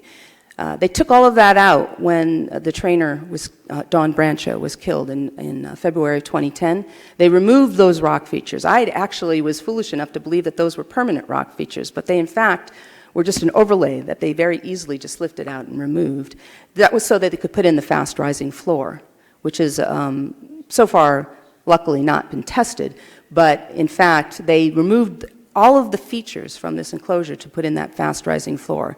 If you look at these architectural designs, which are part of the application, you will notice that most of the features, most of the landscaping is on land. It's for the people. There's not very much marinescaping going on there. This is still just going to be a concrete tank with a lot of glass. It's going to be for the viewing public, not really for the whales. Just one of the examples of why this is so different for them. If you notice in those artist renderings that SeaWorld showed, the visibility in those tanks is wonderful. You can see all the way to the back and all the way to the bottom. It's utterly clear to maximize the visitor's experience. That's not natural. The ocean is turbid. It's got a lot of other features in it that cause visibility to be low. And then, of course, there's just depth where the light drops out. If any of you are divers, you know how fast the light drops out. 30 feet, 40 feet, you're getting into darkness. These animals routinely dive, as you saw on the slide I showed, to 600 feet. They're in pitch black darkness, and they use their echolocation to navigate. This tank is a completely unnatural environment for them, and it's the biggest one they're ever going to build for these animals. One of the reasons we were hoping to encourage the promotion of sea pen, not sea cage, I thought that was pretty funny actually, sea pen sanctuaries is because it will allow them to live in a more natural environment. It still won't be perfect. It won't be as deep as they should be diving. It won't be as big as they should be, in terms of horizontal distance that they should be swimming, but it'll be bigger than this. And this is as big as they can financially, feasibly make it. All right, but it'll be, if we are able to work together to create sea pen sanctuaries, it will be larger than this.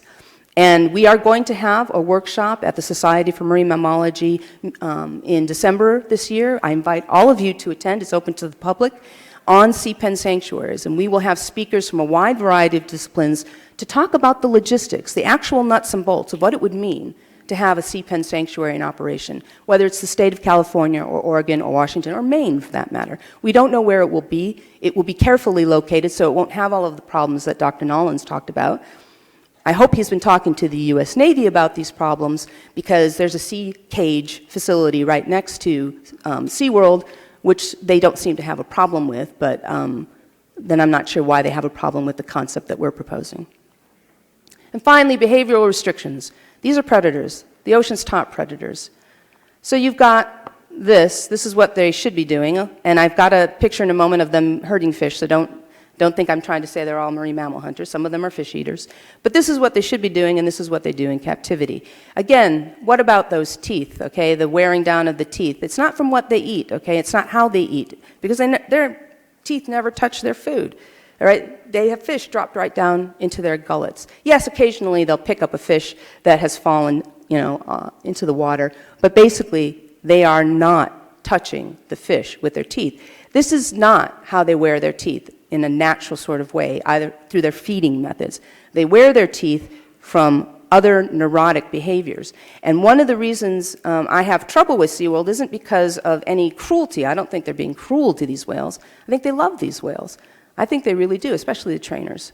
There's no doubt about it that they feel an extremely strong bond with these animals, but they don't understand them. They think they do. They think they're the world's experts, but they've never spent any time observing these animals in the wild. And if they don't know what normal is, then they cannot know what abnormal is. They cannot recognize abnormal if they don't know what normal is. All right? And you actually, if you talk to some of them, you'll find out they've never even seen a wild whale. Those are the people who are responsible for their welfare, people who've never seen a wild whale. That disturbs me. All right, and so they can't know that, the chewing on the walls and the gates is actually completely abnormal. That is not what they do in the wild. They don't chew on logs or rocks in their environment. They don't do that, all right?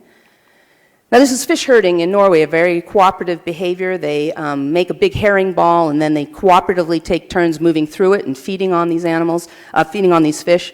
It's a family affair when they do it, and that's what happens in captivity, right down the gullet.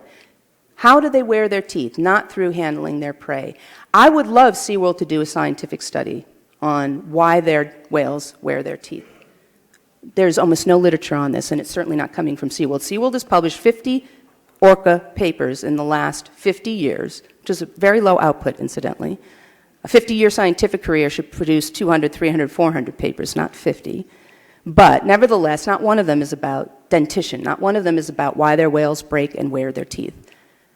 Instead of explaining what's going on in captivity, they tell you it's normal, and so they don't have to study it. But it's not normal. That's normal. That's a stranded resident whale in the Pacific Northwest, so it's dead. That's why it looks so terrible. It is dead, but look at its teeth. Absolutely gorgeous. That's a resident whale eating salmon in the Pacific Northwest. Those are captive whales. Now, there are wild populations of killer whales with worn teeth. Dr. Visser mentioned them. Dr. Nollins mentioned them. There are such populations, but their teeth wear at the population level. All the whales in that particular population have worn teeth. It's because of the way they feed, and we're still trying to figure all of that out. Is it because of the type of prey they handle? Is it because of the way they're handling the prey? We actually don't know, but it's at the population level. Most populations have those beautiful, gorgeous teeth. So if in some populations they have tooth wear, it's because of the way they're handling their prey or because of their prey. Maybe they're very abrasive. We don't know yet. Why are they like that in captivity? Why are they broken? Why are they worn down to the gums? It's probable that in the wild populations, it's a health problem. It's probably causing problems for those populations that suffer from that tooth wear because of the way they handle their prey. So when SeaWorld tells you there are no health problems to this condition, that's simply not logical. Bad teeth affect human beings. Of course bad teeth are a problem for their health. Why isn't there more literature on this in the zoo biology journal or the veterinary journals out there? So you also heard about survivorship, the paper by Drs. Jett and Ventry and also by Dr. Robeck. Look at the last line there. Survivorship rates in captivity are comparable to populations in the northeastern Pacific Ocean that are endangered and threatened. That's as good as it gets at SeaWorld. SeaWorld habitat allows their whales to survive just as well as endangered and threatened populations. That's who they're comparing their whales to in that paper.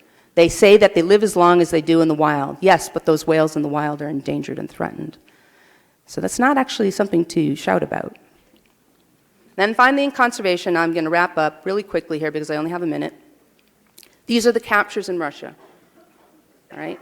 As I said, 10 of those were before February 12, 2014. 5 of them have been since. They are in China and Russia. Again, SeaWorld's Dr. Nollins told you he had no idea where these whales were. Well, I know where these whales are. Why doesn't he know where these whales are? He should know. This is something that the public display industry is doing. He should know what his brethren are doing. All right? The fact is that we now know that 8 of them are in China. I am going to be in Beijing later this year to do a press conference to announce a campaign to address the welfare of those whales. It is not a good thing that they're going to China, but that's where they are, and I happen to know that, so I'm just confused as to why SeaWorld does not. All right? If they're a conservation organization, they ought to know where these captive whales are going. And that is all I have to say, and thank you very much again for having us here. Thank you. Mr. Berry, Christopher Berry will be here for ADLF, and they will have 15 minutes for their presentation. Good afternoon, Commissioners. My name is Carney Ann Nasser. I am the Legislative Counsel for the Animal Legal Defense Fund, and I'm just going to take a couple of moments and then pass the baton over to Christopher Berry, a litigation attorney at ALDF, and Sarah Wan, who, as you all, I'm sure, have had the opportunity to talk to, is here on behalf of ALDF and as a former chair of this commission. I just wanted to reiterate our position that this permit should not be granted. But if it is, that the commission is compelled to absolutely mandate the end of the captive breeding program at SeaWorld San Diego. And I would like to add one footnote, just as a mother. I have a 5-year-old and I have an 18-month-old. And I have read the reports by medical doctors who specialize in early childhood development. And they have spoken at length and unequivocally about the fact that there's not only no educational value to taking our children to a facility like SeaWorld or to a circus like Ringling Brothers, it actually sends our message to our kids that other living beings, whether they are animals or humans, are merely here for our amusement. They're here for us to manipulate, control, and use for our own personal whims. And so at that, I would appeal to you as a parent and hand over the rest of our time to Christopher Berry and Sarah Wan. Thank you.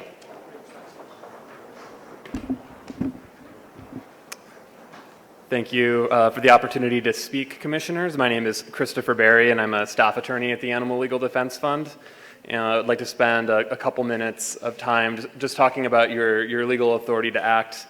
And in particular, I'm very concerned about the staff report's refusal to account for the welfare of captive orcas as marine resource impacts under the Coastal Act.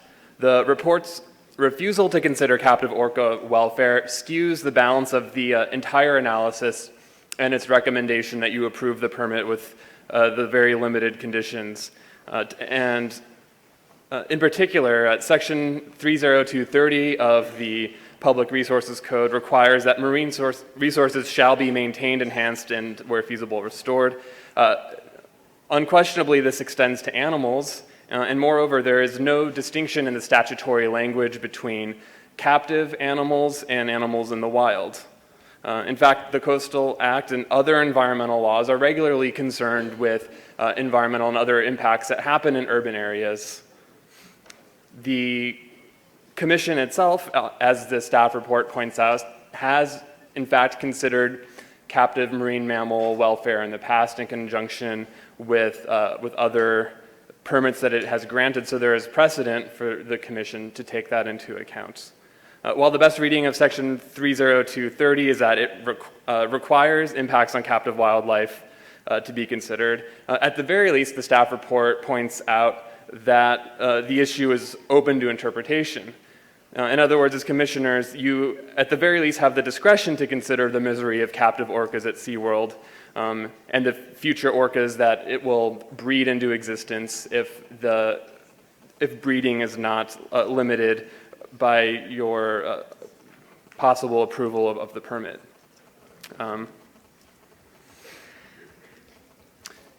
Now, the Commission not only is authorized to consider captive orca welfare in making its decision, but is uniquely situated to do so in light of the fact that the federal government isn't strongly regulating this, nor is the Fish and Wildlife regulations in the state of California.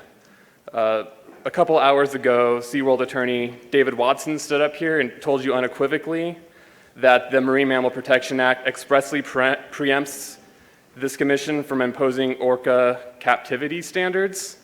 However, comments submitted by SeaWorld to the National Marine Fisheries Service in opposition to some proposed amendments to the Marine Mammal Protection Act in 2007, SeaWorld said, and I'm quoting verbatim here, the 1994 amendments to the Marine Mammal Protection Act unequivocally established that the National Marine Fisheries Service has no role in the care, maintenance, and general oversight of marine mammals once they leave the wild and enter into the United States. SeaWorld also said that NMFS would be overreaching and improperly extending its jurisdiction and authority by regulating orcas and other marine mammals once they are out of the wild. So it seems as though SeaWorld is willing to say whatever it needs to say when it's commercially expedient.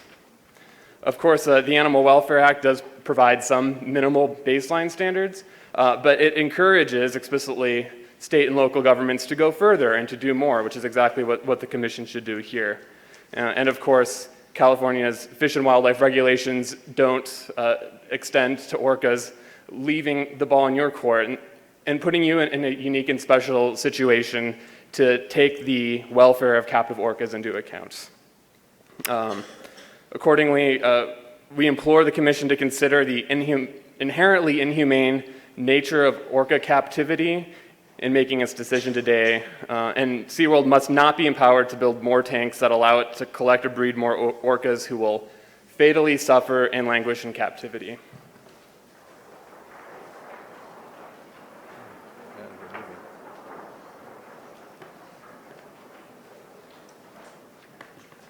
My name is Sarah Wan, speaking on behalf of ALDF. The keeping of orcas in captivity for entertainment is cruel and totally unjustified, regardless of what SeaWorld says.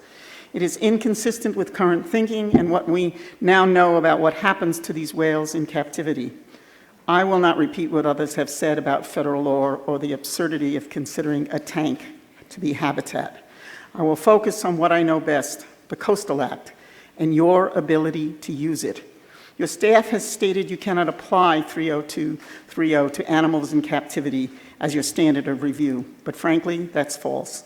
Not only is the application of 30230 up to interpretation, which staff admits, and the Coastal Act itself states that 3009, that this division shall be liberally construed to accomplish its purposes and objectives, but you have applied it previously, and you cannot simply ignore that fact, particularly since that was the one instance that I am aware of where the issue of impacts to captive marine resources was an issue, and I've been at this, at the Commission, for over 30 years.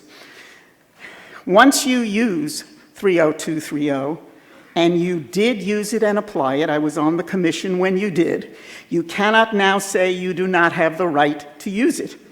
In fact, your staff goes on to use 30230 by making the claim that Special Condition 1 makes the project consistent with 30230, and relative to noise impacts, that the proposed project is in conformance with the marine resource protection policies of Chapter 3, i.e. 30230.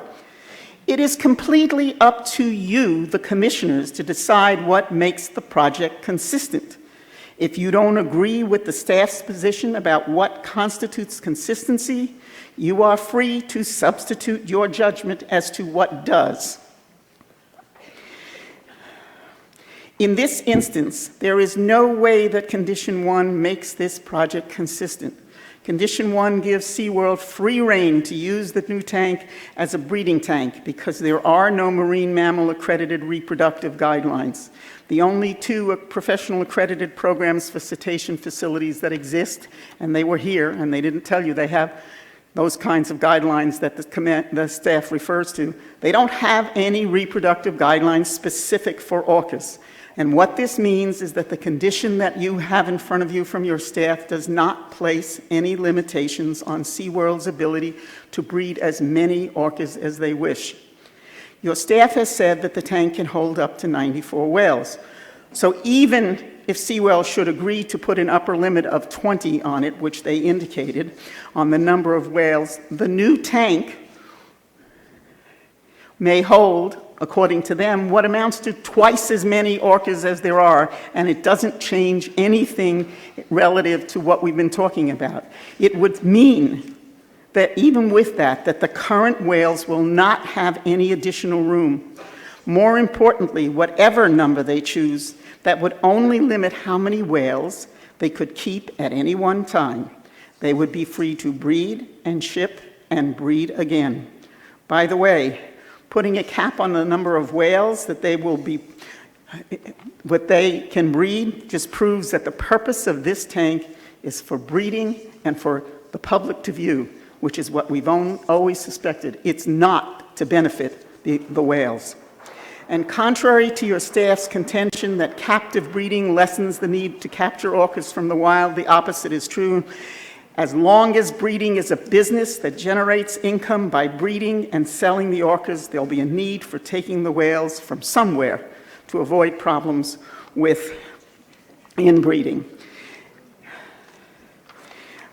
Does the Virgin Pledge take care of that? Frankly, not. Okay? It doesn't deal with breeding at all. And regardless, this commission can put in place a condition that does have a meaningful impact. And that's what I said, okay? Okay. That does have a meaningful impact while still allowing SeaWorld to continue exhibiting those whales already in their possession. The condition we asked for will result in the gradual phasing out of the use of orcas and actually providing more room to the existing orcas. By prohibiting breeding, that's what you do. We ask that SeaWorld only be permitted to hold or display the currently existing whales in its park. I won't go through their names. And that SeaWorld be prohibited from the captive breeding of orcas, either through mating or artificial insemination, including the collection of gametes. This is what would make the project consistent with 30230, and it is the only way that the new tank will ever give the orcas any more room. If SeaWorld says no to this, then it really does show their real intent. This condition would also send a statement that the Commission is in agreement with the current view that using these whales for entertainment purposes is not acceptable. The state of South Carolina has banned it. The nation of Canada has banned it. Assemblyman Bloom's bill is seeking to have California join South Carolina in banning this. And the nation of India has declared orcas to be non-human persons. How can this commission in good conscience turn its back on them? You have heard about how these beautiful, intelligent beings literally live their captive lives being tortured. You have the opportunity to be on the right side of history. I urge you not to turn away from your responsibility to give them the protections that legally can be provided to them, and you can give it to them legally.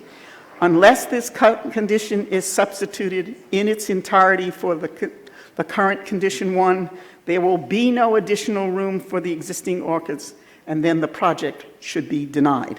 Thank you. And I'm going to hand this out. This is our substitute motion that we'd like you to substitute for Condition 1. Thank you.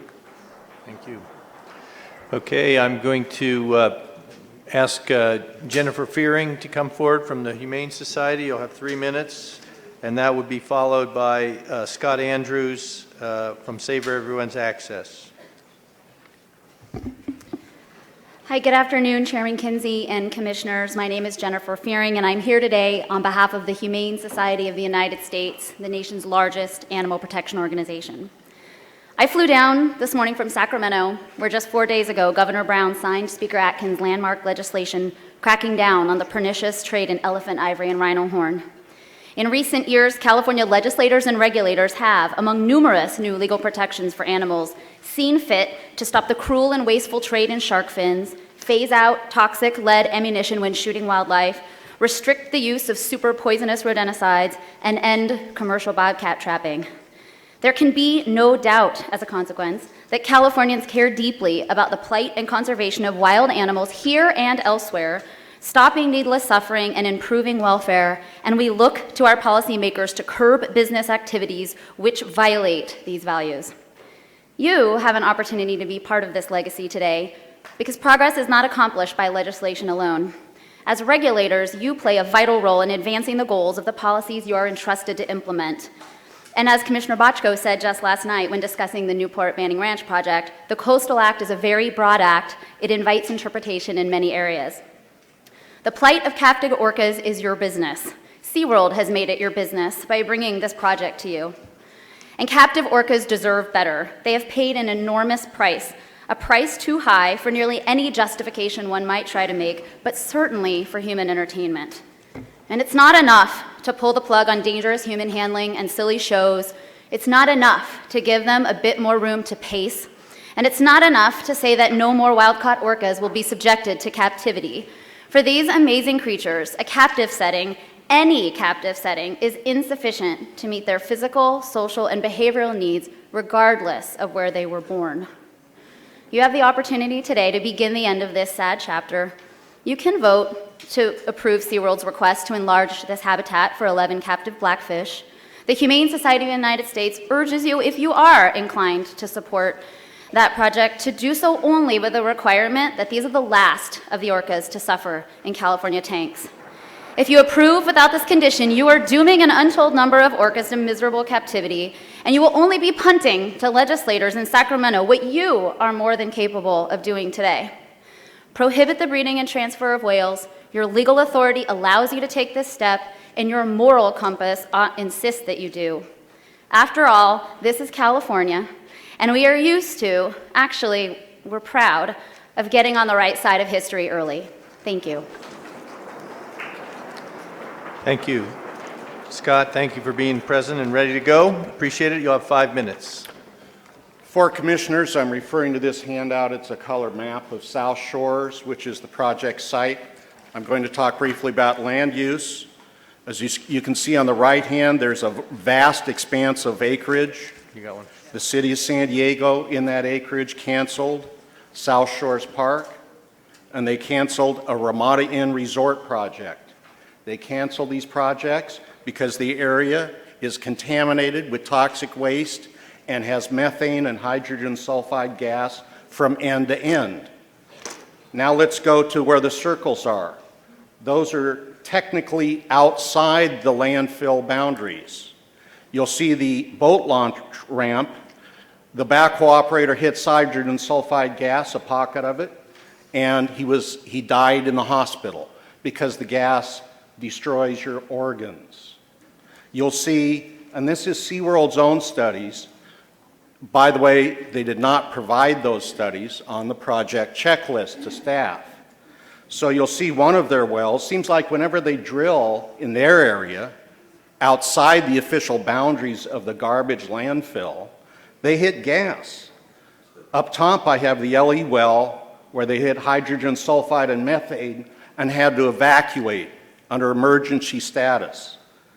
The middle wells show that there is attributable to an aerospace injury dump heavy metals, a plume of trichloroethane, chromium, and 2-butadiene. Those are toxic waste from industrial processes. Just so you know, that's from World War II plants nearby that produced 25,000 bombers. The last one I'll refer to, the J well hit hydrogen sulfide at 1,800 parts per million. It can kill you. It is in fact fatal at 100 parts. So we wonder why staff does not require at minimum EIR, and for this reason, the fact that gas forms unpredictably over time, you need to deny the permit for a project that keeps people underground where the gas will see vapor intrusion.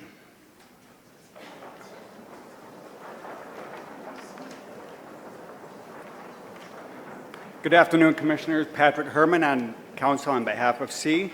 I'd just like to follow up on a couple points that Mr. Andrews made. I run down in Mission Bay in the South Shores Park area on a regular basis. I see families down there with their kids splashing around in that water. And I'm sure that they are unaware of how contaminated that water really is. It's well known among longtime San Diegans that this was a municipal dump from at least 1947 to 1959.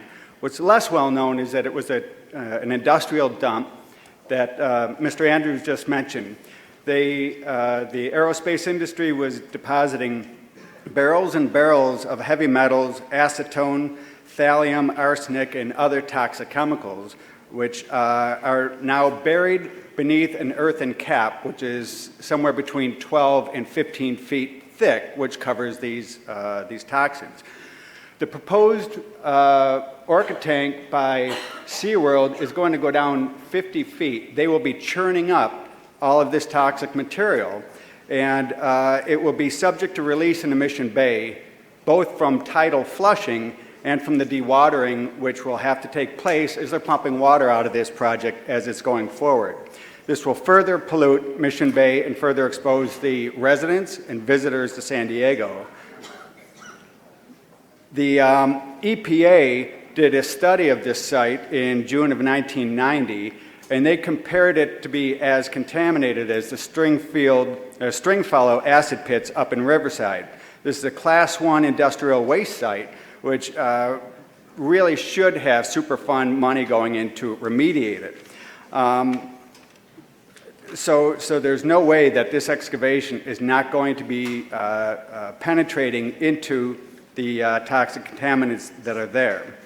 By the way, the worker who died as a result of the gas leak, his name was Harrison Carter, and he was exposed on October 6, 1988, along with 7 other workers. The other 7 survived, but Mr. Carter, unfortunately, did not. And the same factors that go into creating these gas plumes are still present today. So I urge you to deny the permit. Thank you for your time. Thank you. I'd like to invite the Sea Shepherd representatives up, and you'll have 12 minutes. And that will complete the public organized presentations. We'll move into the public comments, and we'll begin with Deanna Spain. Good afternoon, Commissioners. Thank you for hearing us. My name is David Hance. I'm the campaign coordinator for Sea Shepherd Conservation Society. And I'm here on behalf of Sea Shepherd, as well as the hundreds of thousands of supporters who back what we do on a daily basis. All of those supporters urge you strongly to deny this Blue World application by SeaWorld. If you grant this to SeaWorld, this would disregard strong public opinion that has come about against captivity, against the cruel practices associated with forcing these highly intelligent beings into tiny tanks and forcing them to do tricks on a daily basis just to get their food. Now, SeaWorld has argued that this matter lies outside the jurisdiction of the Commission. I think we've shown that that's not true. They've also argued that this is preempted by federal law, but you guys cited earlier Section 30411B, which shows that it is within your authority to address this. What we're urging you is to listen to the hundreds of thousands of people who have beseeched you to deny this. Here's a few reasons why you should deny this. Regardless of the size of the tank, captivity is cruel, inhumane, and absolutely unjustifiable. Sea Shepherd is a global leader in cetacean protection, and we have spent decades bearing witness to and working to end cetaceans in captivity, including orcas. And I don't know if you've seen the way that these animals are brought into slavery, but it is definitely something that is not nice to witness. I myself have been in some of these countries, and I've watched this, and I've watched these babies ripped from their mothers, and I've listened to the cries of the mothers as their babies are taken away from them. Imagine, if you will, Ms. Bochco, if next year at your family reunion there's 100 Bochcos standing around, and a group of armed men come in and they take your uncle and they put him in a prison pen, and they take your brother and they put him here, and they kill your father in front of you. What's the difference between that and what happens here? SeaWorld has told us these are highly intelligent beings. They're very similar to humans. They show feelings, they show empathy. So you tell me, what's the difference? You know, since the release of the movie Blackfish, SeaWorld has been reeling from profit losses, loss of attendance, and they've gone on a big campaign to greenwash. And if you look at the things that they're doing, everything that they talk about is highly contradictory. When they're talking about this Blue World project, on one hand, they're claiming, oh, the orcas are going to have more space. But in the same breath, they're admitting that they have every intention of enslaving even more orcas. So I'm sorry, someone buy me a new calculator, but by my calculations, more orcas means less space. SeaWorld tells you that their orcas engage in natural behaviors. If that's not the most absurd statement I've ever heard, find me another one. You tell me that these magnificent creatures are forced to spend their day leaping through hoops and sliding up onto platforms, holding their mouth open to get food, when this is something they could do naturally in their own environment. You tell me how that's a natural behavior.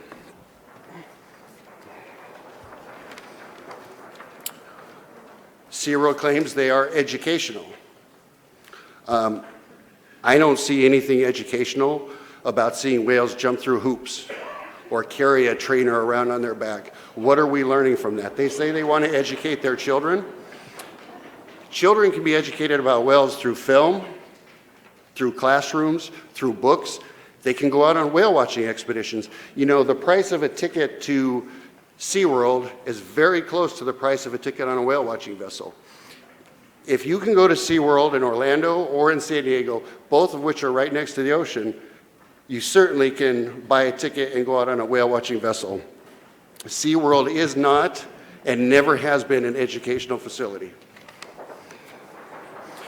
The last speaker's already mentioned the environmental contaminants.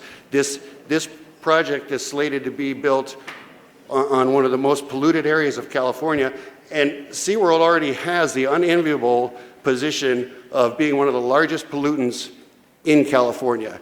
If they go forward this project, what they do here could blow all the other polluters out of the water. And I mean that quite literally. We have very serious concerns about the safety of marine animals in captive facilities in general, but particularly here in Southern California, where natural disasters are just a heartbeat away. And this is something that no one has talked about yet. Consider what happened last week in Europe at the French Riviera, when torrential rains and floods washed through one of the largest marine parks in the world, certainly the largest in Europe, Marineland.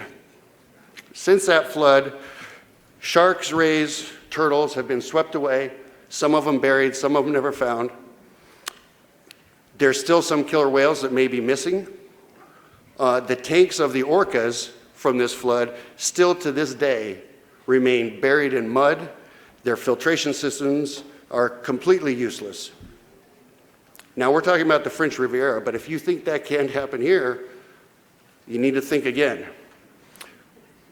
Yes, we are the land of the 4-year drought. I know we're all hopeful for El Nino, but let's say we don't have torrential rains. What happens if there's just a slight tremor from the Rose Canyon fault line that runs right through the middle of San Diego? What's going to happen to these poor animals? What about a mid-sized wave, tsunami wave from a distant tremor off the ocean? What's going to happen then? What about the rise in sea level? The list goes on as to why this is not a good idea for SeaWorld. If Marineland, Europe's largest captive marine facility, can't stave off Mother Nature, I'm certain SeaWorld cannot either.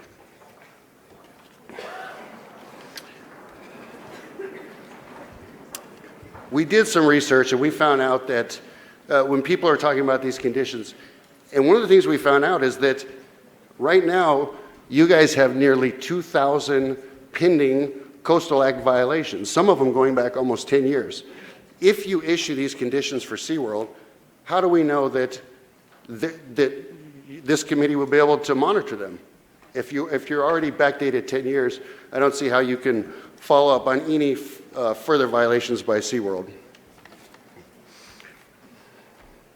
All we are doing is merely asking that you stand by your mission.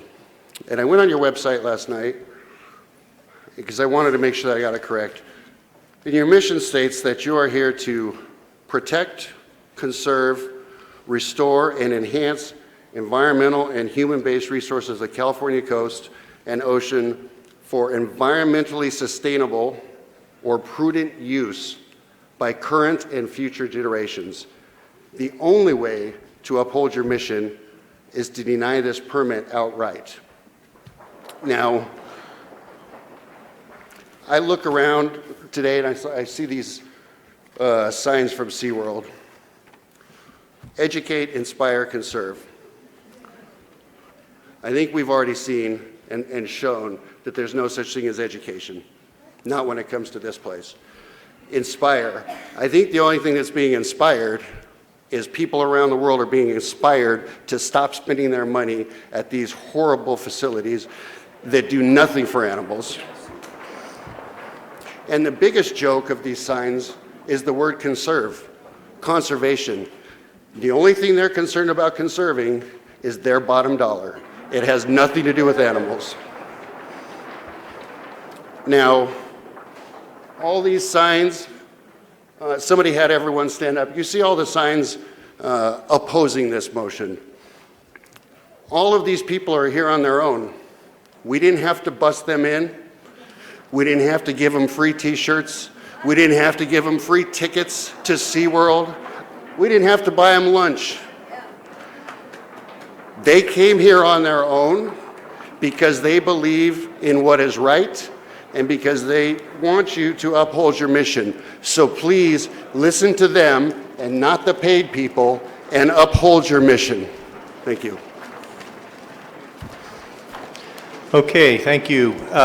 We're going to move into public comments. We'll have 2 minutes per speaker from this point on, and I want to just encourage, before we begin, we're going to start with a number of elected officials and their representatives and move into others, but you know, even if you've signed up for a speaking card, if you feel as though your voice has been expressed, the reason we gave these organized presentations the time to go first and to give them an extended period of time is to get information to our commission. So if you don't feel you have anything to add other than your strong support, you do not need to take the time to speak.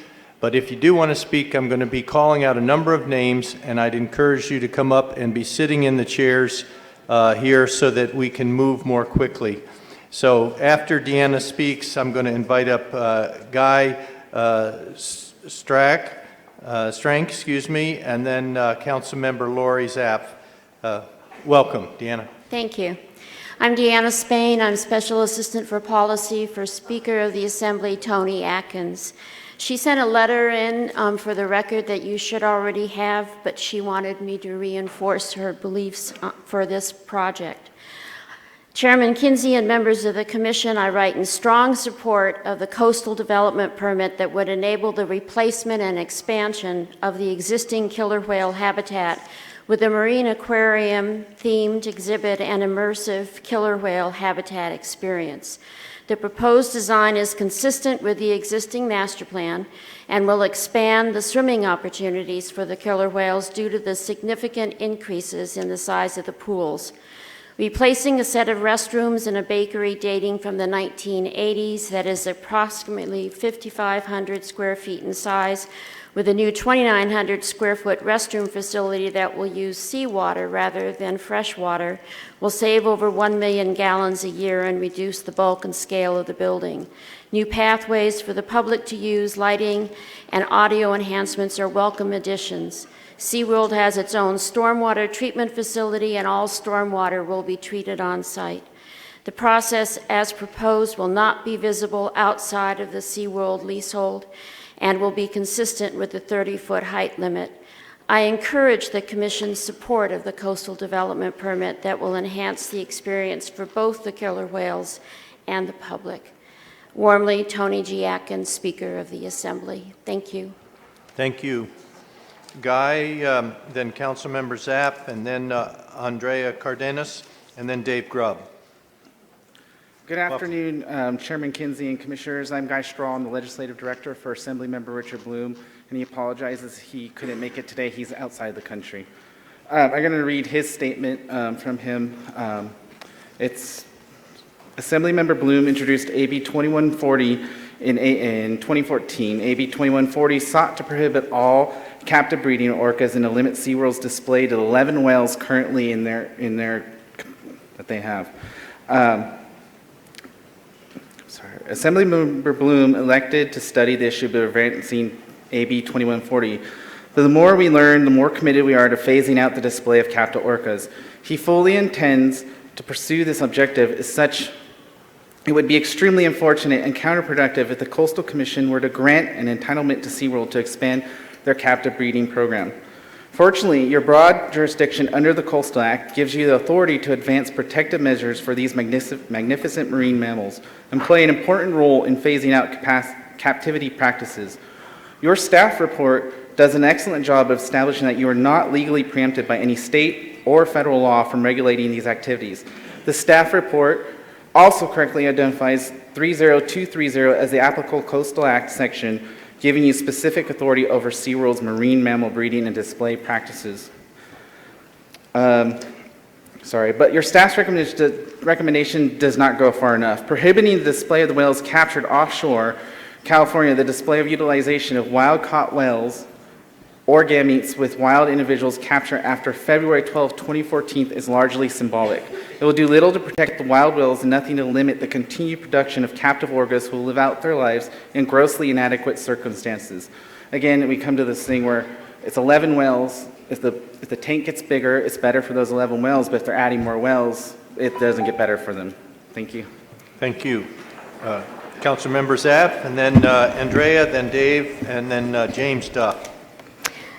Thank you. Hello, Commissioners. I am Lori Zaff, and I am a San Diego City Council member. I represent District 2, which includes Mission Bay, where SeaWorld is located. SeaWorld has always been a great partner to the City of San Diego and a part of the fabric of our community for the past 50 years. The park provides thousands of jobs and is one of the largest employers of youth. For so many high school and college students, SeaWorld is their first employer, their very first paycheck. It has a huge economic impact on the City of San Diego, in fact, the entire region. SeaWorld provides tens of millions of dollars in sales tax, payroll tax, property tax, TOT, as well as lease payments. SeaWorld is also a leader in environmental conservation. They voluntarily eliminated plastic bags and polystyrene products at their own expense because it was better for the environment as well as the marine animals. Animal care is clearly a top priority for SeaWorld, and after visiting SeaWorld myself and taking a look and visiting with the trainers, the animal care experts, the vets, and their research center, I saw firsthand just how much the SeaWorld employees really love their jobs. But more importantly, I saw how much they truly love the animals that they care for. I saw surgery centers and animal care labs that were as sophisticated as any I have seen at human hospitals. Over the years, SeaWorld has rescued rehabilitated, and released back to the ocean tens of thousands of animals, well over 900 just in the past year alone. They surely would have perished. These animals would have perished were it not for SeaWorld. They also are very generous to the community. They give back through nonprofits and educational outreach. That's your time, so if you just would wrap up your comments. Absolutely. I encourage you to please support the Blue World Project. I timed this. I don't know what happened. I came in at 1:59. So thank you. It will improve not only their quality of life, but enhance education and research opportunities. So thank you very much. Thank you. Andrea, then Dave, then James Duff. Thank you, Chairman and Commissioners. I'm going to keep my remarks short. I'm here on behalf of San Diego Mayor Kevin Faulconer to offer our support for SeaWorld San Diego's new Blue World project. I also want to echo the same sentiments as Councilmember Saff on the partnership that we've always had with SeaWorld San Diego. We recognize that this project will expand educational opportunities at SeaWorld San Diego by promoting deeper knowledge of whales and their ocean environment. Additionally, we believe that this project will help further conservation and research efforts and benefit SeaWorld's goal to protect marine life in the wild. Our office appreciates your consideration and respectfully urges you to approve this application. Thank you so much for your time. Thank you. Please come forward. That's great. Yes. Good afternoon, Chair Kinsey and Commissioners. My name is David Grubb. I am representing Sierra Club California and the many other organizations that signed on to the group letter, which I'm sure you have all seen. Since I'm sure you've seen the letter, I'm not going to repeat all of the points that are made in it and try to just boil this down to the essential element. If you look back at human history, there are many, many examples of casual and thoughtless cruelty to animals. I'm thinking about dog fights, cockfights, bullfighting, bear baiting. All of those gruesome spectacles speak to a dark side of human nature that is part of our being that allows us to laugh at a cripple trying to walk or applaud as an animal is tormented for our amusement. But we can do better than that. We are better than that. Our social norms have evolved, our ethics have evolved, and there's a growing understanding that the SeaWorld's animals, and particularly the orcas, are suffering. So essentially, what I'm here to ask is, it's time to stop torturing animals for people's amusement and to make money. So I would ask you as commissioners to do everything in your power to end this practice of torturing animals for fun and profit. Thank you. Thank you. James Duff, followed by Pam Heathering, Lex O'Brien, and Lindsay Laris, and then CC Cumler. Good afternoon. My name is James Duff. Thank you for listening. I'm here because it's been brought to my attention that nobody really has talked about the earthquake issue, and they're building a disaster here between two earthquake zones. David Hance mentioned one of them. He mentioned the Rose Canyon Fault. There's another fault called the Point Loma Fault. And this information is all factual, and it's found in the City of San Diego's Seismic Safety Study, published in 2008. This map is from Grid 20. It shows nothing but yellow. High potential liquefaction zone is probably one of the worst seismic dangers you can have in the entire state of California. San Diego has done this study. The science is there. I'm not making it up. It's factual. And it's liquefaction, and it says high potential of hazard. It's been completely ignored. I haven't seen anybody else talk about it except David Hance. And you would be doing yourselves a favor to look into this subject before you made any decision. If there's an earthquake in a 40-foot hole you can imagine what would happen with the people trying to get out of that hole, let alone the animals. They'd be stuck. There's no disaster plan to move 5 million gallons somewhere else. So I want to leave you with that thought and introduce you to Joe. He's from Bell, California. Hi, it's an honor to be in front of you guys because I've always dreamt of this day. Excuse me for my poor speech. I just got my braces. I'm sorry. But it seems like all you guys are kind of like bored out of your mind because everybody's saying something and somebody's saying something else. But I've actually had proof, and as many people have thought that we're trying to tell you do your job. We're not. What I like to do is I like to give the people an opportunity to decide for themselves. I've done an experiment, and I've told kids in my class about SeaWorld. I've told them what they do to these animals. And even one of my friends, I told him 10 things about SeaWorld. And after those 10 things, she looked at me like, and I told my friends, this is exactly what they do. And my friend told me she would never go again. And I've been doing this for years and years. Well, thank you, Joe. We got a whole room of folks who want to speak, but I want to thank you for taking the time to speak today. Very well done. Thank you. Okay, so this is Pam, and then Lex, and then Lindsay, and then Cece. Thank you, Chair Kinsey and Commissioners. My name is Pam Hetherington, and I'm speaking today on behalf of the Environmental Center of San Diego. I want to take a few minutes to talk about the moral dimension of why we are here today. When we talk about animals in captivity, we generally don't grant them a moral sense. But it's not a question of can they reason or can they talk, but rather can they suffer. We know orcas in captivity suffer. Cruelty to animals is contrary to man's duty to himself because it deadens in him the feeling of sympathy for their sufferings. And thus, a natural tendency that is very useful to morality in relation to other humans is weakened. The assumption that animals are without rights and the illusion that our treatment of them has no moral significance is positively outrageous.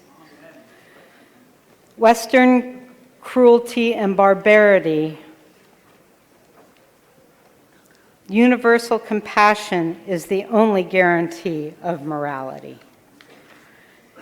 The Commission has an opportunity to set a moral compass today that will serve generations to come.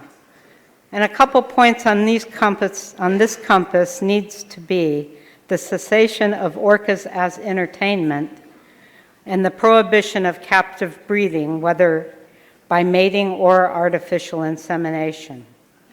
Your mandate is to protect whales and other marine mammals. Short of transferring the existing captive orcas to sea pens, your next best alternative is to help SeaWorld exit their current business model of using creatures for entertainment into a model of education and compassion. Humanity's true moral test, its fundamental test, consists of its attitudes towards those who are at its mercy, the animals. Thank you. Thank you, Lex. Thank you. Thanks. I think I had time seated to me. You do. I don't You know have that I'll 8 need minutes. It. Okay. Oh, I don't think I need that much. Thank you. Yep. I'm here. Thank you. I'm here on behalf of the 5,000 members of Unite Here Local 30 in San Diego. We are not extremists. We're actually a labor organization, just to point that out. And we support the respectful, humane treatment of all species, human and animal. We are very concerned that captive display for entertainment purposes sends the wrong message to society and to our children, that wild animals are primarily for our amusement, no matter how unhappy and unhealthy they are in confinement. We're also concerned about the way in which SeaWorld treats its employees. There are multiple safety violations Cal OSHA has filed against SeaWorld, as well as a violation for preventing employees from reporting workplace hazards or workplace safety relative to the handling and training of orcas. SeaWorld's argument that its safety protocols and operant conditioning program provide sufficient protection to its trainers is disproven by the 600 pages of incident reports. We have heard that SeaWorld has been attempting to harass and intimidate at least one of the witnesses against it. This is unacceptable to our union. We expect respect for all, and their behavior toward their present employees and ex-trainers is not acceptable. Neither is their treatment of orcas. A concrete tank is not a habitat, it is a concrete tank, and these orcas will be subjected to all of the cruel treatment required to keep them in captivity and performing. Blue World is only marginally acceptable if it is coupled with the message that SeaWorld will be required to phase out its use of orcas and actually provide some additional swimming room. Allowing them to continue breeding will prevent this from happening. The Commission should only approve this proposal if there are conditions on it to allow use only by the current orcas and to prohibit breeding. The current staff recommendation does just the opposite. We are therefore asking that you delete Condition 1 and substitute the Condition 1 asked for by the Animal Legal Defense Fund. This will make the project consistent with the Coastal Act and provide some benefit to the existing orcas. And just as a resident of San Diego, separate from my comments on behalf of the organization, SeaWorld is not a national treasure. SeaWorld is an international disgrace. Thank you. Lindsay? Actually, can I take some of Lex's extra Nope, time? I'm with you Unite can't, Here but Local you do 11. have 5 minutes. Yeah, well, I'm with Local 11, Unite Here as well. Can I make a brief comment? I'm going to give you, oh, I see what you're Yeah, saying. I'm sorry, it was a little Please, confusing. you're All right, stepping well, forward. my name is Carly Kirchen. I'm a boycott organizer with Unite Here Local 11. I work out here in Long Beach. I'm going to make a brief statement. I'll read a letter from Janine Pierce. I'm with Los Angeles Alliance for a New Economy and the Long Beach Coalition for Good Jobs and a Healthy Community. So she says, Dear Chairman Kinsey and Coastal Commissioners, I'm writing on behalf of Lane, working since 1993 for good jobs, thriving communities, and a healthy environment for all. Part of a healthy environment is a healthy coast, including marine animals. Regarding the project before you, SeaWorld's Blue World project, we urge this commission to take strong steps to prevent the breeding of captive orcas and to prevent the sale or transport of orcas to any location other than a sea pen. Even the proposed extended enclosure is not a sufficient home for these orcas, given that certainly no additional animals should be housed in this project. Prior to any approval of this project, conditions should be placed that would prohibit this breeding, sale, or transport, given how studies have made clear that captivity has substantial negative consequences to orca health. The Coastal Act protects our community's coastal access and the protection of coastal resources like these animals. Institutions like SeaWorld should foster respect for a healthy environment, not put worker and animal risk through dangerous practices. This commission has the opportunity to help protect orcas and our coastal environment by conditioning this project to require the use of captive orcas to be phased out. Sincerely, Janine Pierce. Thank you. Thank you. Lindsay will be followed by Cece Comer and then Susan Millis. I'm Lindsay. I'm Lindsay. You said Lindsay. Cece Comer? But Lindsay first, right? Lindsay first. That's fine. Lindsay, then Cece. Hi, I'm Lindsay Lowers. I'm the Regional Director in Southern California for the Animal Legal Defense Fund. I feel like everybody has pretty much said what I would want to say, so I'm going to give my time to Pam over here. Thank you, but you know, I am going to have to object a little bit. We gave the Animal Legal Defense Fund a number of minutes for an organized presentation just so that we wouldn't have individual speakers coming up as well. So it's in fairness to the presentation today. Thank you. Oh, do you have my speaker slip, Pam Slater-Price? I'm sure that we do. We have hundreds of speaker slips. Okay. When Well, that time comes. I just wanted to make sure you do. Thank you. And I'll wait. Cece will be followed by Susan Millis, and then Dr. Reese Halter, and then Ron Braden. Hello, members of the board. My name is Cece Comer, and I'm from San Diego. I live in Claremont, very close to SeaWorld. I go to SeaWorld during my lunchtime. I just go there, and I love the animals. I support what SeaWorld does. That's just my personal opinion. And I also want to say hello to all the PETA people and all the SeaWorld people that are here. This is amazing. I've never been to one of these things before, and I'm so glad that there's different size, because every corner has two sides, but I love SeaWorld, I love Shamu, and I do want to see Shamu in a bigger pool. There's 11 whales, we have a few additions for babies, and I would really, that's my opinion, I would love to see a bigger pool so my whales can have more fun and I can go there and say hello. Thank you. Go Blue World. Thank you. Susan? Okay, I'm going to go through this. Susan Millis, if you're not here, I'm going to keep moving. Dr. Reese Halter, Ron Braden, Elizabeth Lamb, Graciela Ipaguirre. Okay, and I'd ask people to come up and sit until you have an opportunity to speak. And then Vicky Saravo, just please have one of you would come forward to be just fine.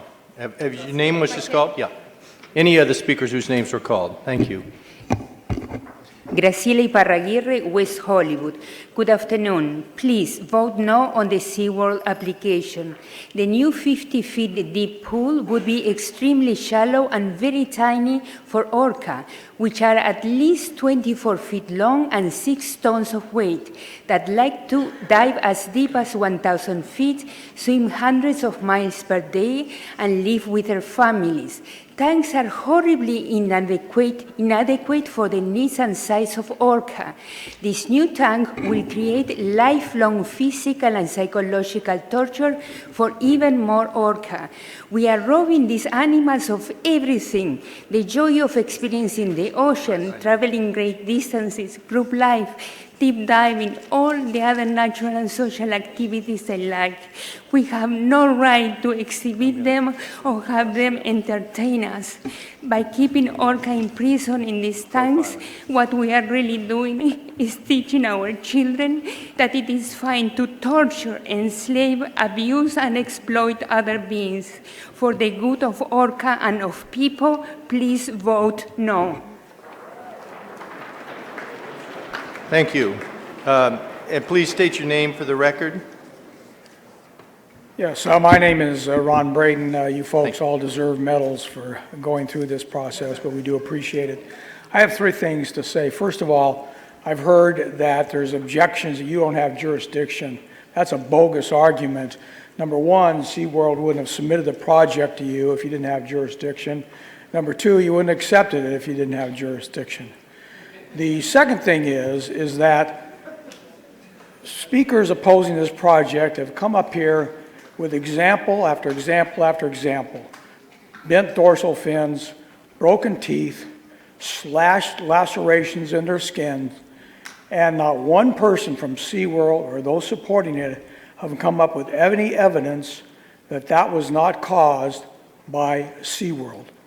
That silence is an admission on their part that they are harming these animals. The third thing is that if you took you folks in this room on the commission, either individually or collectively, locked these doors and kept you in here for the rest of your life, or anybody else in this room, or all of us collectively, that would be cruel and unusual punishment.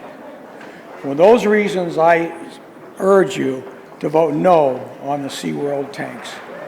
Thank you. I'm going to call out a number of other names now. Sherry Shankar, Cheney Dowd, Kirby Kotler, Lauren Boucher, Martha Sullivan. Any of those speakers coming forward, we will speak, and you can just speak and identify your name as you do speak. It will be helpful. I'll also invite up Bill Cohen and Taran Baylor. And any of you who has arrived, you can speak and just state your name so I can grab it. Thank you. Hi, Cherie Shankar. Thank you all for your patience today on this issue. Everybody has a lot to say. I just want to point out that SeaWorld can still educate. They can do marine life rescue. They can rehab and continue to employ people without subjecting these intelligent and magnificent creatures to a lifetime of captivity. Listen to your gut. Do you really think the biggest mammals in the world belong in any type of confinement? Where do you think we can learn more about conservation and the natural lives of whales? I bet many of you have been on a whale watching tour or even seen a video, and you know how breathtaking it is to see them in their true home, the big blue ocean. Please either vote no on the expansion, or if you do, please make sure it's on the condition that there's no more breeding. Thank you for your time. Thank you. I'll just take any of you next, and then just state your name for the record if you've been called. Please come forward. Hello, I'm Martha Sullivan. I'm a resident of San Diego and a small business owner. And I want to just make an observation. In social media, today is Throwback Thursday. And that's exactly what SeaWorld's proposal is. It's a throwback to an old business model. It's a throwback to a toxic waste dump.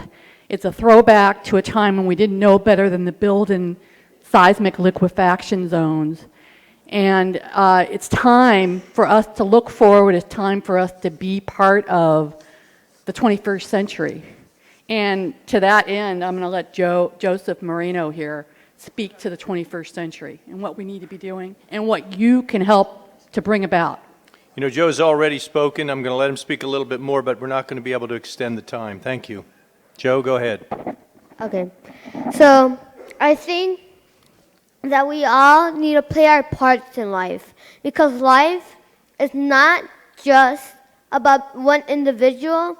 It's about all of us together, united, because that is what we are, the United States of America, the land of the free.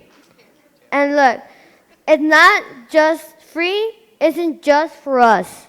It's for animals as well, because animals deserve freedom whether they're humane or not. Because you know what? Animals were here long before humans, and we took over this world like nothing, and we left them aside like if they were garbage. But now we have the opportunity to speak up. And SeaWorld, they have a lot of money to do this, but they have chosen not to. So we took action, and we are not people who are bad. We are people who try to speak out for those who cannot. Thank you. Thank you.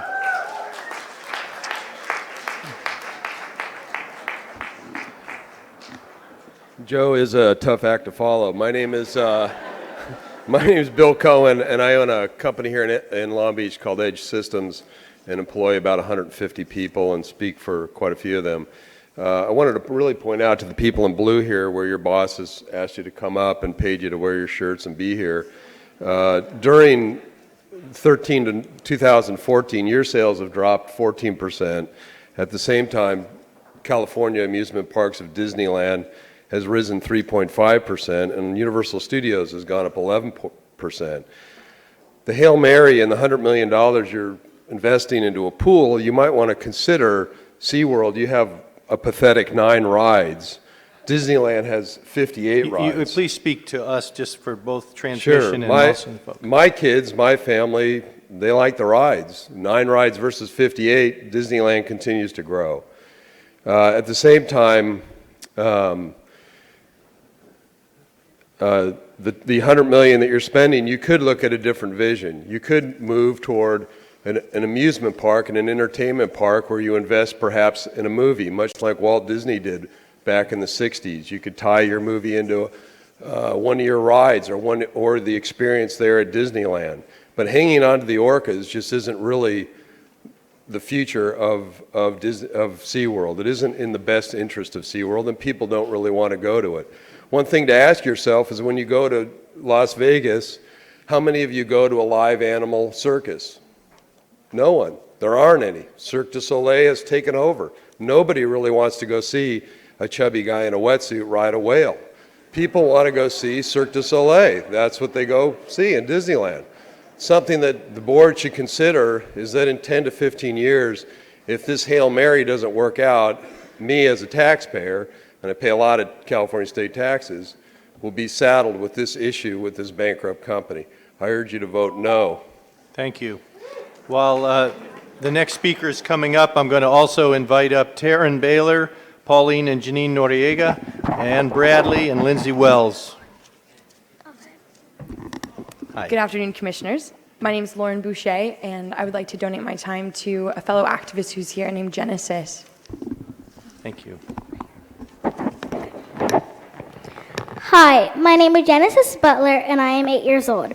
I am here because I am worried about the pollution Blue World Project will cause in this area. The ocean and land is already polluted, and this will just add to it. It makes me really sad to know the environment. How come adults don't do more to protect the earth for the children? I want to ask you to please help protect the environment for my generation and future generations. You have the power to protect the ocean, and you have the responsibility too. Please vote no on Blue World Project, and remember, we do not inherit the earth from our ancestors. We borrow it from our children. Please protect the land and oceans. The future of children like me depends on it. Thank you. Thank you, Commissioners. Thank and with you. another, please vote no. Please, any of the other folks that I've invited up, please come forward. There are chairs available. My name is Taryn Baylor. I've listened to Genesis many times, and I've been following her a couple times, so it's always tough. I just want to say that I am a volunteer with Rick O'Barry's Dolphin Project, and I've spent the last 5 weeks in Japan documenting and witnessing dolphins being captured for captivity. Rick O'Barry, in the 60s, was training Flipper. Now, if you remember Flipper, you may remember as the TV show and the movie, but Rick O'Barry was definitely involved with that. He trained all of the dolphins that became Flipper in that TV show. Well, this TV show is very popular in Japan. And when I see what's actually happening with the capture of dolphins, it really hurts me because you can see the brutality of the process. Now, SeaWorld hasn't taken any animals in quite some time from the wild, but when they start talking about genetic diversity, they are talking about getting animals from the wild again. There's no way you can do that. There's no way you can get genetic diversity except for getting more animals from the wild. How are they doing it? They're not doing it themselves. They're paying somebody else to do it. So when they talk about genetic diversity and wanting to fill that new pool and produce more orcas, that's exactly what they're talking about. We need to stop this from occurring because the orcas that are in the wild are being taken from the wild and their numbers are diminishing rapidly. The orcas in Washington State were taken, over 50 were taken. Washington banned SeaWorld from taking them ever again. Somebody else mentioned Shamu. I just want to mention one thing that SeaWorld did to the very first Shamu. The way that they would capture Shamu, I'm sorry. I'm going to try and get it out as fast as I can. Please, your time is up, so just say where you land on this. Thank you. No on this project. Thank you very much. Joey Ricano, Vince Lawler, Alexander Sharak, and Brittany Hulstrom, and Cheryl Nicole, and Scott Nicole. Welcome. Native Californian Ann Bradley, I am begging you today to take a look at something very important. I'm here for these extraordinary animals, but this is a failed business model. Ladies and gentlemen, you're all incredibly intelligent, and I speak particularly to Supervisor and Commissioner Cox. I love the people of San Diego. I care deeply about the workers in San Diego. You would be giving your yes to something that would end up being a complete waste and a failure. We are having business at the speed of thought, not my quote, but look at us here today. This is a reflection of the millions around the world. These parks are closing down because nobody's spending their money there. If you were only looking at this as whether it will be good for the citizens of San Diego, if you were only looking at this as a revenue producer, this is a failed model. Vote no. Thank you.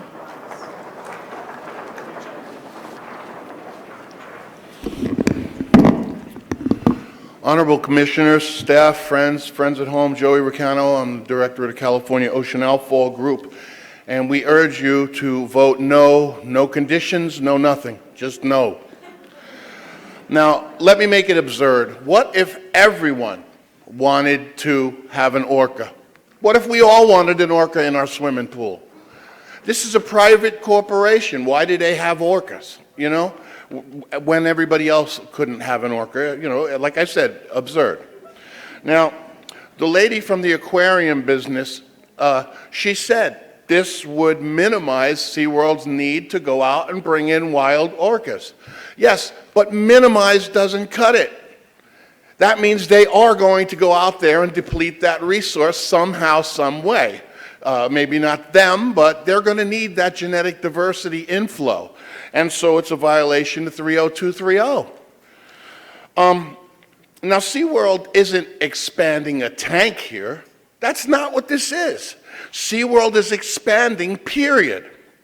Now, tank expansion gives room for 94 orcas, and they can sell those orcas, and it doesn't matter if the orcas are whole fish or if the orcas are in a sperm vial. They sell them overseas, and not just to parks, but to refrigerators. And that would cause the building of parks that might not otherwise be built, making this growth-inducing, a violation of the oversizing provisions of the Coastal Act. So do the math, because it's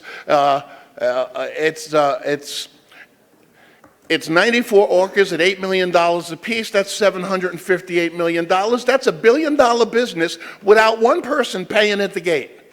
And I urge you to make the difference that you can right now. You've done some great work. Now it's time to stand strong, because this is inhumane.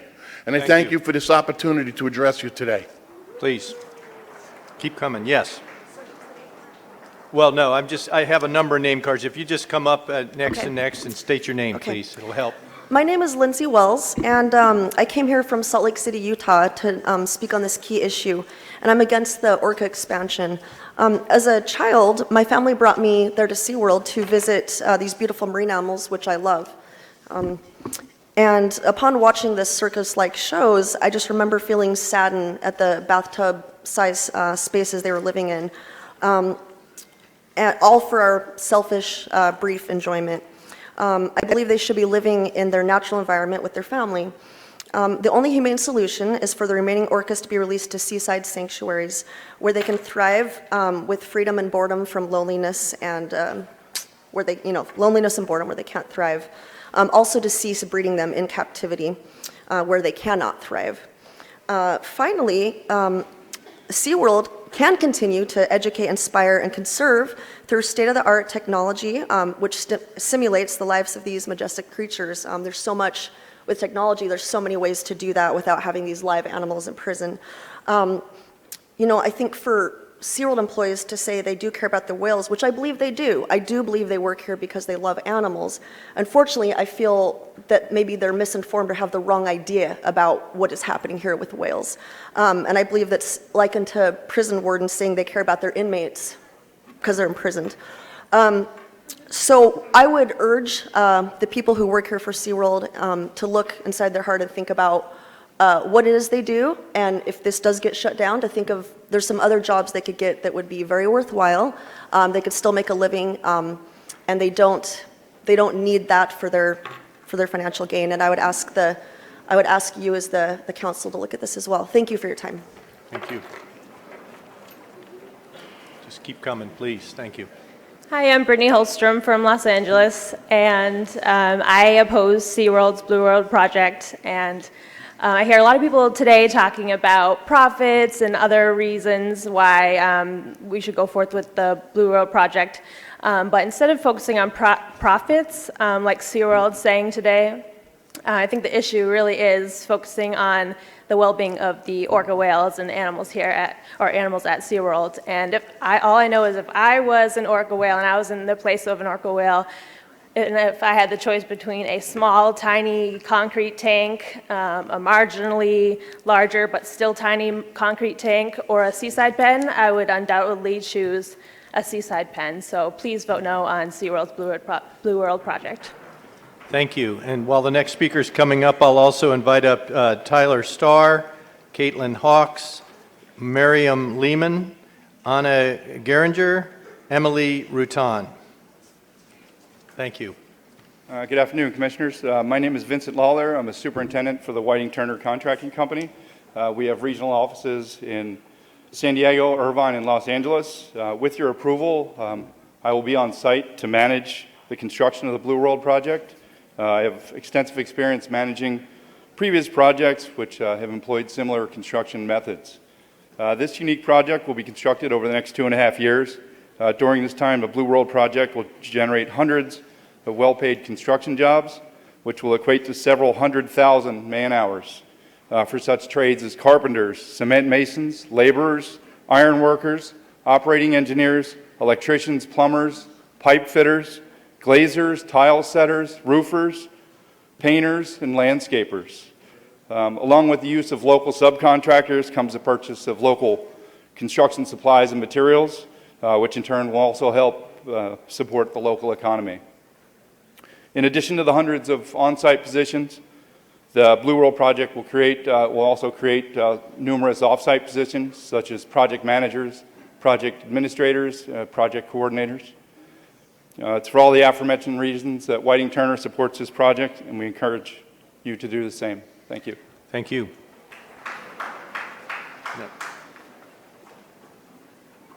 Hi, my name's Cheryl Nickel, and I'm from Coronado, and I'm here in support of SeaWorld. And first of all, the lie about us being paid to be here is a lie.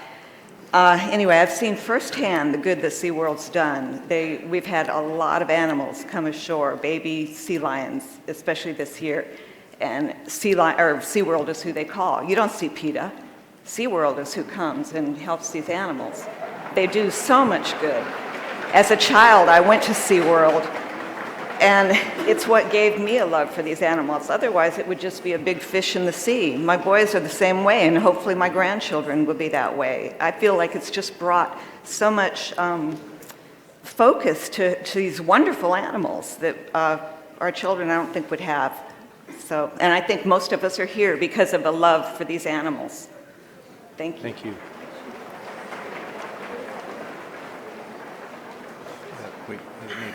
My name is Scott Nickel. I'm also from Coronado. SeaWorld wants to build an additional space for a tank for its fish, for its whales. They had these tanks and the whales in tanks for years, and now they want to give them more room. That's all they're asking for. They're not asking for anything in particular, anything else. They want to be able to give them more room and learn from the last tank they built.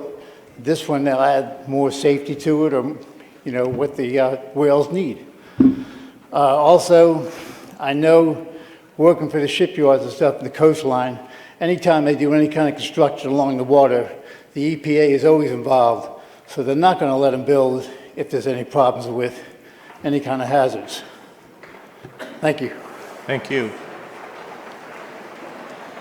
Good afternoon, Commissioners. My name is Alex Charek, and I live in Los Angeles. And I wanted to say that we live in a time when people deny science for their own personal benefit. I think that's something to keep in mind today as you consider this proposal. And whether a project brings in 10 jobs or 10,000 jobs, it doesn't make it right. It doesn't make it good. It's wrong to the core. And the bottom line is that this is about the orcas. And we care about the orcas, and we want them in their natural habitat while animals belong in the wild. So please vote no on this proposal. Thank you. Thank you. And as the next speaker is coming up, I'll invite Lola Kay, Jim Green, Wendy Morris, Dan Fullen, and Gabby Soto. Commissioners, thank you all so much for your time. It's very much appreciated, and I would like to thank all the animal protection organizations who have come to voice their concerns as well. Your name? Tyler Starr from Los Angeles, California. A wise man once said, "There will come a time when you will have to choose between what is easy and what is right." I understand the pressure on you all by SeaWorld to approve this, and I understand it may seem easy, but forcing orcas to swim in endless circles in a tank that is a little bit bigger in chemically treated waters would not be what is right. People who oppose SeaWorld don't want bigger tanks. We want empty tanks, and the orcas want it too. I ask that you please vote no on SeaWorld's Blue World. Thank you all so much. Thank you. The next. Good afternoon, Commissioners. My name is Miriam Lehman, and I live in San Diego County. I strongly support the SeaWorld Orca inclusion expansion. After all, it's a home improvement. Yes, SeaWorld is home to the orcas that already live there. Growing up in the Midwest, my family and I never had the chance to observe any sea life until we went to SeaWorld. Yes, we had fun. But if there's anything I can remember from that first trip is being taught a lesson in conservation and respect for our oceans and all the sea life. SeaWorld taught my husband, my children, and I a lesson in conservation that resonated throughout our lives. I'm hoping these lessons can now be taught to my grandchildren. In order to maintain this high standard of conservation, care, and education that I experienced, my family experienced, my friends from the Midwest experience, that impact millions of people a year, I believe that SeaWorld should be allowed to expand the orca enclosure. Thank you. Thank you.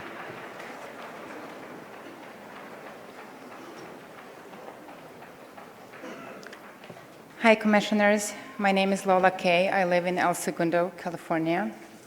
I think everything has been said, so I don't have a fancy speech. Just an observation, SeaWorld claims they want to build a blue world. I would like to remind them the blue world already exists. It's the ocean. And that's where the orcas belong. They don't belong in swimming pools. So what SeaWorld is trying to build is a glamorized prison cell in which they intend to exploit their prisoners for their own profits. Please vote no on this horrible, horrible idea, because we know that enslaving intelligent animals is wrong, and no corporate profits can justify it. Thank you.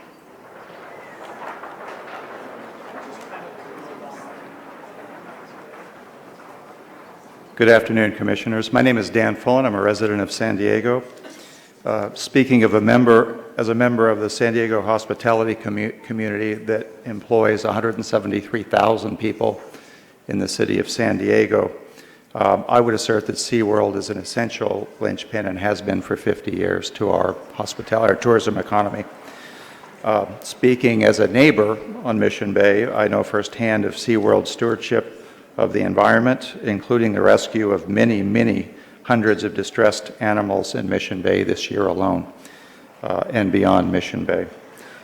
And as a father of 3 sons, I thank SeaWorld for the education provided them over their developmental years. One of those boys grew up and began a career in veterinary medicine recently, influenced in no small measure by his experience from innumerable trips to SeaWorld. I urge you to support this petition, and I thank you for your time. Thank you. As the next speaker comes up, I'll invite Catherine Sanders, Michael Hammers, Kathy Cohen, and Robin Curry. Thank you. Good afternoon, and thank you. My name is Jim Green. I'm the general manager of the Bahia Resort Hotel on Mission Bay. Evans Hotels is fully supportive of SeaWorld's Blue World project proposal, for which Coastal Commission staff has recommended approval. Evans Hotels and SeaWorld have been pioneers and long-term partners in helping to make Mission Bay the fun, leisure, and entertainment center it is today. Evans and SeaWorld have been mutually supportive for more than 50 years. The Bahia was built in 1953. SeaWorld was built in 1964. It is one of the top attractions coming into San Diego, and it is the #1 requested activity of our hotel guests at the Bahia and Catamaran hotels, and drives visitors wanting to stay at our Mission Bay properties. So that includes all hotels. I employ over 400 people at the Bahia alone who have had service with me for 25, 30, or 35 years that have indirect support from SeaWorld and their families. We believe the Blue World and expanded exhibit space will improve the health and welfare of orcas in human care. We also believe that Blue World will provide enriching, interactive, and inspiring programs for families that they could not enjoy in the wild. SeaWorld shows an unwavering commitment to marine science and animal conservation, which is why it enjoys such a broad base. I have 2 blind seals that cannot be released back into the wild, and SeaWorld gladly comes over and assists them anytime we need help with their health issues. Evans Hotels is proud to join the prominent elected officials, scientists, business leaders, community groups, animal welfare organizations, veterinary, zoological, and academic experts, along with more than 35,000 individuals. Please approve this proposal. Thank you very much. Thank you. Hello, my name is Gabby Soto, and I would like to donate my time to Tracy Ryman. Thank you. Hi, I'm Tracy Ryman, and I live in South Pasadena. I'd like to share a very brief story about one of SeaWorld San Diego's prisoners, Corky.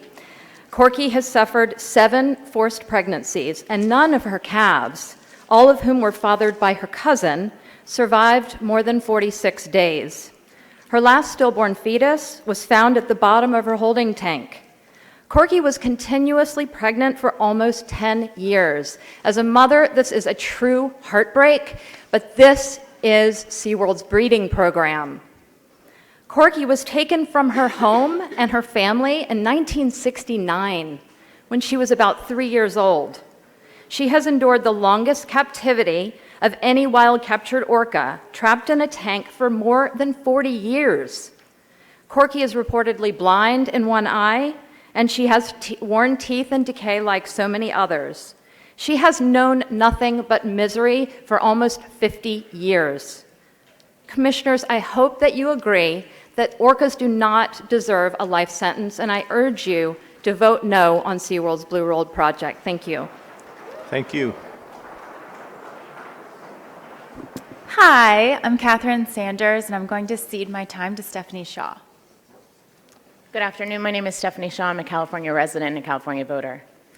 Today I'd like to share the story of SeaWorld San Diego prisoner Kasaka, who was captured off the coast of Iceland when she was just a year old. Instead of being nursed and nurtured by her mother, Kasaka was shipped to SeaWorld San Diego, where she has lived for the last 36 years, forced to perform as many as 8 shows each day. Like any mother would, Kasaka becomes extremely agitated when separated from her calves. A former SeaWorld trainer described Kasaka crying out in anguish as one of her calves was taken from her. She is aggressive towards her tank mates and reached her breaking point in 2006 when she nearly killed a trainer. SeaWorld's own log notes acknowledge that Kasaka becomes agitated by construction noise and commotion. Please, commissioners, do not doom more orcas to this grim existence. Vote no on the Blue World project.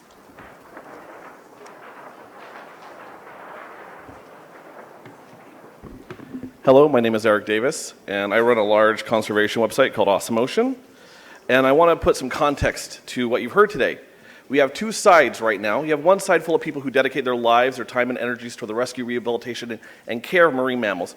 26,000 animals rescued and rehabilitated at SeaWorld over the past 50 years. Incredible effort.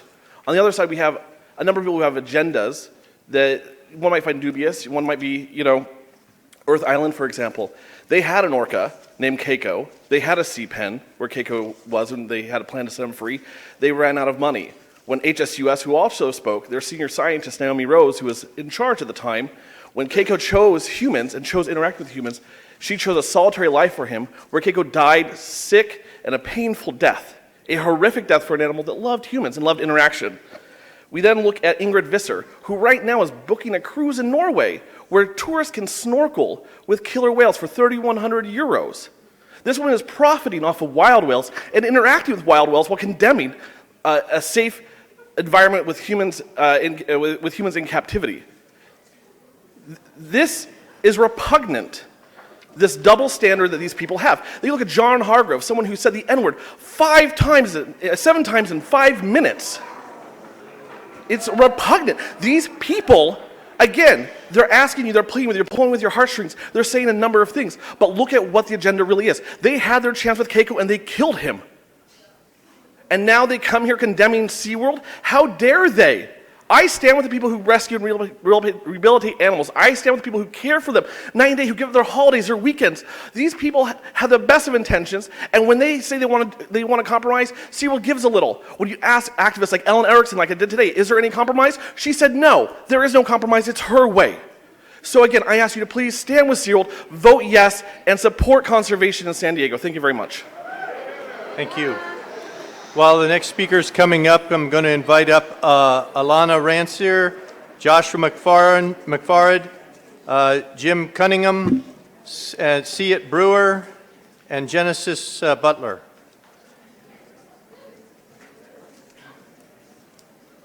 Please. My name is Kathy Cohen. I live in Los Alamitos, California. The following video was captured by a documentary film crew at SeaWorld just yesterday, October 7th, 2015.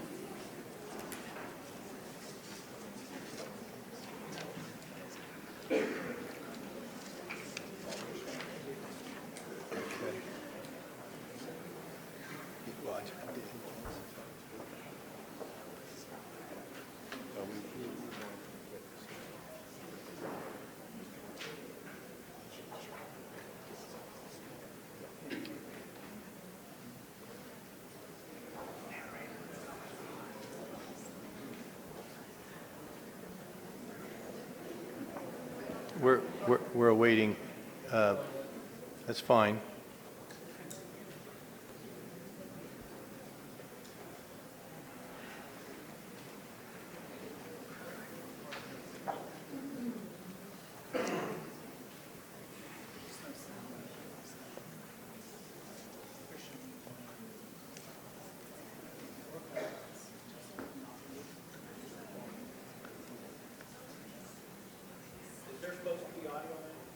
No, no.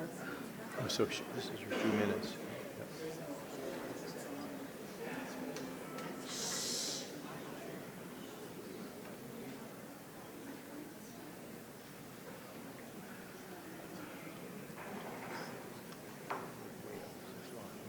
That's what she's trying to show us, that it's bored or despondent.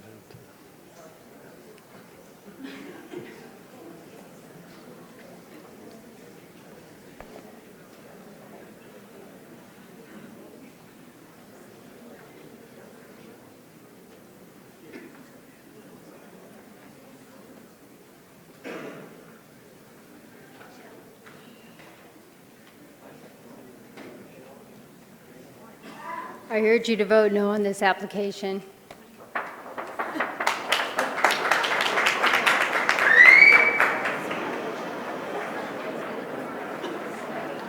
Thank you. I'm just going to encourage folks once again, please be considerate. We have many more speakers to come. Thank you. Welcome. Hi, I'm Michael Hammers, and I live in the Los Angeles area. I think we've heard a lot in this commentary that SeaWorld offers a lot of jobs and they help rehabilitate a lot of animals, which I think is definitely true, and I think no one here would deny that. But the issue here are the resources and the impact this project will have on the coast and also the animals at SeaWorld. I just want to say that if you vote no, there are so many organizations you've heard from here today that would be willing to help make the sea pens a reality. The only two options aren't just leave the orcas in the old pens or do the new ones. You've seen other alternatives here, and everyone here today would be willing to make that happen. We want to see the best case scenario for these orcas, and I believe that the best way to do that is to vote no on this proposition so that they can further investigate those other opportunities. Thank you. Hi, good afternoon, Commissioners. My name is Joshua McFarland. I live in Whittier, California. I don't represent any organizations. I just came down here today because I heard about what's going on. Yesterday, I was walking where I live in the Whittier Hills, and I was just thinking, how great it is to be able to be free and just to be able to to move around and make the choices about where I want to go. And I realized that these creatures, they don't have that, you know. And I thought, am I going to come down today? And I thought, I am going to come down today because it's important, because they can't speak, and I'm going to offer my voice for them. You know, I think we got a lot of issues going on in our country right now. You know, we had the thing in Roseburg last week, and, you know, even the president standing up and he's asking, you know, why is this going on? Maybe we need to think about our choices with compassion. And I think a lot of what we lack is it's just simple compassion, you know. And the children got up here. I think if we filled up this room with kids and we just asked their simple opinion about whether they think it's wrong or right, I think the answer would be pretty clear. I don't think any of them would want to see these creatures in the tank, you know, and I feel the same way. And I found it interesting, the correlation between one of the slides that showed that in the United States, we have the highest number of imprisoned orcas versus the other countries. And as I was just sitting here thinking, I thought, isn't that interesting how we're in a country where we have the highest number of prisoners? You know, so there's something that's going on here, and I'm not trying to go on and hold out a bunch of different alleys here, but I'm just saying, please be compassionate, you know. Like I said, I don't have an agenda to be here. I didn't get paid to be here. I didn't get a free lunch, and I didn't even eat lunch, you know, and I'm thirsty right now, you know. I'd probably do a trick right now if I was going to get a fish, you know. But the main thing is just, I don't know if your decisions are already made. You know, I've wondered about that, and I've thought about that before I came down here. I thought, you know, does it even make a difference? Is there a point? But I thought, you know what, I'm going to do it. So I'm just asking you, you know, just please, when you're thinking about it, and whatever it is, other thoughts and everybody's arguments, which have been, you know, beautiful, just please choose compassion. Thank you. Thank you. Hi, I'm Alana Ramser, and I'd like to cede my time to Liam Cronin. Hi, my name is Liam Cronin. I'm a Los Angeles resident. I urge you to vote no on SeaWorld's Blue World project. SeaWorld never intended to be an organization with a mission to protect and conserve. SeaWorld is, and always has been, a for-profit amusement park. It's only in recent years, after a growing public concern for animal welfare, has SeaWorld started including in their marketing strategy a pretense that their business is vital to wild conservation efforts. But there is no evidence. There's no quantifiable results from their decades of capturing and breeding orcas, besides research that only helps SeaWorld keep orcas in captivity, that suggest this claim is true.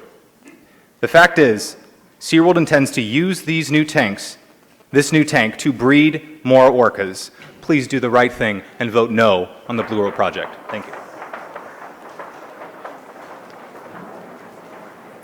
Hi, my name's Scott Brewer from the Los Angeles area. I'd just like to echo what Liam just said and say, please vote no. Think of the orcas and think of the future. Thank you. Please come forward. Good afternoon, Mr. Chairman. Thank you. My name's James Cunningham. I'm business representative with Plumbers and Pipefitters Local 230 in San Diego. I represent 1,700 union members in San Diego and Imperial counties. I rise in support of the Coastal Commission's recommendation for approval of the SeaWorld's Blue World project. Moving forward with this project will, in the short term, create hundreds of well-paying construction jobs, and in the long term, provide a better quality of life for these magnificent orcas. Thank you. Thank you. While our next speaker's coming up, I'll invite up Jerry Sanders, Connie Pearson, Janine Noriega, Kathy Myrick, Daniel Prater, and Liam Cronin. Hello, Chairman Kinsey. I apologize. I was called earlier and didn't hear. My name is Elizabeth Lamb. I was out in the lobby. Fine. I'm hoping that I can cede my time to Allison Chow, who's a small business owner in San Diego. Thank you so much. Thank you. Do we have permission to do so? Please, just go ahead. Okay, sorry, I'm a little unprepared for this, but And your name again? Just Valerie Chow. thank you. I've been a San Diego business owner, lived in San Diego for 21 years. I rely on tourism for my business. I own an art gallery, and I am, unlike many of the people here, I'm not a PETA member. I'm a conscious capitalist. I believe that SeaWorld could reinvent and evolve. 18 years ago, my daughter and I went to SeaWorld, and we left in tears because of Obi, a walrus that was banging his head against an enclosure. And it traumatized me and 20 other children that left in tears that day. And I had that experience with that walrus, and I'll never forget that. And my daughter left saying she wanted to help the animals when she grew up. And she's now studying to be a lawyer and wants to be an animal rights activist and lawyer. I think that you're charged to be leaders, and Governor Brown appointed you because he cared about the environment. I'm not a Democrat, but I voted for Governor Brown because I wanted to protect the environment. And as trustees, you are given this amazing job to vote not in favor of Blue World, because everything about Blue World is wrong. It's wrong for San Diego. It's wrong for the environmental reasons that my predecessors delineated. And as a conscious capitalist, I want to see SeaWorld thrive for the economy of San Diego, but they must do so with a paradigm shift. They're living in a time warp of the 70s, and they can't continue to operate like this. I drive by the park every day to go to work, and attendance is down, and that's a reflection of our society and humanity and the voice of the people of San Diego and all over the country. So I hope that when you look in the mirror tomorrow morning when you brush your teeth, that you feel you did the right thing, created a legacy for future generations, and you know in your conscience that you did the right thing to vote against Blue World. Thank you.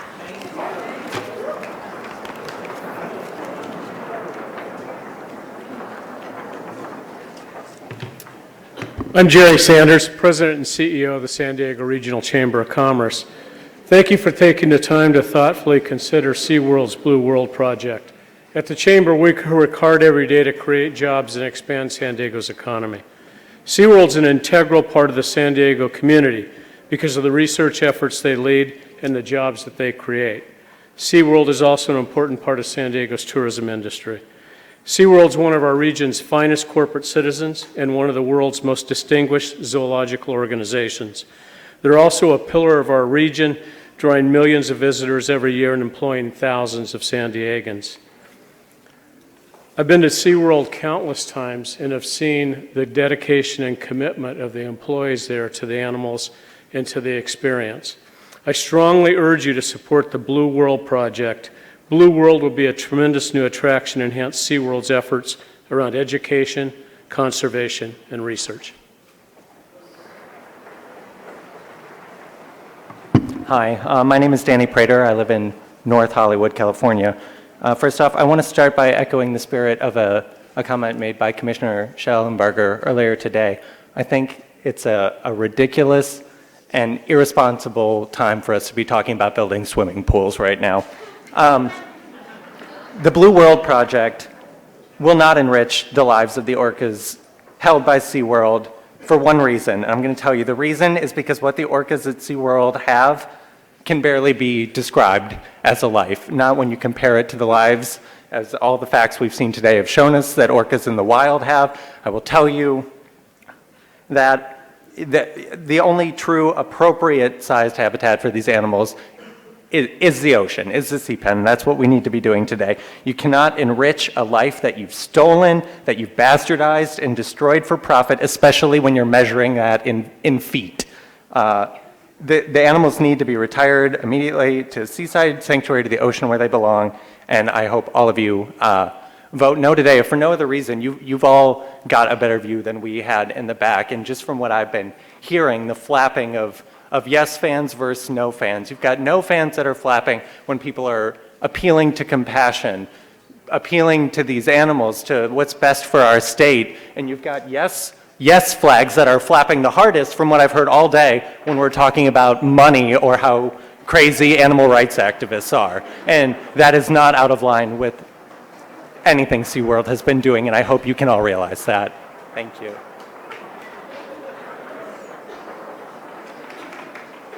Hi there. I will keep this short and sweet. My name's Connie Pearson. There is nothing educational about seeing whales in unnatural conditions perform bizarre, unnatural acts. Please don't give in to the greed of these animal exploiters. Please vote no. You have the power to greatly improve the lives of future generations of orcas. Thank you so much. By the way, I fully support rescue, rehabilitation, and release. If that's all SeaWorld did, I would support them myself. Thank you.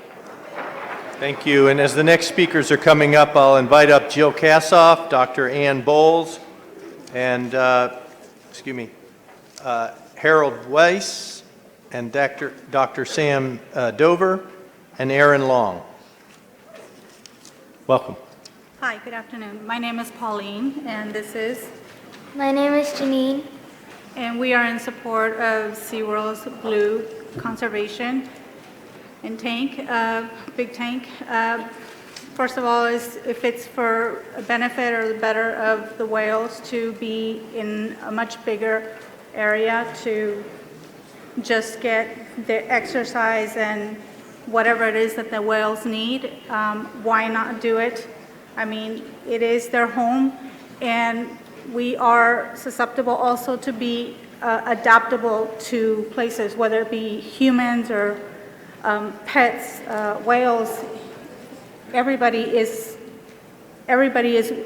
capable of being adaptable in certain places or areas where everyone. I'm sorry, where, everyone is held, or not held, I'm sorry, where everyone has a place to live. Thank you. I would also say, if the others want to not have Blue World, I say if they put them out in the wild and the open ocean, I just realized something. If they're over there, you know how some hunters go over there? They could kill them, so it's not safe for them. But in SeaWorld, they help prevent that from happening. They help curing them from Let it go. and love them. Thank you. Thank you. Thank you. Yep, please come forward. Hello, thank you for having me. My name is Aaron Long. I'm from Salt Lake City, Utah. I'm part of Direct Action Everywhere. First, I just want to say that the SeaWorld video that they presented earlier was phenomenal. Those 3D fake animated whales look so happy. I do have a speech prepared.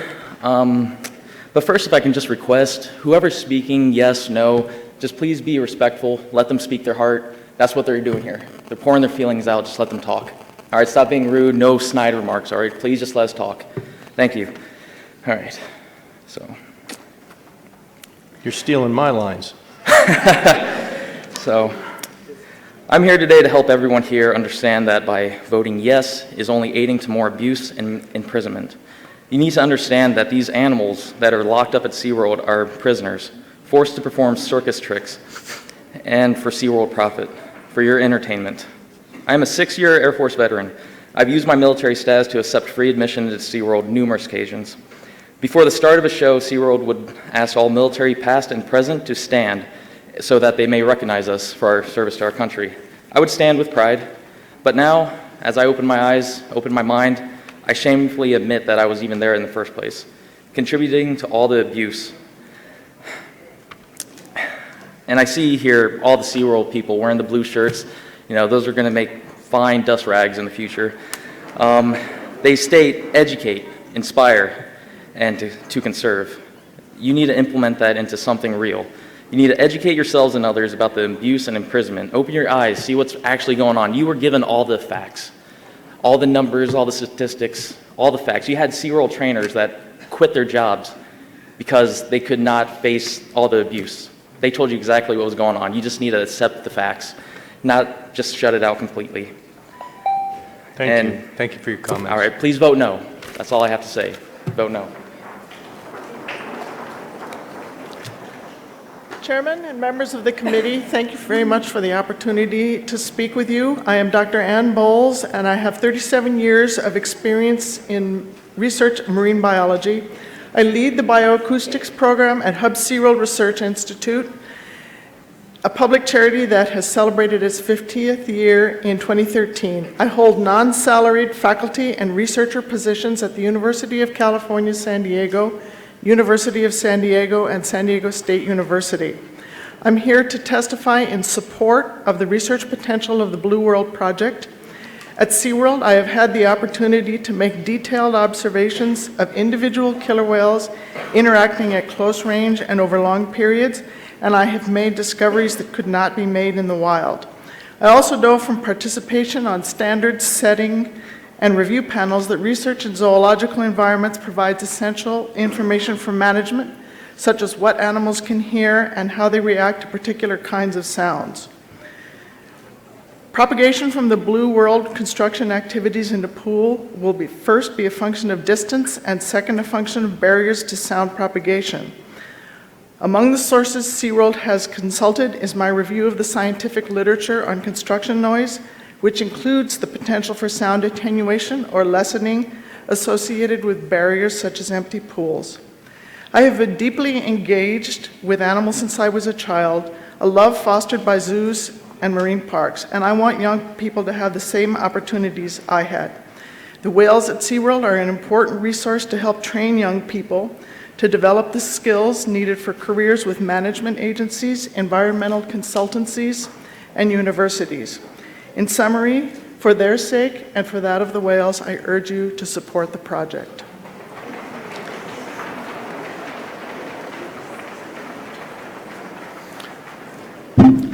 Thank you, Commission. My name is Dr. Sam Dover. I'm a marine mammal veterinarian with 27 years' experience. I live in Santa Barbara, California, and I operate Channel Islands Marine and Wildlife Institute. I'm the founder and executive director. What I have here is I've heard a lot of things about what occur in the park. I want to talk about some of the things SeaWorld does outside the park. For example, the wild animal rescue. We've heard nothing but support, even from the detractors, about that. And what I'm going to do is give you some examples of how I've worked with them and what they've done to help us advance the science of marine mammal medicine. In the last 3 years alone, we've had at least 3 humpback whales entangled in fishing gear. SeaWorld sends a team, plus has a boat. We provide training, and we work together to go out and identify these entanglements and attempt to remove them. This is a very dangerous thing. It's not simple, and it takes a lot of experience. These people have that experience, and we're trying to teach others that same level of experience. Last spring, in the Channel Islands Harbor, there was a sea lion named Bubba. Most of the news crews were here for that. Bubba was impaled on a homemade harpoon by some clearly deranged individual. That animal unfortunately died because that wound went inside to his abdomen, and it was unrepairable. We spent all day, actually 3 days, chasing that animal before we were able to successfully capture him. Unfortunately, the treatment was too late. On May 19th, 2015, there was an oil spill 7 miles from my facility in Santa Barbara. We're all aware of this oil spill. Every single mammal from that spill was transported to SeaWorld for treatment and decleaning. Every single one. The last 3 years alone, we've been dealing with an unusual mortality event. That is an unusual number of sea lions dying from unknown causes. Guess what? We've learned the causes through the work together that we've done. In summary, I support everything that SeaWorld is trying to do. I support this project, and please let us continue to do our work. Thank you. As the next speaker is coming up, I'm going to invite Tom Otten, Simone Rendell, Martin Koskoff, Lindsay Raitt, and Jonathan Curry. Thank you. Hi, my name is Jill Kossoff. I'm a wife, mother, Southern California resident, and advocate. I suffer from 2 neurological diseases. I was told that swimming with or having a close encounter with a dolphin or orca would lend healing properties to me. I went to SeaWorld and watched one of their shows. It was the last show of the night. As fireworks started to go off, a young male orca was chased by a female orca. He was pinned in the corner repeatedly, the explosions obviously affecting the whales. The show ended. I made my way down to the corner of the tank where he was swimming. He was diving down and then bobbing up at the surface. I looked him right in the eye. I thought in that moment that it was amazing. But ladies and gentlemen, that's just me drinking the SeaWorld Kool-Aid. I'm not in any better condition, and that beautiful orca is still trapped in SeaWorld's tank. What is SeaWorld gaining? Money. It seems to only be about money. That's what expansion of their tanks is all about. Have no doubt that they will breed their orcas. Then what? They'll want to expand again? I refuse to, and I think my daughter's generation will not accept another orca in captivity. Please do not give them any more space to bring even more orcas into this environment. I urge people to see these beautiful creatures in the wild where their behavior is natural. Orcas don't eat people in the wild, only at SeaWorld.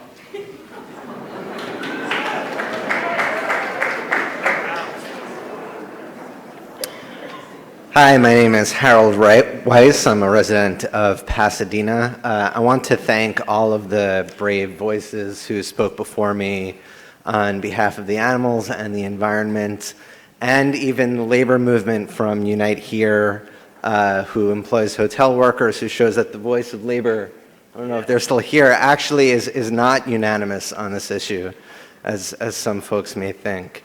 When I was a kid, my parents brought me to SeaWorld like a lot of American kids. And I was splashed and I laughed at the trainer's corny jokes, and I even left with a Shamu doll. What I didn't leave with was a shred of respect for orcas, who are majestic and very, very intelligent creatures with deep social bonds.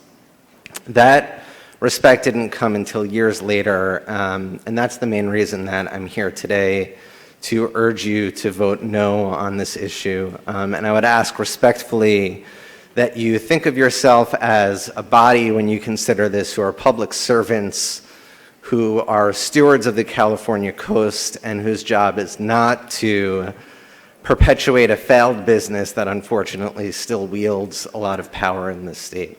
Thank you. Thank you.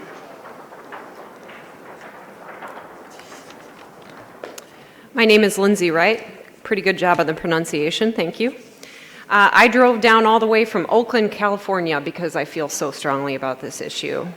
And today I'd like to share the story of one SeaWorld San Diego prisoner named Orchid.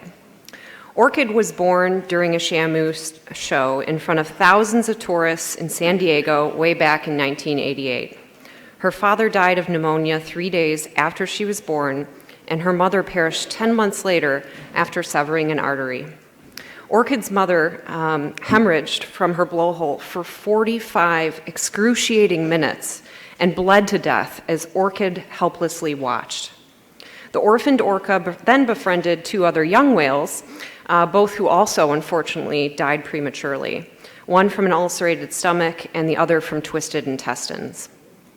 Witnessing her mother's gruesome death and the loss of her 2 friends left Orchid emotionally scarred. She's been involved in multiple aggressive attacks on trainers, and SeaWorld's own logs show that Orchid becomes anxious during construction, like what we would see if they expanded the tanks. Orchid's actions and behaviors speak volumes. Orcas cannot thrive in tanks, so please do not allow SeaWorld to subject more orcas to this misery. I've heard other speakers before me singing the praises of some of SeaWorld's other work, but that doesn't excuse the misery that they're subjecting other animals to. Good afternoon. Thank you for letting me talk to you today. I'm an implant. I come from England, but I'm now living in California as a resident, and I just want to say I've learned so much from living here. Your name, please? Sorry, Simone Rendell Shelby. Thank I was you. an implant from Carol Shelby, one of your icons. And I've learned so much for the compassion that the Californians have, and I've learned that from living here and being lucky to be a resident, and thank you for that I became one. So I just want to say, please again, show your compassion again for animals, because what I've seen so far from living here, it took me 7 years to get here, that it's just incredible what you show for animal compassion, and please let it carry on. Thank you. Thank you. Before the next speaker, I'm going to invite up Tanya Lamp, Sean Barr, Judy Crumpton, Liz Jacobelli, and Jim Cunningham. Hi, my name is Tom Otten. I'm a resident of Oceanside. I'm speaking to you as someone who has been a marine mammal keeper, a trainer, a curator, and a zoo director. I've served on the board and as president of the American Zoo Association and chair of the Alliance of Marine Mammal Parks and Aquarium. I'm here today to speak to you why I believe SeaWorld's Blue World project is very important and would hope you would support this project as well. Education and public awareness may have been primary reasons for such a project in the past, but in today's world, a project such as the Blue World project takes on another level of importance. We need to be looking to the future and to the potential needs for animals living in the wild and our ability to support them, and from what we have learned from animals at our institution. The sad truth is that there's very little wild left, that we humans have not significantly impacted in one way or the other. If we haven't outright destroyed an environment, we have significantly impacted the remaining natural resources enough to make it difficult for many animals to prosper. We are all aware of the human population growth projections. With this growth in human population, what kind of world environmentally will our children, their children, and future generations inherit from us? And what kind of ocean will the whales and dolphins be swimming in? Will they find food? Just this year alone, according to NOAA, there have been over 3,000 stranded California sea lion pups whose mothers could not find enough food. Many of these animals are rescued and rehabilitated by SeaWorld. I want to tell you about another marine mammal that lives only a few hours south of here. It's called a vaquita porpoise. It's a small porpoise who lives in the northern part of the Gulf of California. There are 100 individuals remaining alive today, 5 times more people in this room than there are vaquita porpoises left. With so individuals, their extinction is very probable. And from what we have learned from animals in our institutions and at SeaWorld, could we save the vaquita from extinction? The answer is yes. The challenge will be, will we still be debating and having meetings like this? Will it be possible that in the future, killer whales will find themselves in the same situation? Thank you for your comments. Thank you. Thank you.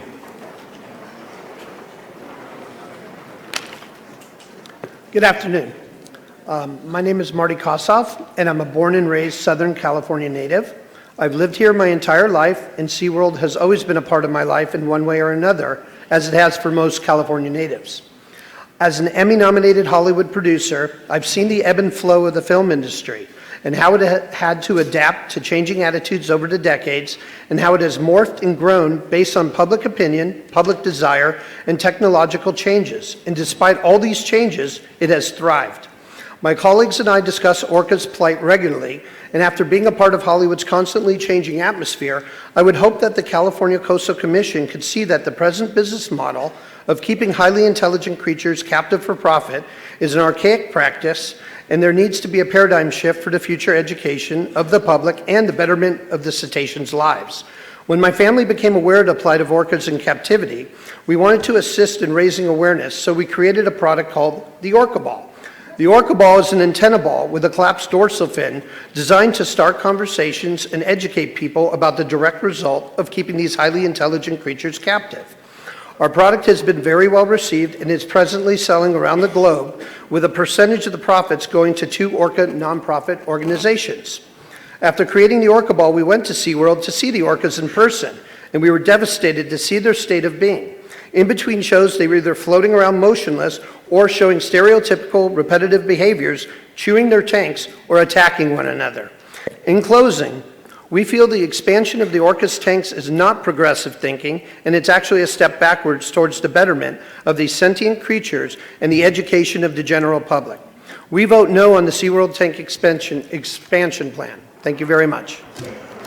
Thank you. Good afternoon, members of the Commission. My name is Sean Barr. I'm the Senior Vice President of Economic Development for the San Diego Regional Economic Development Corporation. I want to first thank members of the Commission for your careful due diligence of this important project for the San Diego region. SeaWorld represents the heart of San Diego's vibrant tourism economy, employing over 170,000 San Diegans, which represents over 11% of our total employment base.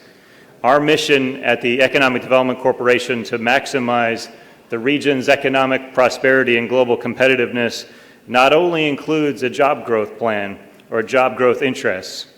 Over the past year, we have partnered with groups and partners such as the Equinox Center and CPI to discuss the dynamic between environmental stewardship and the health and growth of a vibrant economy, because we understand the tie.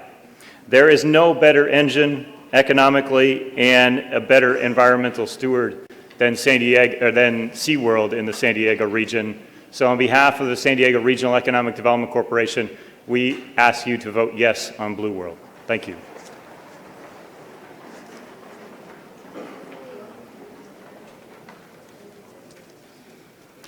Hi, my name is Katie Cleary. I'm the executive producer of the documentary Give Me Shelter on Netflix. Also the founder of World Animal News and Peace for Animals. I'm here to tell everyone it's not a right thing to have these animals in captivity. They swim hundreds of thousands of miles every year.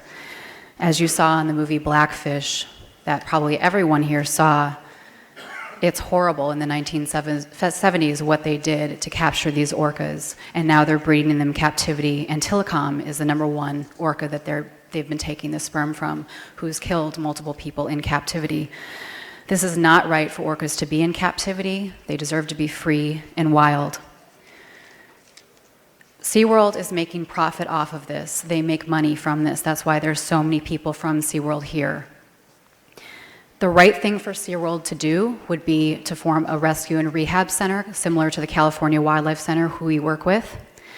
I'm also in touch with Rick O'Barry, who's actually in Taiji, Japan right now, and wants to give his love and support for the orcas and dolphins at SeaWorld, and he wants us to vote no on Blue World. Please vote no and do the right thing. Make compassion the thing that you vote for. Thank you. Thank you. And before the next speaker, I'd like to invite up Jocelyn Heaney, Gary Raymond, Tom Hurley, Matt Bruce, Mike Yekel, and Lindsay Wright. Lindsay's been here before. Lindsay Karas, excuse me. Go ahead.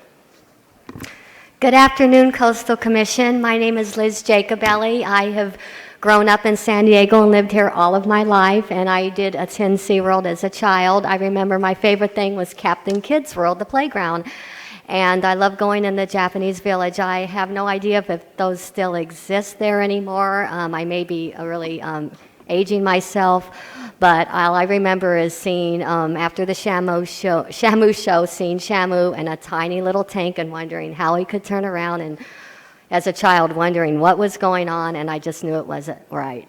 Well, as I became adult, as a lot of other adults here, and some children here, we become more aware of the social and emotional aspects of orcas being kept in captivity. SeaWorld's tank expansion is not the answer and will not benefit the orcas. Bigger tanks or bigger prisons. Tank expansion is SeaWorld's way of glorifying a false environment for the orcas. The orcas will still be in captivity, and they're still taken from their normal family groups. Even though they're not taken from the wild, in captivity they're taken from their normal family groups. They're still forced to perform on demand, only to be fed a diet of frozen dead fish. Imagine just eating something that was just very foreign to you. And orcas are not able to use their echolocation. The orcas deserve better.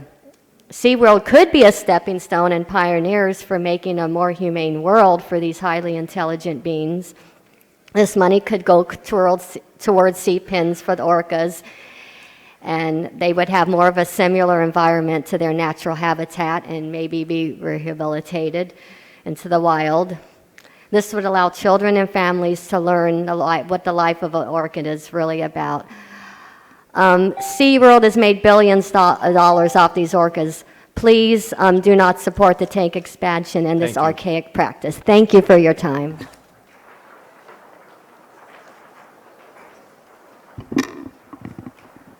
Hello, Commissioners. I want to thank you very much for having such a large forum so many people could talk. I do appreciate your time. My name is Gary Raymond. I live in Thousand Oaks, California. The quality of the jailer is irrelevant. These creatures should not be in captivity. North Korea has a policy of imprisoning the families and children of their prisoners. Orcas are intelligent, feeling creatures. It's really no different. We are their stewards. The SeaWorld training supervisor who came up here and said that she was looking forward to experiencing with her kids the orcas, I would like to ask, how would she feel if her children were taken away from her and imprisoned for the purpose of entertaining the public? It's no different. It's a matter of having empathy with all these other creatures that we're blessed to be with. It's empathy instead of greed. So I really do appreciate your stewardship and your responsibility to try and protect and do the right thing, and please vote no. Thank you very much. Thank you. Hello, my name is Kenneth Montville. I'm presenting on behalf of Matt Bruce, who could not be here. I just have a short story about another prisoner at SeaWorld. SeaWorld San Diego prisoner Akaika story is one of pure heartbreak. When he was just 4, he was shipped from SeaWorld to Canada's Marineland to be used as a breeder. This is despite having to be dosed twice daily with diazepam, otherwise known as Valium, to curb his rampant aggression, including trying to mate with a days-old calf, as we heard earlier today. Even though he is just still in his early teens, Akaika is suffering from chronic dental problems, including exposed roots, which require antibiotics and pain medication. Akaika was separated from Marineland's female orca because he was biting her, and SeaWorld brought Akaika to San Diego. Akaika is a distressed orca, and SeaWorld's head animal trainer, Chuck Tompkins, admitted that Akaika has a history of aggression. Commissioners, the orcas can never escape their aggressive tank mates.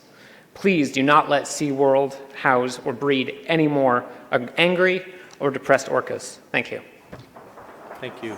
Before the next speaker, I'd like to invite up Vincent Lawler, Lisa Robles, Rachel Owen, Liam Cronin, Isaiah Berry, and Bill Evans. Good afternoon. My name is Jocelyn Heaney, and I'll keep my comments very brief. I believe that future generations will look at SeaWorld as we now view the barbaric animal spectacles of ancient Rome. Once seen, Blackfish is not soon forgotten, but declining SeaWorld attendance and revenues are not simply the so-called Blackfish effect, but part of a wider awakening to the cruelty of animal slavery in all its forms. If they could speak, if they had a choice, would orcas choose Blue World or their world? Please vote no. Thank you. Hello, my name is Rochelle Owen, and I'm from Los Angeles, California. I'm just here today to urge you to deny this permit. Orcas deserve better, and the people of California also do.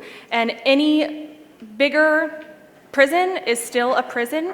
None of us would want to be there, and that's something we should consider in making compassionate choices for this area. Thank you very much. Thank you. Hello, my name is Isaiah Berry, and I am in support of the Blue World Expansion Project. I am here in support of course, SeaWorld, and not people who have sat down on their couch and watched a 2-hour documentary and self-proclaimed themselves as a marine mammal expert. So basically, I just want to say that you guys should take this into consideration, for it is for the better welfare and caring of these orcas in captivity. They are not nameless, faceless beasts, as Mark A. Simmons once said, and I do believe that you should take this into consideration as far as the future generations, and do not deprive them of the ability to go to SeaWorld and go to a place where captive orcas are held to see, you know, viewing panels that are farther than our reach, other than having to go out into the wild on a boat that can potentially disturb, harm wild orcas. So yeah, please vote yes on the Blue World Project. Thank you. Hi, good afternoon, and thank you for the opportunity to speak today. My name is Lisa Robles, and I'm here from Oakland, California. But I'm originally from San Antonio, Texas, and I was once a season pass holder to the SeaWorld Park there. But here I am today opposing the approval of this permit. I share the anti-captivity concerns and sentiments expressed by those who've spoken before me, so I'll get right to the Blue World Project. Pardon the expression, but you can't polish a turd. And that's what this is an attempt at. Making something appear more appealing to park guests doesn't change the fact that animals ill-suited for captivity are still in captivity. What's the point of increasing a tank size if the plan is to add more orcas anyway? How is that beneficial to the current orcas if they get more space but more bodies are just going to be added? This is just more manipulation and whitewashing by SeaWorld. Please do not be fooled. The best interests of the 11 orcas currently held are not being taken into consideration. This project is only about securing more space for more breeding, for more performers, for a dying industry. The writing is on the wall and the future is in seaside sanctuaries. SeaWorld's money for this project would be better spent on investigating those options and constructing retirement facilities for the remaining orcas who have earned them billions of dollars over the last 50 years. Thank you. Thank you. I'll also be inviting up Marie Mitchell, Jean Morale, Corrine Sutherland, Janeth Moreno, Rory Pollock, and Carrie Capich. Welcome. Thank you, Mr. Commissioner. My name is Bill Evans. I'm from San Diego, and I think there's one thing everybody has in common here today, including commissioners. It's a lot of emotion. I have not heard a single speaker here today that was not speaking from their heart and was truly convinced of their position. And I even sure today, you commissioners are feeling emotional arguments today. But there's one group in this room that has really no emotion in this aspect, and I really hope that you will listen to them. And that's Dr. Lester and the Coastal staff. Since the beginning of the Coastal Commission and Peter Douglas' leadership of that, the staff is really about deliberate, fact-based research. They don't play with the facts. They check them for accuracy. They really don't trust any of the people that are bringing projects to them. They verify. They really have no emotions that can pull them one way or another, and they have no agenda. And they only have one job to do, and that is to advise the commissioners as what they think is, under the law, what is the best for the Coastal Act of California. Trust them. They have done their homework. They have an unbiased and unemotional view of this, and you should listen to them on this important issue. Thank you. Thank you.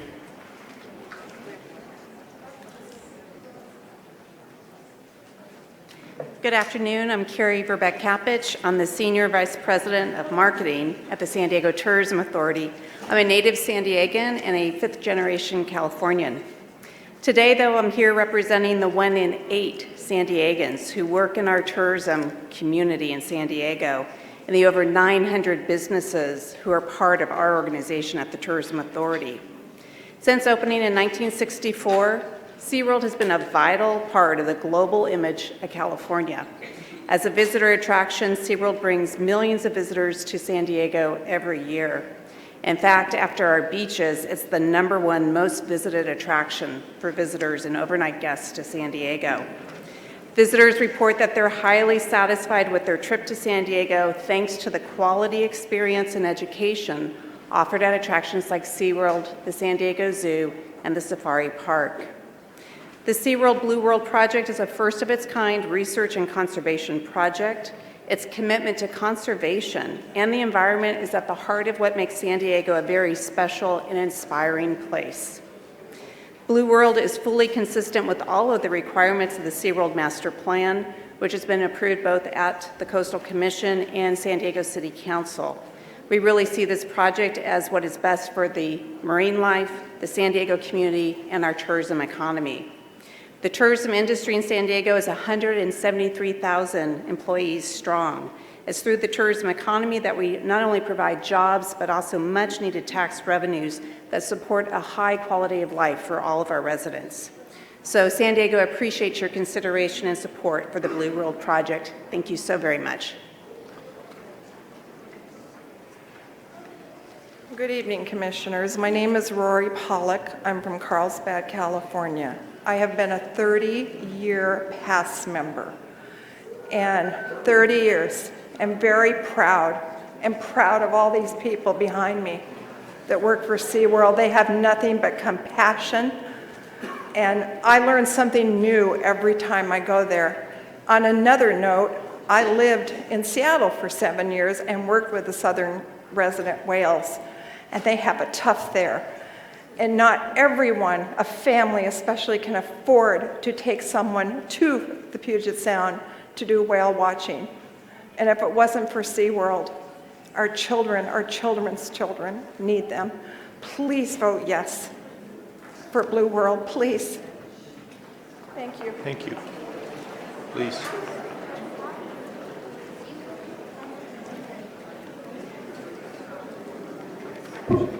Hi, I'm Jean Harrell, and I'm going to turn my time over to my friend Ellen Erickson.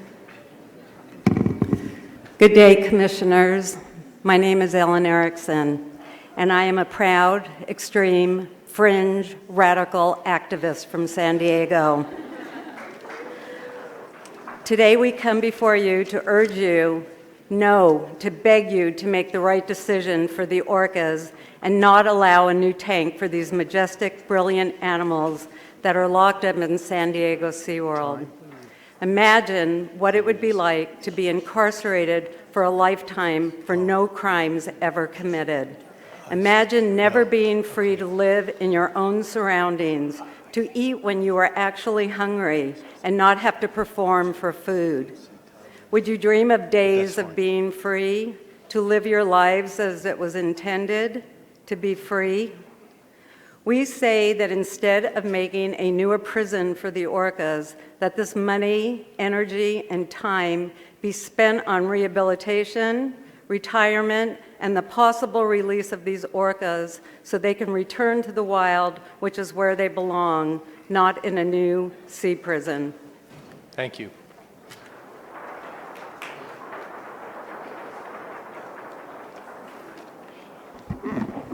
Hello, Commissioners. My name is Marie Mitchell. I'm just a human trying to do my part, trying to do good in life. Don't you feel that you should also do the right thing in life? Please think about what SeaWorld really wants here. How can we ever consider any of SeaWorld's requests until they stop putting these innocent creatures on display for the public and forcing performances out of them? We cannot consider their wants. We know where their intentions lie: profit. If you purchase tickets online, there's actually a deal where one adult day pass is only $69. I looked it up. It's always a big fight against large corporations who yield significant funds and want more. I know that they have a strong hand here today as well, but together with other compassionate intellectuals here, we aren't going to let them bully. We're going to speak up for the innocent creatures. Please remember why SeaWorld exists. It is not for the orcas. You know, I went to SeaWorld as a small child, but I didn't know. My parents didn't know back then. We cannot claim ignorance any longer. People are waking up. People are learning the truth about how orcas come to be at SeaWorld, their mental state, their intelligence, and life as they suffer in captivity there. Please keep in mind that the Coastal Act and the Coastal Management Plan require a protection of coastal and marine resources, including these orcas we are speaking of here today. We have a chance to be an outstanding example to the rest of the nation and the entire world. We need to ban the breeding of orcas in captivity and stop orcas from being captured from the ocean. The whole ocean in general suffers enough, and that could be an entire other meeting. We need to phase out SeaWorld and the suffering it has created. And I feel so sorry for the orcas already in SeaWorld's dirty hands. Perhaps we can also work on improving those lives. You know, we can give SeaWorld a chance to save face, you know, and the only way to do that is if SeaWorld was to only be a rescue and rehab endeavor. Commission, I plead that you please continue your tradition of showing concern for the treatment and conservation of marine mammals. Please uphold the foundation you started on. Let's do the right thing. Let's be good people. Thank you.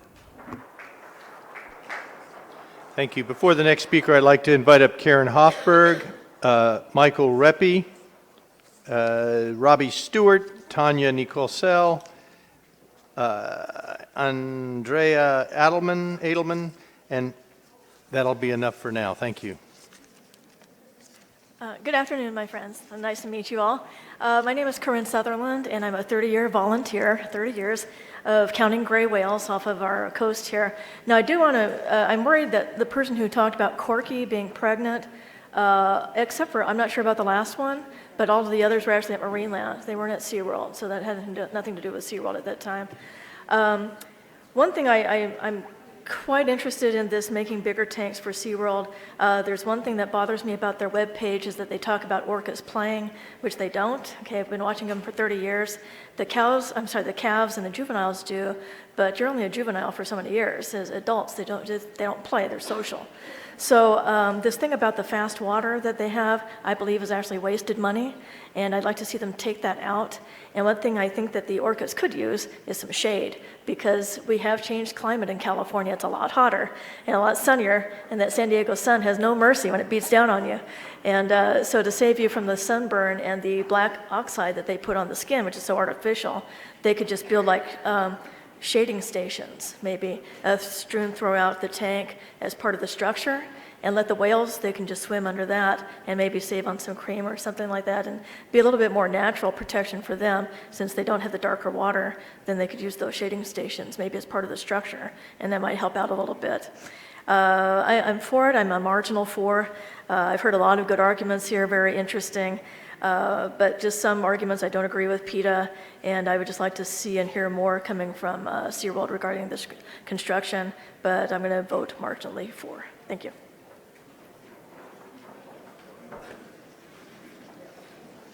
Hello, my name is Michael Reppy. I'm from Mill Valley, and you've heard a little bit about Corky. I want to add some more story of Corky.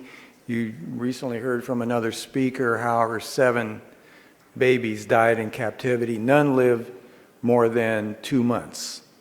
Also, I want to tell you what happened to Corky at SeaWorld. It's an example of deadly aggression that would never happen in the wild. And the way it happened was there was another female orca named Candu, and Candu rammed Corky. Candu broke her jaw, was spewing blood all over. You saw a picture, you may have seen that picture of her that was up on the screen. She bled out and died in front of an audience at SeaWorld. Now, this type of aggression would never happen in the wild. And I want you to know that a larger tank would not be the answer. It would not stop this type of unnatural aggression that happens because of the stress of captivity. So I'm urging you to take that very, very seriously, that a larger tank's is not the answer. It's the retirement, and particularly of Corky, to her family. She comes from the northern residents of British Columbia. She has her family pod to return home to. There's a great plan for a seaside sanctuary in a netted off bay called Freshwater Bay. And I urge you to consider that, especially for Corky and all the others. But Corky is from a wild capture, has a family to go home to. So please, please, consider that when you make your decision, and I urge you no on this proposal. Thank you.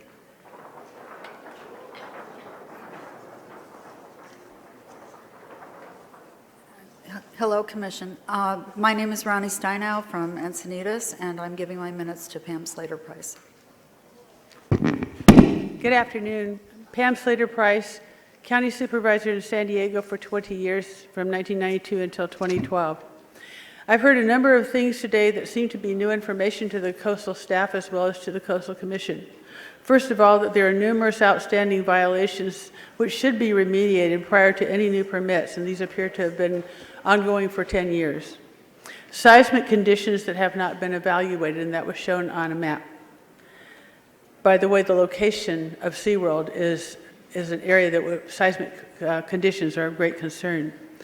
The closed landfill and toxic materials must be considered because there's already documentation that those have been problematic and have caused at least 1 human death. Global warming will lead and is leading right now to rising sea levels, and this area is at ground zero for global warming and rising sea levels. Also, fireworks are being set off every night at SeaWorld, and these animals are very sensitive to sound, and so therefore that is another thing that should be considered. Education has been mentioned for SeaWorld. What kind of education are you giving? Is it that it's okay to imprison animals for human entertainment and profit? I don't think that's very good education. Social media has awakened the public to these abuses and cruelty to innocent animals by corporations for profit. They object and they choose not to attend SeaWorld. Your vote will reveal your character. If you vote against this project, you are showing that you are ethical and show compassion. If, however, you choose to support the project, you will reveal that you put money and power above ethics and enlightened behavior. If you choose not to act responsibly, this is not over. We will not give up, and we will continue to educate the public about SeaWorld's continuing abuses, and will continue until such time as SeaWorld, if it really wants to rehabilitate, it doesn't need orcas on staff to rehabilitate. Thank you.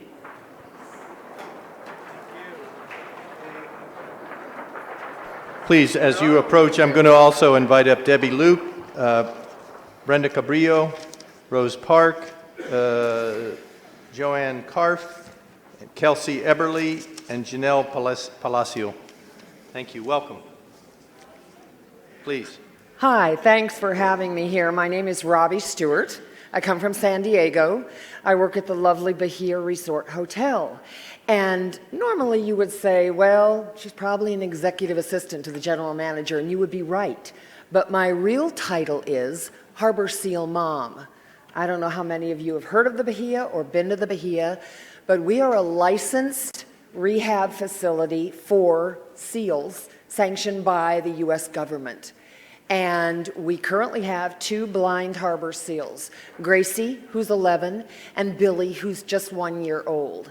And we were lucky enough to get Gracie from SeaWorld when she was 7 months old. She was born here in the Cove, in La Jolla Cove, and has cataracts and is not able to be released. Billy also is blind. We don't know at this point why, but neither of them are deemed releasable. So we were lucky enough to get them, but we don't know a lot about sea lions. These are harbor seals. We've learned kind of as we go. And we would be nothing today with our seals if it weren't for the wonderful care that we get from SeaWorld. If we have any issue, within 30 minutes of calling, they are here coming over to help us with our seals.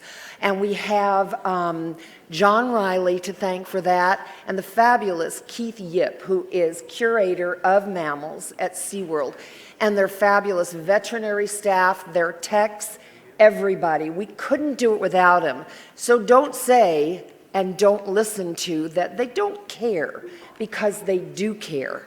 And thank you for listening to me. I would vote yes on Blue World. Thank you so much. Come to the Bahia and meet Gracie and Billy.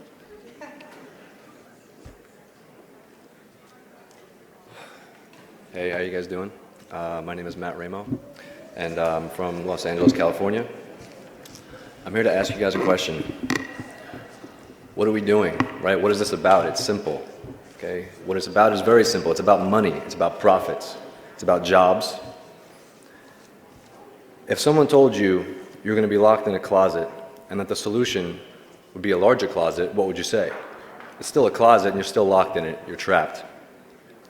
The solution is to let these orcas live the way we live, free. That's what we fight for. That's what we've always fight for. That's what this country is about, is freedom. Why can't we grant that to them? To the construction workers, I've heard your arguments, and I say there will be other buildings to build. You will still make money. To the researchers, there is no reason you cannot continue to learn and educate yourselves in a rehabilitating center for orcas, for sea lions. And to the employees of SeaWorld, I do not want you to lose your jobs. I do not want SeaWorld to not exist. Instead, I want to see SeaWorld convert itself from a prison into a rehab center. That would be something I would support. And I strongly urge you to vote no. Thank you. Thank you. Before the next speaker, I just want to announce that we've been going at this most of this day. There still remain, dozens and dozens of speaker cards. Many of them are who have not spoken yet are associating with organizations that had the opportunity for an organized presentation. So I'm going to announce that at 6 p.m., I've been going through these cards in the order in which they were submitted. We will end the public comment at 6 p.m., and we will bring it back to the applicant for their final comments, our staff, and then our commission. Thank you. Please go ahead. Good early evening. My name is Brenda Calvia. I'm a citizen in Huntington Beach, California. I live 3 blocks from the coast.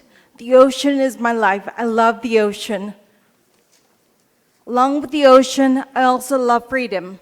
I love the freedom of going to the ocean and being able to see pods of porpoises at 6 o'clock in the morning swimming freely, playing in the ocean. The Coastal Commission's job is to assure that the citizens of California have a clean environment and to safeguard and assure that we have a clean coast. I grew up in Southern California, and in all of my years, we never even dreamed of going to Prison World. Not 1 second did my parents ever even suggest, let's go to Prison World, because that's exactly what it is. It's not sea, it's not the ocean, it's not Blue World, it's Prison World. Let's call it what it is. And expanding a prison is still a prison. What have we learned in the 50 years that the researchers at SeaWorld won't share with anybody? We've learned in 50 years that the orcas belong in the wild. Thank you.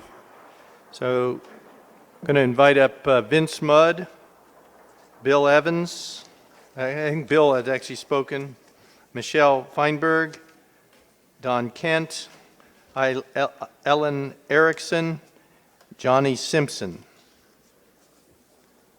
Please. Ellen spoke. Thanks for the help. Please come forward. Let's just keep it going. We want to get as many of the speakers in as we could.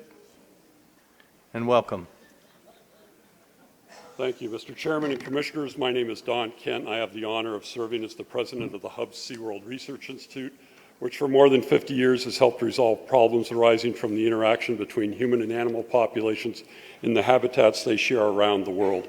I grew up in San Diego and as a grade schooler was a frequent visitor to the Scripps Aquarium, San Diego Zoo, and SeaWorld. But it wasn't until I became a graduate student in 1977 and started working at the Institute's Marine Laboratory that I realized the value of zoological collections to conservation research. When the founders of SeaWorld chartered our institute, it was with the intent that a public trust nonprofit be dedicated to advancing our understanding of marine animals toward their conservation in the wild. The Blue World Project is simply SeaWorld's latest manifestation of that vision, and one that will create a whole new capabilities in behavioral, physiological, reproductive, and animal health research that will advance our ability to act as wise stewards of the marine environment. Much of the research conducted by my institute colleagues is not possible outside the zoological setting. Behavioral observations in the wild, remote sensing devices, and other instruments cannot replace the access to marine species curated in a zoological park. Research with animals at SeaWorld, including killer whales, has been and is still being used to help develop, refine, calibrate, and ground truth new techniques and instruments used to study wild populations. In addition to providing an irreplaceable resource for research, the students mentored by scientists at our institute are applying the knowledge they gained in their careers as cetacean biologists at NOAA laboratories and as university scientists and lecturers, environmental consultants, and veterinarians. Access to SeaWorld's thriving zoological population of animals allows us to address complex conservation challenges facing the world's oceans, and I endorse the Commission's adoption of the staff recommendations regarding the Blue World Project. Thank you for affording me this opportunity to comment. Thank you.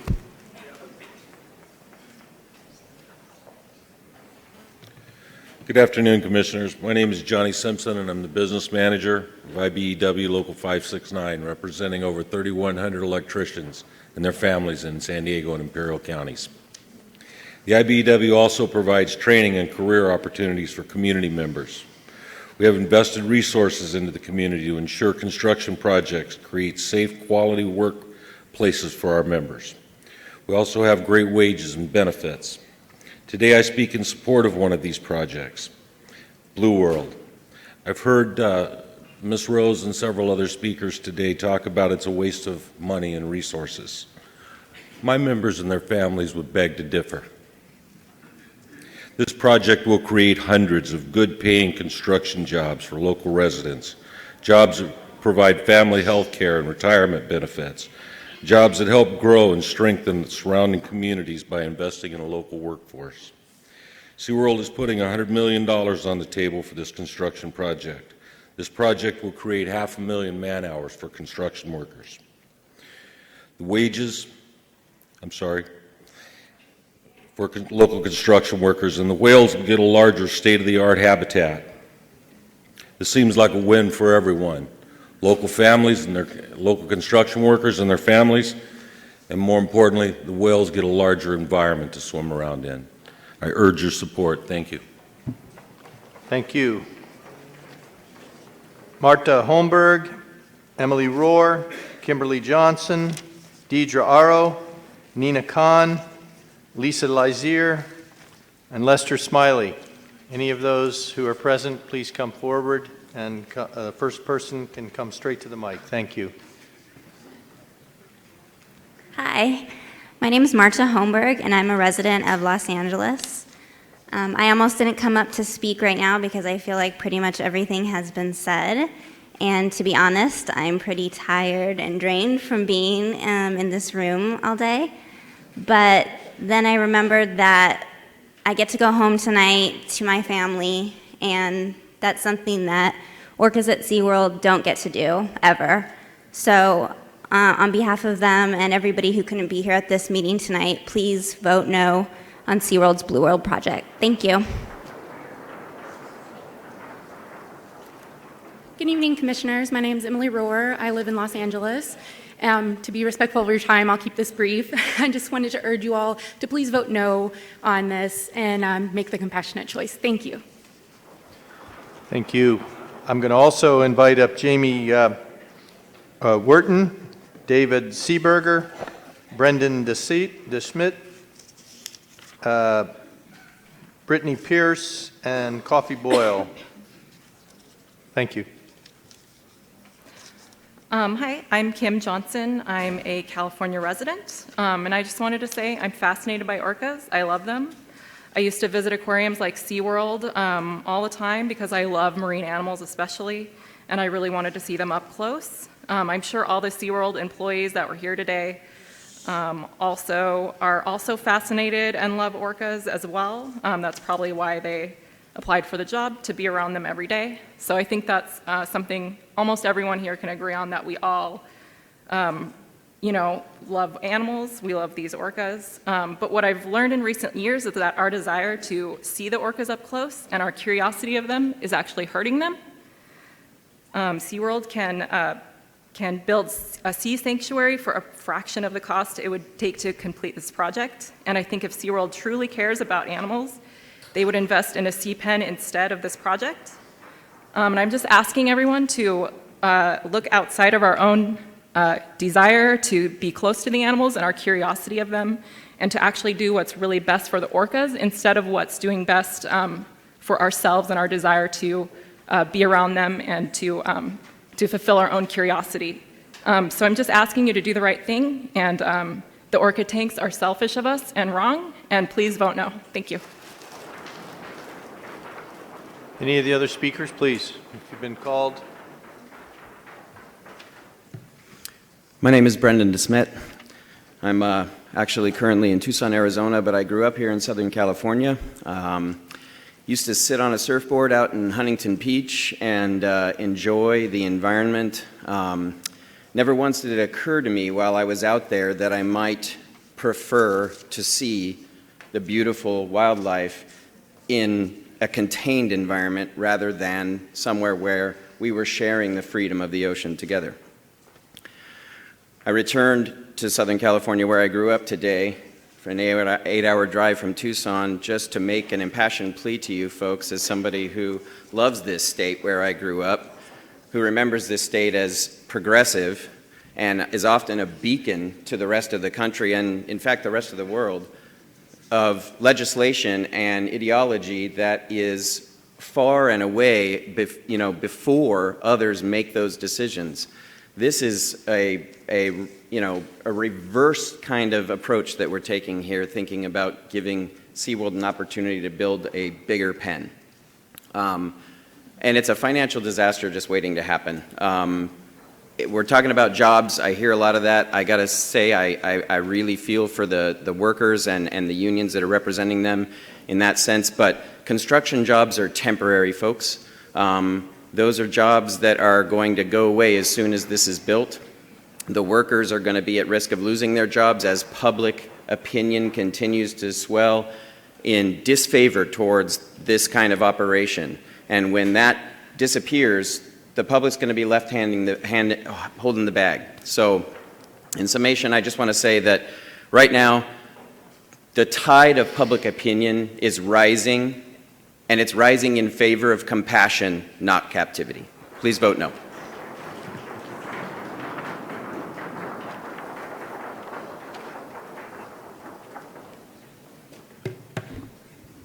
Hello, my name is Brittany Pierce, and I have traveled here today from Tucson, Arizona.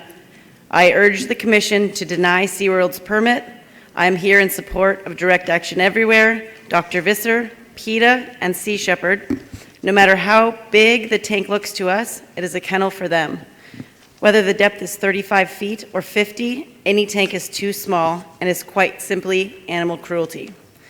It would be a travesty to allow more suffering to occur, which would be the direct result of a new breeding tank. Please deny this permit. Thank you. Thank you. Margaret Kirkpatrick, Patty Jackson, Kath Rogers, Susan Kirkpatrick, Eva Baroa, Matt Bruce, Luis Rodriguez, or Lainey Stacks. Hi. Hi. Your name? Hello, my name is Patty Jackson. I took the day off work today to speak up for the animals. I'm not paid by anyone, just a concerned citizen. First of all, I would like to quote Martin Luther King. There is nothing more dangerous than sincere ignorance and conscientious stupidity. I urge everyone here to watch two powerful documentaries, The Cove and Blackfish. This is the 21st century. Why are we still enslaving animals? We must strive for a world that is compassionate towards animals. Why isn't SeaWorld building seaside sanctuaries? Please say no to the orca tanks. It's time to end the enslavement of these beautiful creatures that belong to the world. They are not SeaWorld slaves. Orcas belong in the ocean, not in tanks. 14 countries have already banned the captive display of orcas and dolphins in marine parks. It's time for the United States to practice what we preach, liberty and justice for all. Animals have no voice in government. They need our voice. Please say no to the new orca tanks. Thank you. Thank you.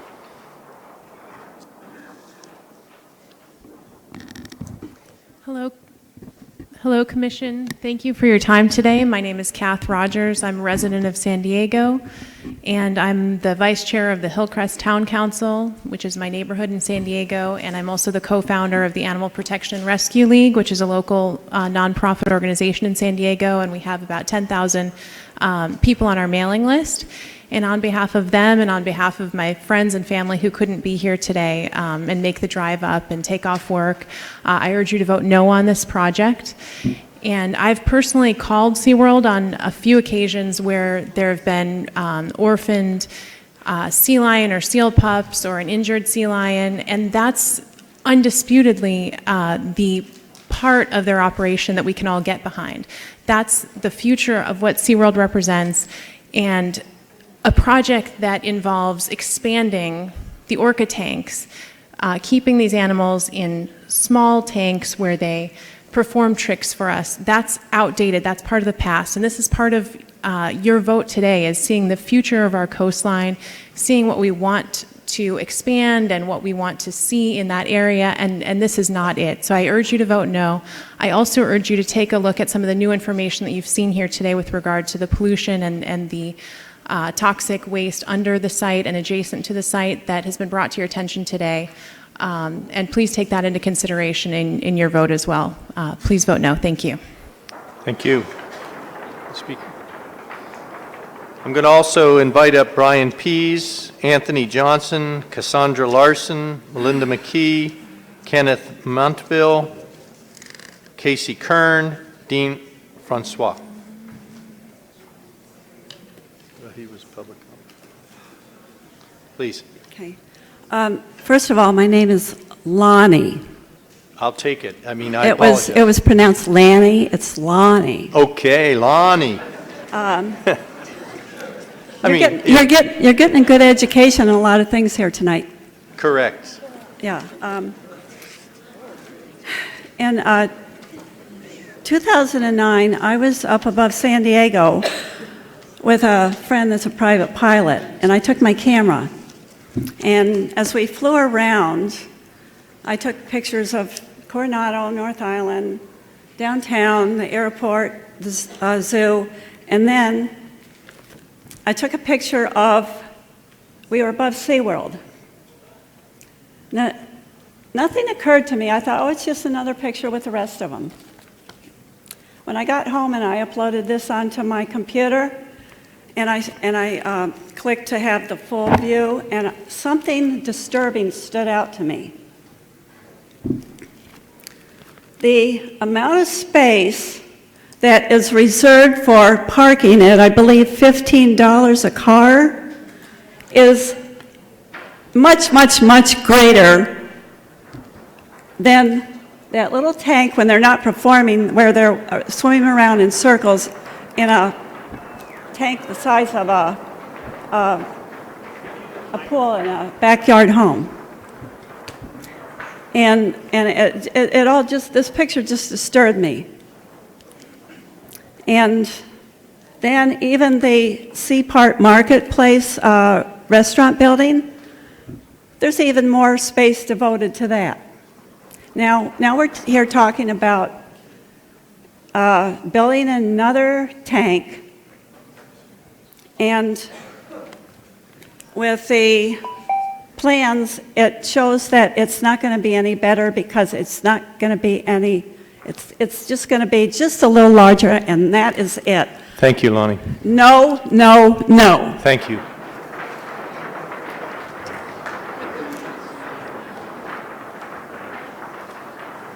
Good afternoon, Commissioners. My name is Brian Pease. I'm an environmental attorney in San Diego and co-founder of the Animal Protection and Rescue League with about 10,000 members. Back in 2009, I obtained a federal Ninth Circuit emergency motion granting the right of San Diego to place a guideline rope at the children's pool in La Jolla to protect the seals, which is an issue the Coastal Commission is familiar with because they recently approved that project. But my point is that I have a little bit of experience that was based on federal preemption. I have a little bit of experience with the Marine Mammal Protection Act and federal preemption. I fully concur with the Animal Legal Defense Fund's analysis that there's no federal preemption here. The Coastal Commission clearly has the right to regulate this project. And this is a doubling down of the bad part of what SeaWorld represents, having these orcas in captivity. It's expanding it without stopping the captive breeding. You're actually creating more and allowing more of what the tide of public opinion is turning against. Also, you've heard from people that are going to profit from the project, but you've not heard from labor organizations representing people who work at SeaWorld. That's because they don't have any. They don't have unions. SeaWorld doesn't allow it. And there are politicians who are strongly allied with labor, for instance, Lorena Gonzalez, who opposes this project unless it were to stop the breeding. I would like to cede the rest of my time to Meredith McCracken. Thank you, Brian.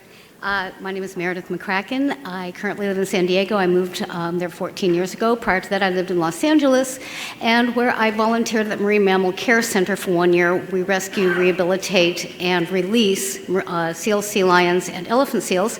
And it is up over in Point Fermin, and they also have an educational facility where they bus in children from LA Unified. And I just want to say that that denying this project to SeaWorld is not going to shut down the rehabilitation project, I don't believe. Thank you. Thank you. My name is Kathy Myrick. I live in San Diego, And I just wanted to let everybody know that right now there's a pod of dolphins in Taiji that's being herded toward the Killing Cove. And I think what SeaWorld does to talk about having animals in captivity and having it be okay, it fuels the things that go on to capture the dolphins in this case, to bring them in and kill them and put them into the captive industry. So I just hope that you vote no on this.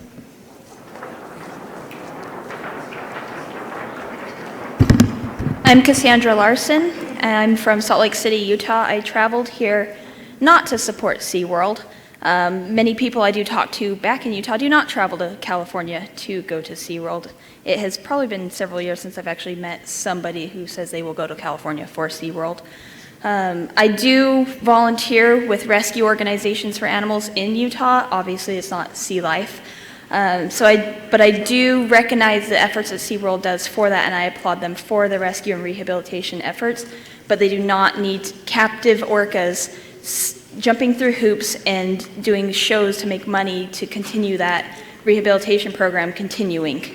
So vote no.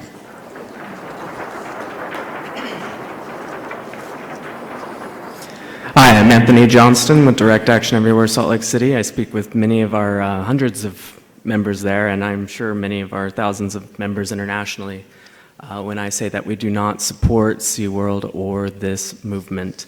I would just like to remind all that animals are not resources, nor are they toys for our entertainment, and I'd like for everybody to keep that in mind while they make a choice. Thank you. Thank you. I'm going to invite up Inger Eppeland, Cynthia Mendez, Lisa Carlin, Ronnie Steinow, Alicia Wumpner, and Stephanie Terrones. Welcome. Hi, Commissioners. Thank you so much for having us all here tonight. My name is Casey Kern, and I live in California, and I'm a California voter. And I just want to urge you all to deny SeaWorld's permit because it's bad for orcas, and it's also bad for California. Thank you very much for your time. Thank you. Hi, my name is Stephanie Terrones, and I'm from Lakewood, California here. Commissioners, thank you so much for your time and your patience here this evening.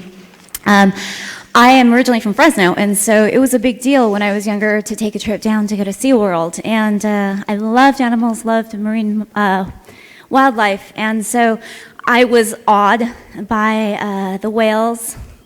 And what I came away having learned was that they can do neat tricks, and you can ride them when you get older. So that's what I thought I wanted to do for a while, was I want to be a trainer. But being from Fresno and not being able to get out often to see SeaWorld and get my education there, I started researching more on my own. And the more I learned about the natural state of whales and orcas, the more I realized how wrong that was to keep them in these small tiny pools. And I was extremely saddened and guilty about having gone to enjoy that. So I think really SeaWorld does do some amazing work when it comes to rehabilitation. There's no reason that they can't continue to do that.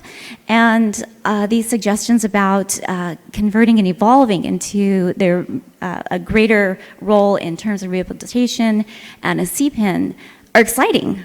I think it's incredibly exciting, and I hope that the Commission will consider that as a potential future endeavor for SeaWorld, because then, you know, I'd be happy to come back, but until then, I'm not going, and nobody else in my family is, and neither are my friends.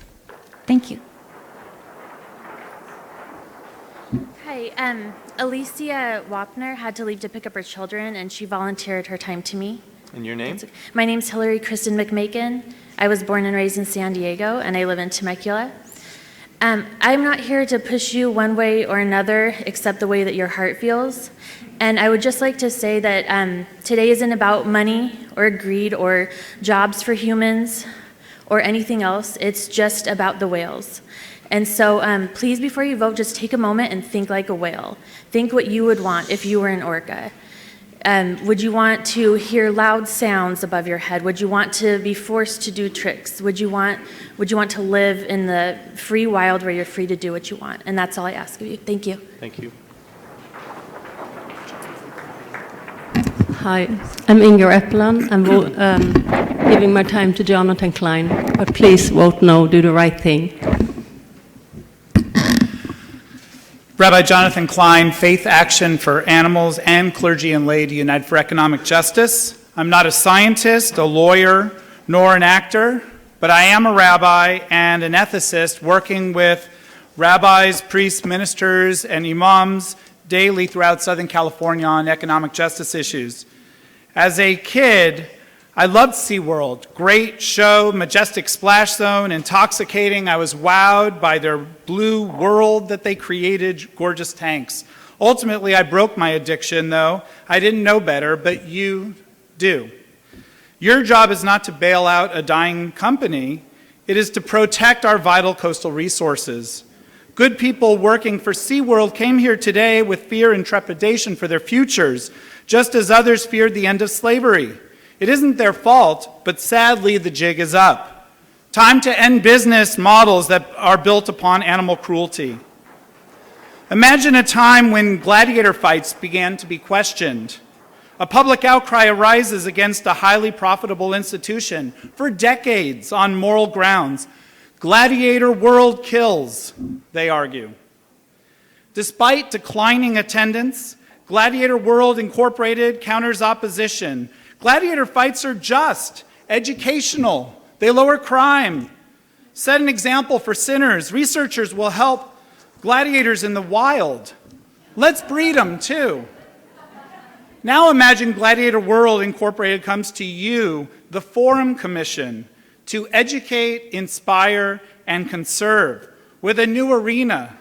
Gladiator World, yes. You know that their goal is to get out of public scrutiny. You know Gladiator World Incorporated has lied about, I thought I would get the other person's minutes as well. Nice try. No.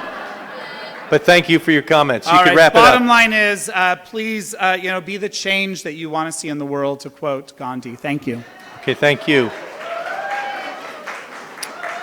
So with that, I want to thank all of the members of the public who've participated today. Wide range of opinions, but very respectful for the most part, and we really appreciate that. I'm going to invite Mr. Riley back up to have his 15 minutes of completion.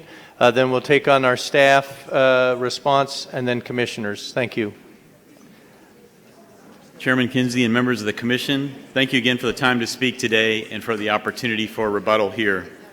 I began the day telling you that you would hear a lot of rhetoric and misleading information. You've heard a lot of false allegations about poor management and mistreatment of killer whales at SeaWorld.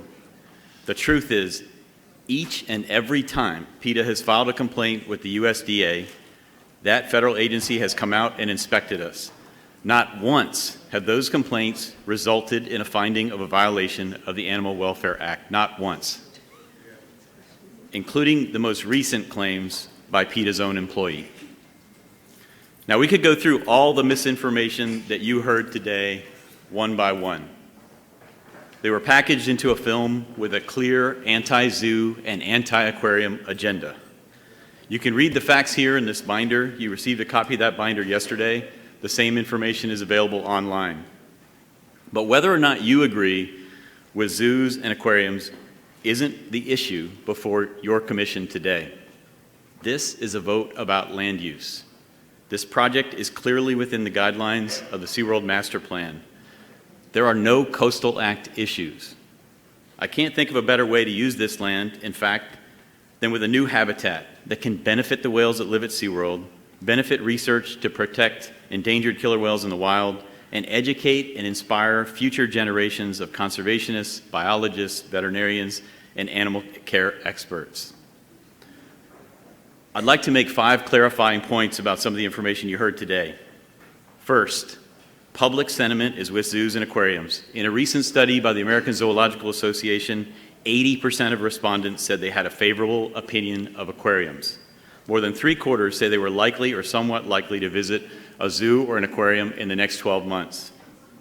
Number two, SeaWorld is highly regulated by the United States government. We are regularly inspected by federal veterinarians and other officials. We pass strict federal licensing requirements every year. And as I said earlier, we have never once been found in violation of the Animal Welfare Act for our care of orcas. Number three, to further clarify a statement from an opponent today regarding a comment made by SeaWorld in response to 1994 amendments to the Marine Mammal Protection Act, our point was simply this: NMFS does not have jurisdiction over the display of killer whales. Another federal agency does, APHIS. Regardless, the federal preemption provision remains in effect. Number four, we follow strict Alliance guidelines for propagation, and you heard those guidelines today, and our current population of killer whales is growing slowly at a rate of about 3% a year across all the parks. And number five, we will not and do not collect whales from the wild. We recommitted that through the Virgin Pledge and our project description. We further confirmed that commitment today when we announced that we will not take the reported Russian whales, their offspring, their descendants, or their genetic material. With that said, I'd like to end as I began. This project is built for the benefit of our whales. These new habitats will benefit all of us, marine experts and visitors alike, with a deeper appreciation and understanding of these magnificent animals. It all comes down to inspiration, education, and understanding. This is where our commitment lies. This is what SeaWorld is all about. I'm proud of the nearly 300 fans, supporters, past members, and our passionate employees who attended today to support this project. This has been a long day, and I really do appreciate the Coastal Commission's time and attention to these issues. And I also want to very much thank your staff for their efforts over the course of this project and their recommendation to approve this project. We hope that you will vote in support. Thank you. Thank you. So bring it back then to our staff for any comments that you might have or additional information.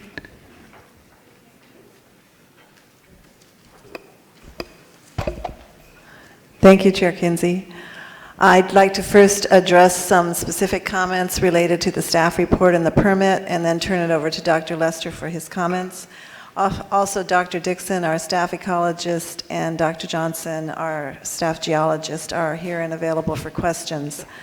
Regarding special condition number 1, this is meant to address the potential impacts associated with the proposed development on the species in the marine environment and the potential for the proposed expansion to create an incentive for SeaWorld to capture orcas from the wild and populate the proposed tank.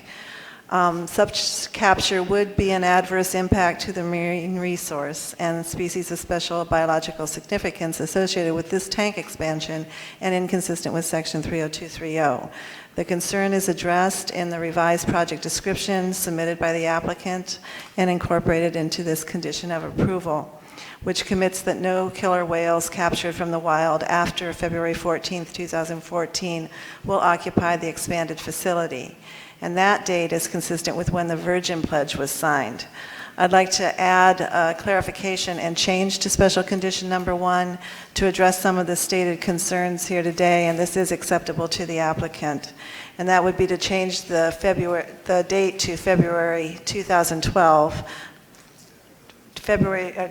2012 to avoid the possible occupancy by Russian whales captured since that time, and also to clarify the intent was to include any descendants from any killer whales taken from the wild after that date of January 2012.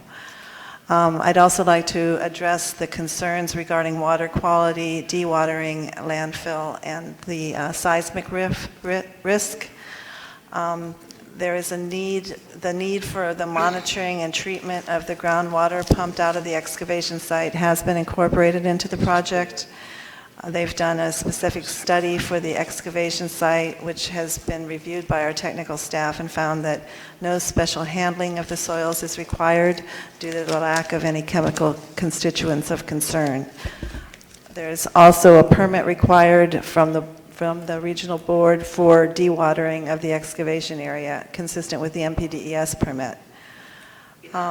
Regarding the landfill, there are wells in place for ongoing monitoring for potential gases, and this is also regulated by the regional board, and the limits of the landfill are 1,700 feet away from the proposed facility. Regarding the potential risk or seismic danger from liquefaction in the event of a major earthquake due to the presence of the known faults in the area, this was addressed in a submitted geotechnical report, which also has been reviewed by our staff geologist, and the condition requires conformance with its recommendations in the design and the construction plans. That concludes my comments, and I'll turn it over to Dr. Lester. Thank you, Sherilyn. I'll just be brief here. Let me first thank everyone who came here today and participated on behalf of staff. Public participation is a really important part of our law and our mandate, and so having hearings like this is, I think, a really valuable and important opportunity for us collectively to consider questions about our environment, how we relate to it, including how we relate to and interact with other living beings on the planet. Somebody referred to us as not having emotion, but I can tell you there's often a lot of emotion in play when we're considering our recommendations.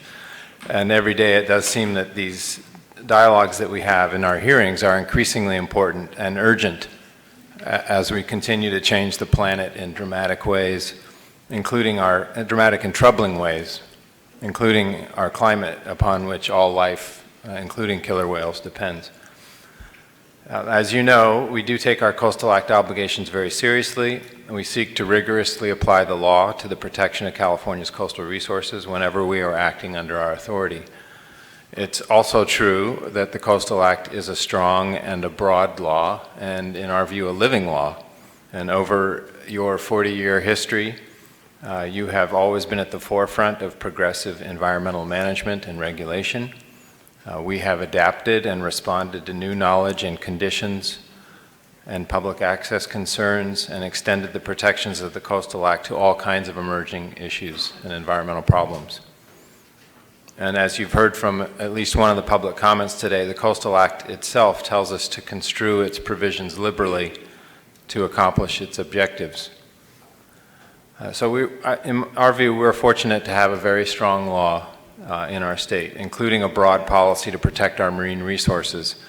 So in our staff recommendation, as you've heard, in addition to looking at the range of land use questions that we would typically analyze, we do apply Section 30230 to this project.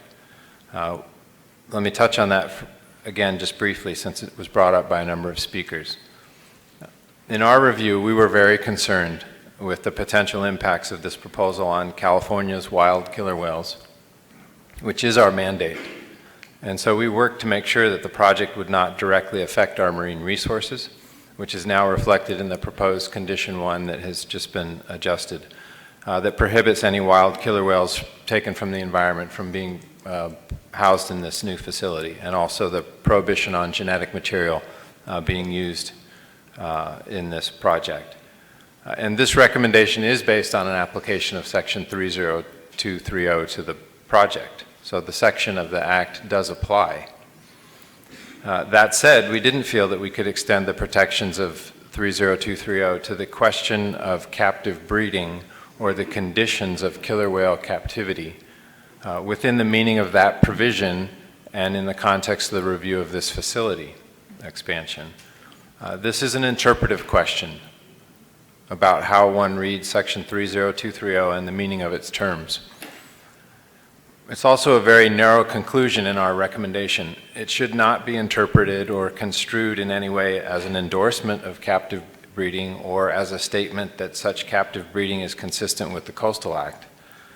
Rather, we are simply saying that in our interpretation, Section 30230 wasn't intended to apply to the welfare conditions of whales in captivity as opposed to the marine environment or to the captive breeding programs of SeaWorld.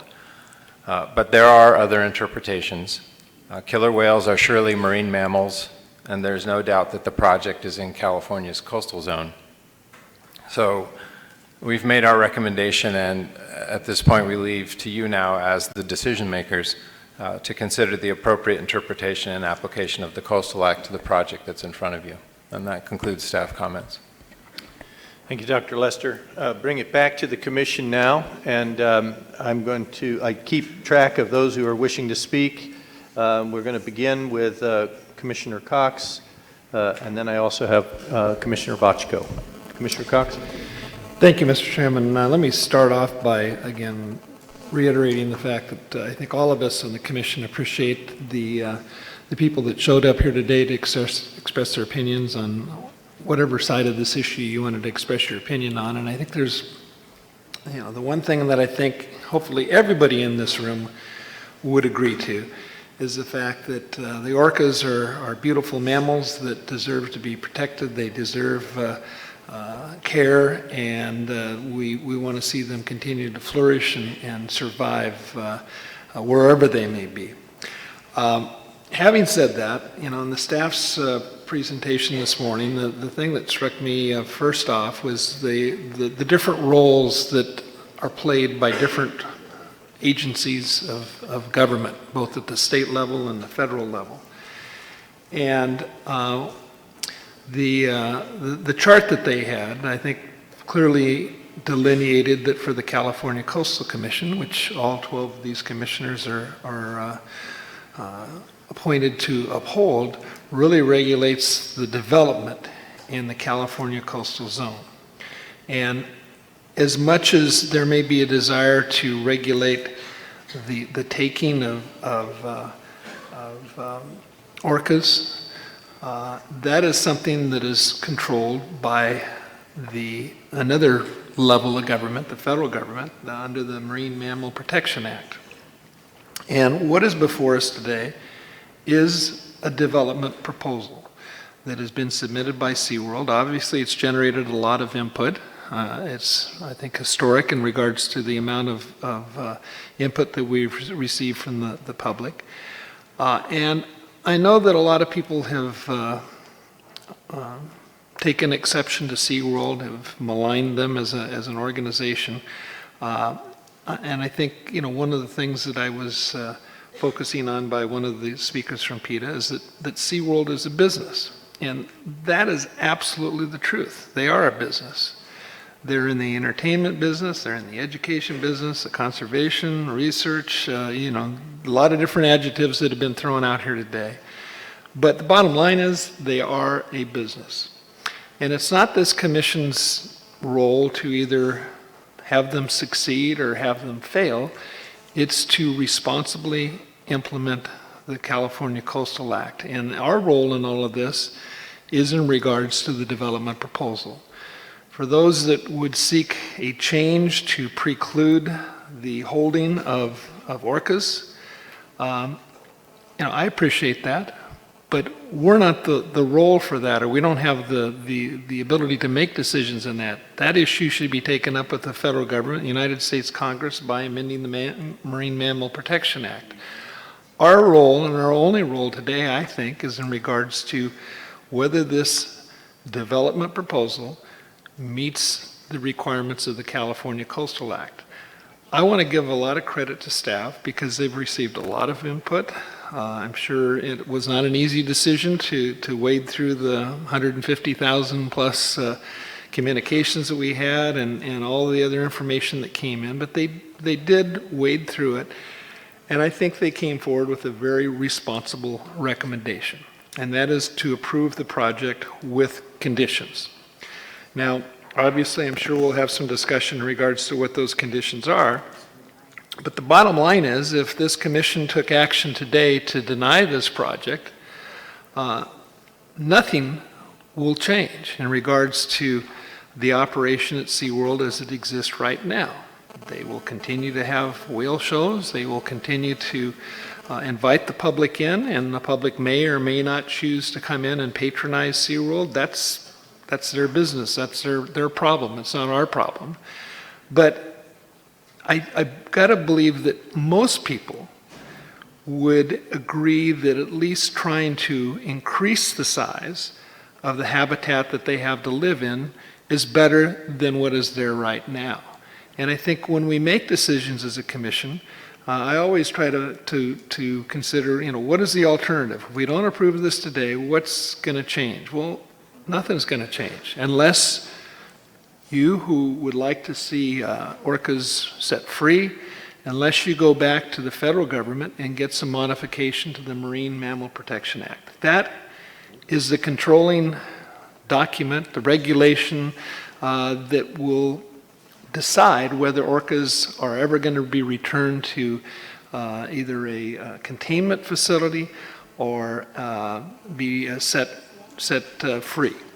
So I think the bottom line that I'm looking at is that SeaWorld, again, has been maligned a lot, but it's the business end of what they do that has allowed them to do some really remarkable things that I don't think they have necessarily gotten full credit for. The irony of it is just last year, SeaWorld celebrated their 50th anniversary. The year before, the Hubs, which is now the Hubs Research Institute, celebrated their 50th anniversary in 2013. And it was Carl Hubs and his wife who in the 50s and early 60s had the foresight. They were some of the most, acknowledged conservationists and did some of the earliest research on marine mammals that started the Research Institute, which led to the creation of SeaWorld. They have done remarkable things in research, and they still are, particularly with orcas, but a number of other mammals. They certainly have done a lot in regards to rescuing animals and mammals that have been impacted by oil spills, by disease. I mean, every year there's several hundred sea lions that are probably either undernourished or have some sort of a condition or have been attacked that are picked up by SeaWorld and nursed back to health. We've heard testimony today in regards to the more recent oil spill up in the Santa Barbara area. They do a lot of things to help preserve and protect marine life and mammals. And how do they do that? Well, okay, they do have a business, and that business is what allows them to do that sort of activity. And thank goodness they do, because there's a lot of organizations that are out there that are well-meaning and are doing great things, but they don't have the resources to do the types of things that SeaWorld has been voluntarily doing for the last almost 50 years. 26,000 animals and mammals that have been rescued, as was represented by one of the speakers. So I realize this won't be a popular decision with everybody. And I do have a question I want to ask if there's a second to this motion. But I don't believe that SeaWorld, if this is approved, is going to, even though the tanks could hold up to 94 whales, I don't think that's their intent, and I would like to maybe get them on record in regards to what that right number is. But I think that the best action that we can take today is to move forward with this project. And again, I realize there may be some modifications in some of the special conditions, but I would move that the Commission approve Coastal Development Permit number 6-15-0424 pursuant to the staff recommendations, and I would ask for a yes vote. Second for purposes of discussion. Thank you. Do you have any other comments at this time, Commissioner? If not, we'll go to the second. Maybe just one question for maybe John Riley, if he would come back up.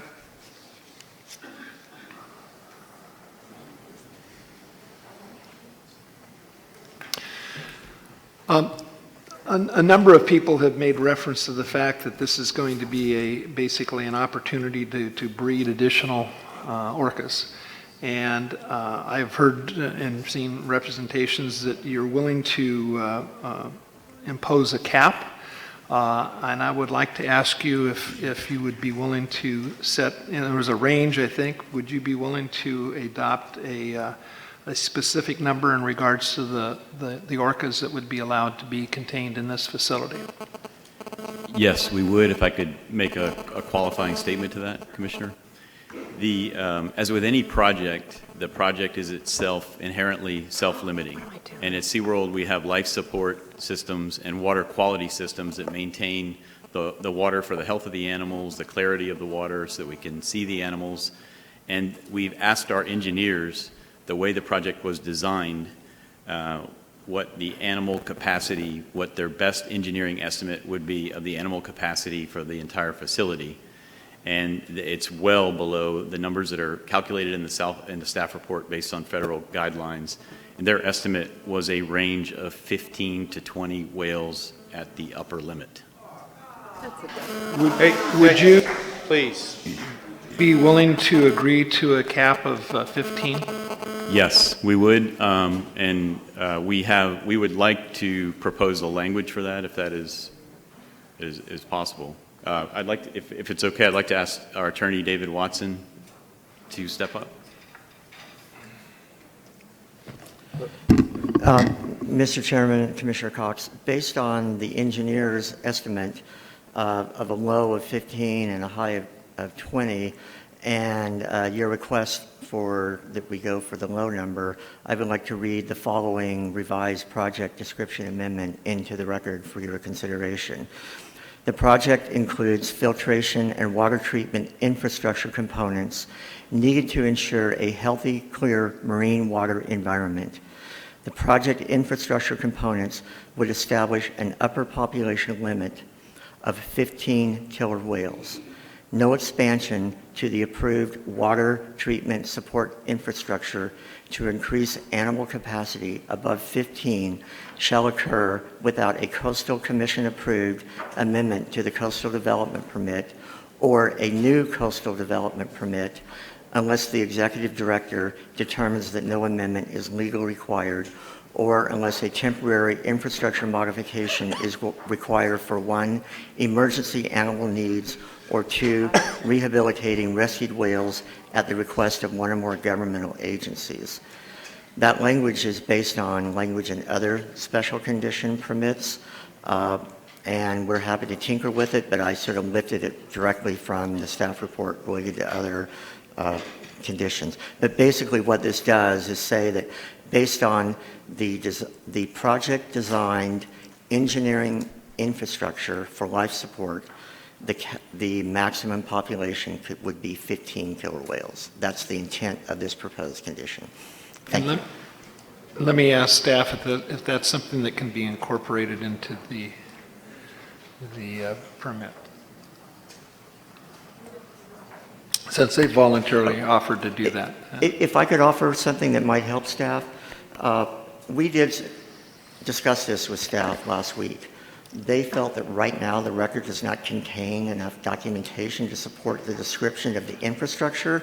So what our engineers have prepared is sufficient documentation to describe the infrastructure, and I'm happy to hand that to staff and put it in the record so that not only would you have this proposed language of a maximum 15, you would have infrastructure design in the record to support the language that we are proposing. Does that help you, Dr. Lester? As I heard the description, it sounds like the intent is to cap the number of killer whales at 15.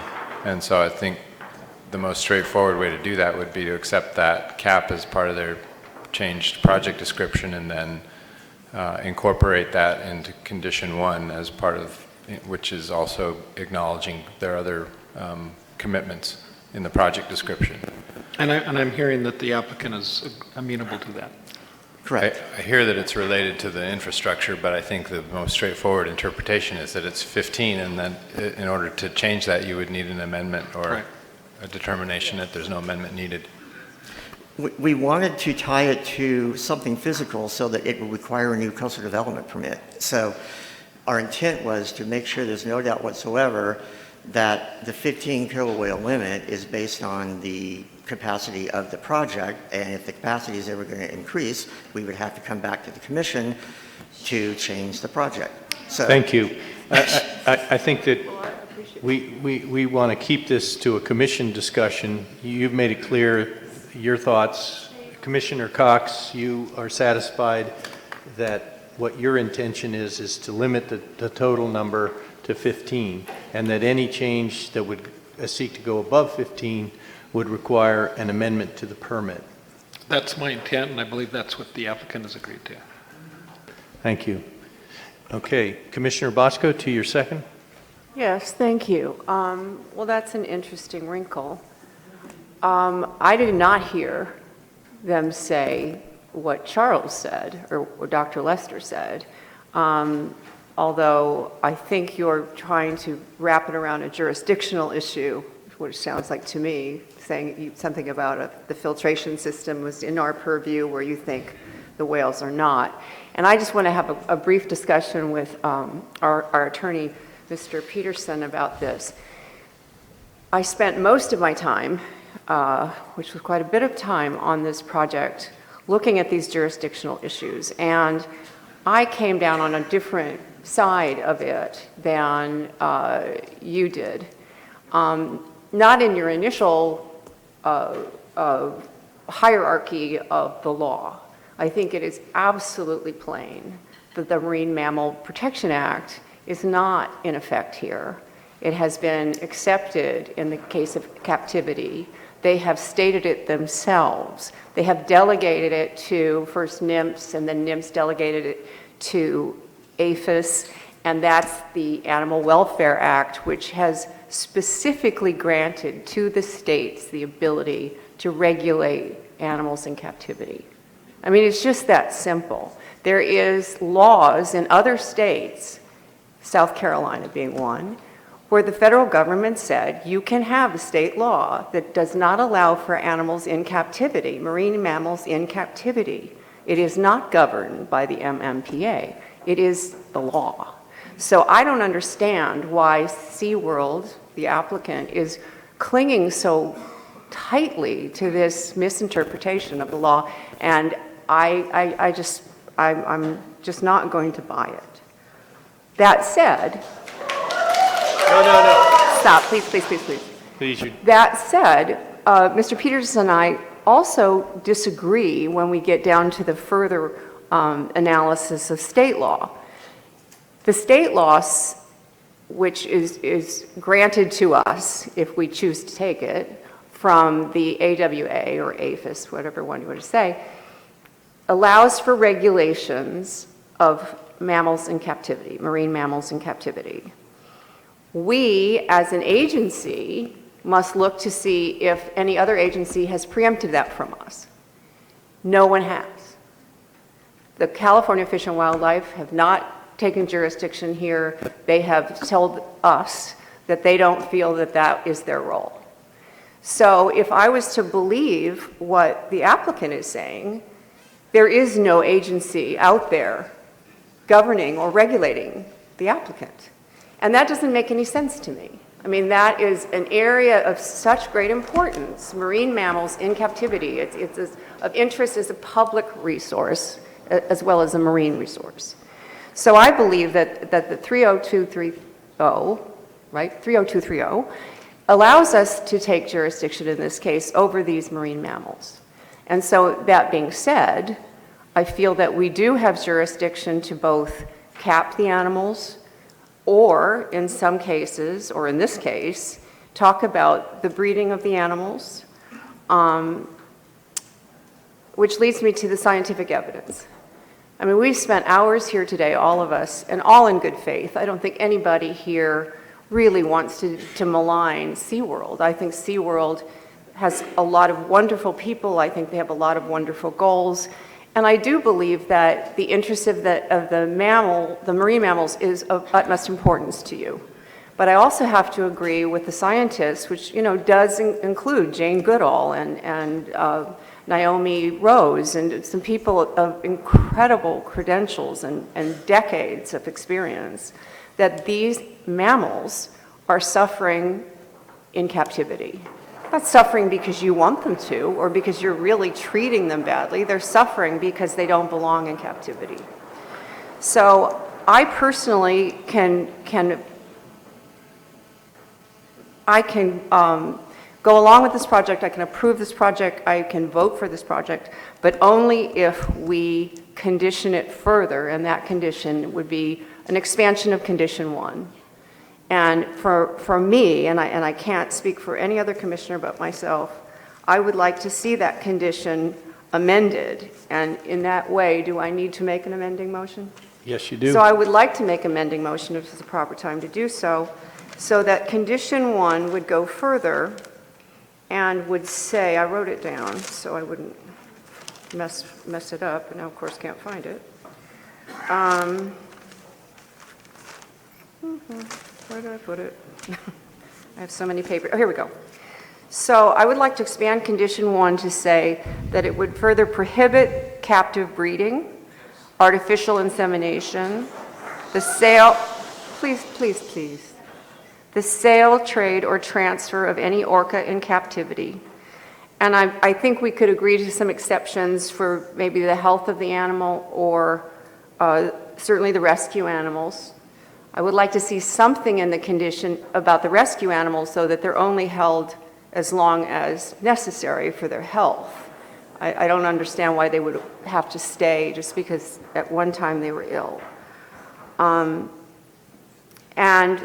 under those circumstances, I could happily approve this project because I do believe that the whales that you have in captivity right now will benefit from this, and that's a terrific thing to do. And I also think that the public would enjoy it more to see them in this environment. So, thank you. Do I need a second? Yeah, would you like to speak to your second?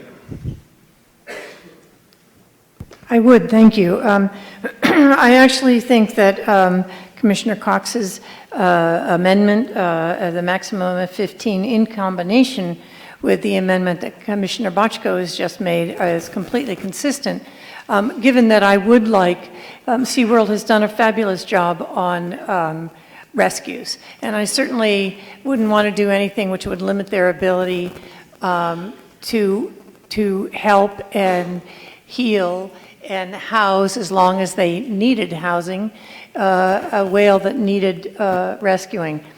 On the other hand, I completely concur with Commissioner Bochco's analysis of the importance of no more breeding in captivity.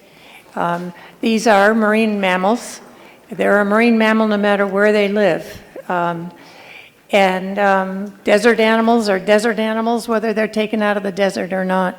So I think that I prefer this. I'd like us to go this route, and the reason is the option for me would be denial. And the problem with denial is that it leaves, there's, even though these new tanks are not much improvement for the 11 mammals that are there, it's got to be better than where they are now.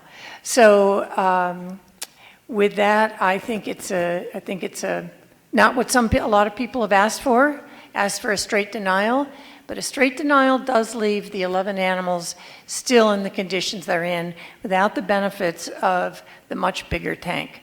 But under this amendment, as Commissioner Bochco has outlined it, there would be a limitation of the number of animals, and the increased size would actually be for the benefit of these animals. So I would urge my fellow commissioners to vote yes on the amending motion. Any commissioners wishing to speak at this time? If not, we would take up the amending motion as the first item. And I will be asking for a roll call vote, please. Mr. Chairman, before we Commissioner Cox? Yeah, before we get to the roll call vote, I would be interested to afford the opportunity to Mr. Riley or representatives from SeaWorld if they wanted to address that condition.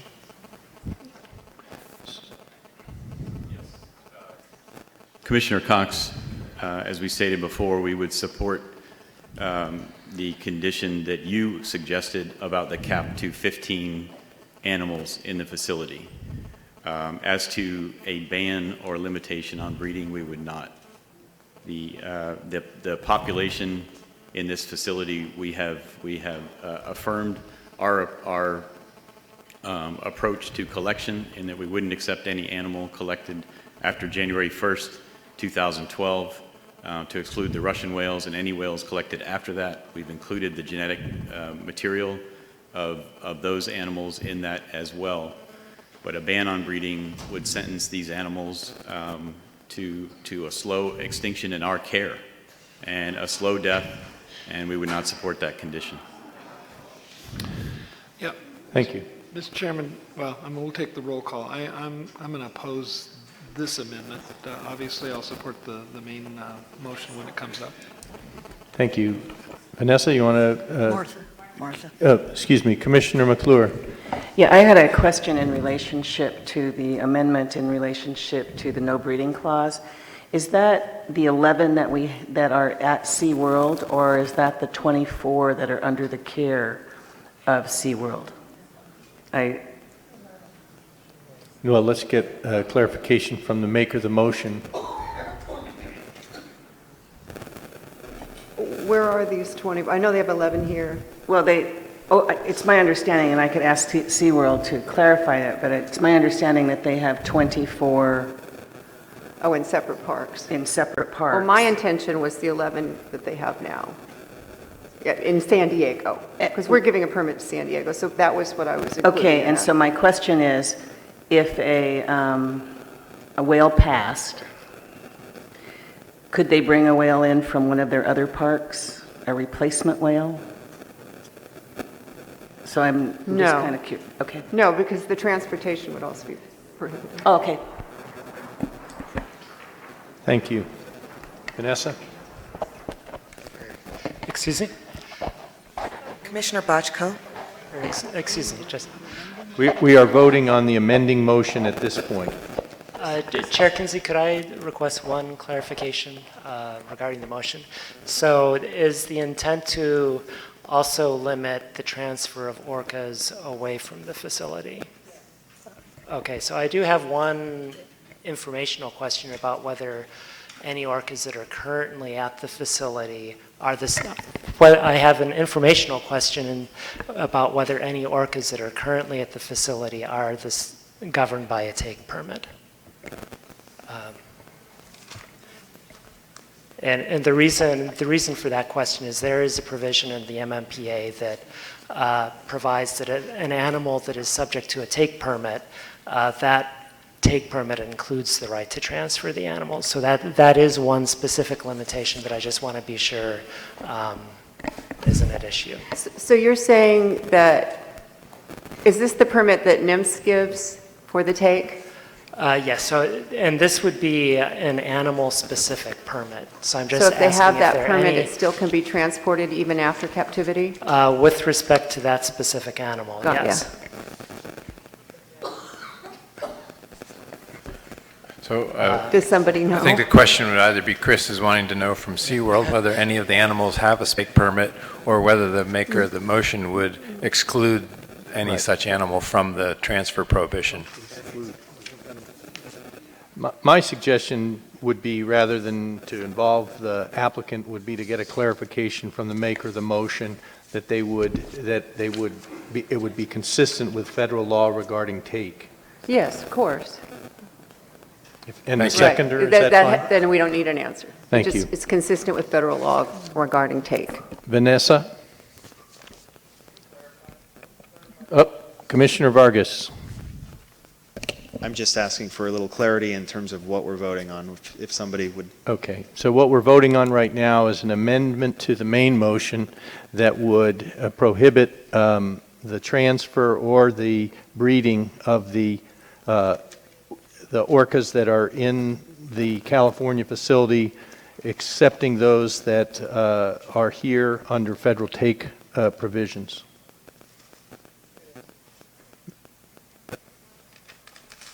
Is that satisfactory, Commissioner? Okay. Once again, Vanessa, let's start at the top. Commissioner Bochco? Yes. Bochco, yes. Commissioner Cox? No. Cox, no. Commissioner Groom? Yes. Groom, yes. Commissioner Howell? Aye. Howell, yes. Commissioner Luevano? Luevano, yes. Commissioner McClure? McClure, yes. Commissioner Mitchell? Yes. Mitchell, yes. Commissioner Schellenberger? Schellenberger, yes. Commissioner Turnbull Sanders? Yes. Turnbull Sanders? Yes. Commissioner Uranga? Aye. Uranga, yes. Commissioner Vargas? Yes. Vargas, yes. Chair Kinsey? Yes. Chair Kinsey, yes. The vote is 11-1. Thank you. And so now we take up the main motion, which would approve the expansion of the facility. Vanessa, would you do a roll call vote on this as well? Commissioner Cox? Yes. Yes. As amended, yes. Aye. Cox, yes. Commissioner Groom? Yes. Groom, yes. Commissioner Howell? Aye. Howell, yes. Commissioner Luevano? Luevano, yes. Commissioner McClure?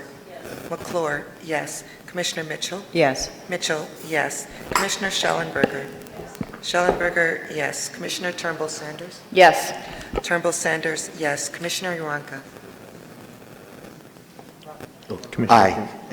Uranka, yes. Commissioner Vargas? Yes. Vargas, yes. Commissioner Bochco? Bochco, yes. Chair Kinsey? Yes.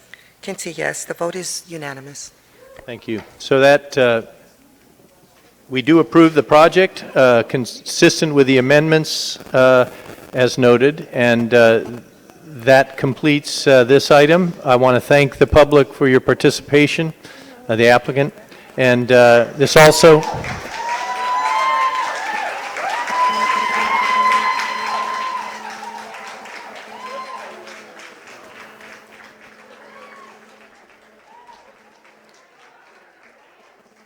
This also completes the California Coastal Commission meeting for today. Thank you. We are adjourned.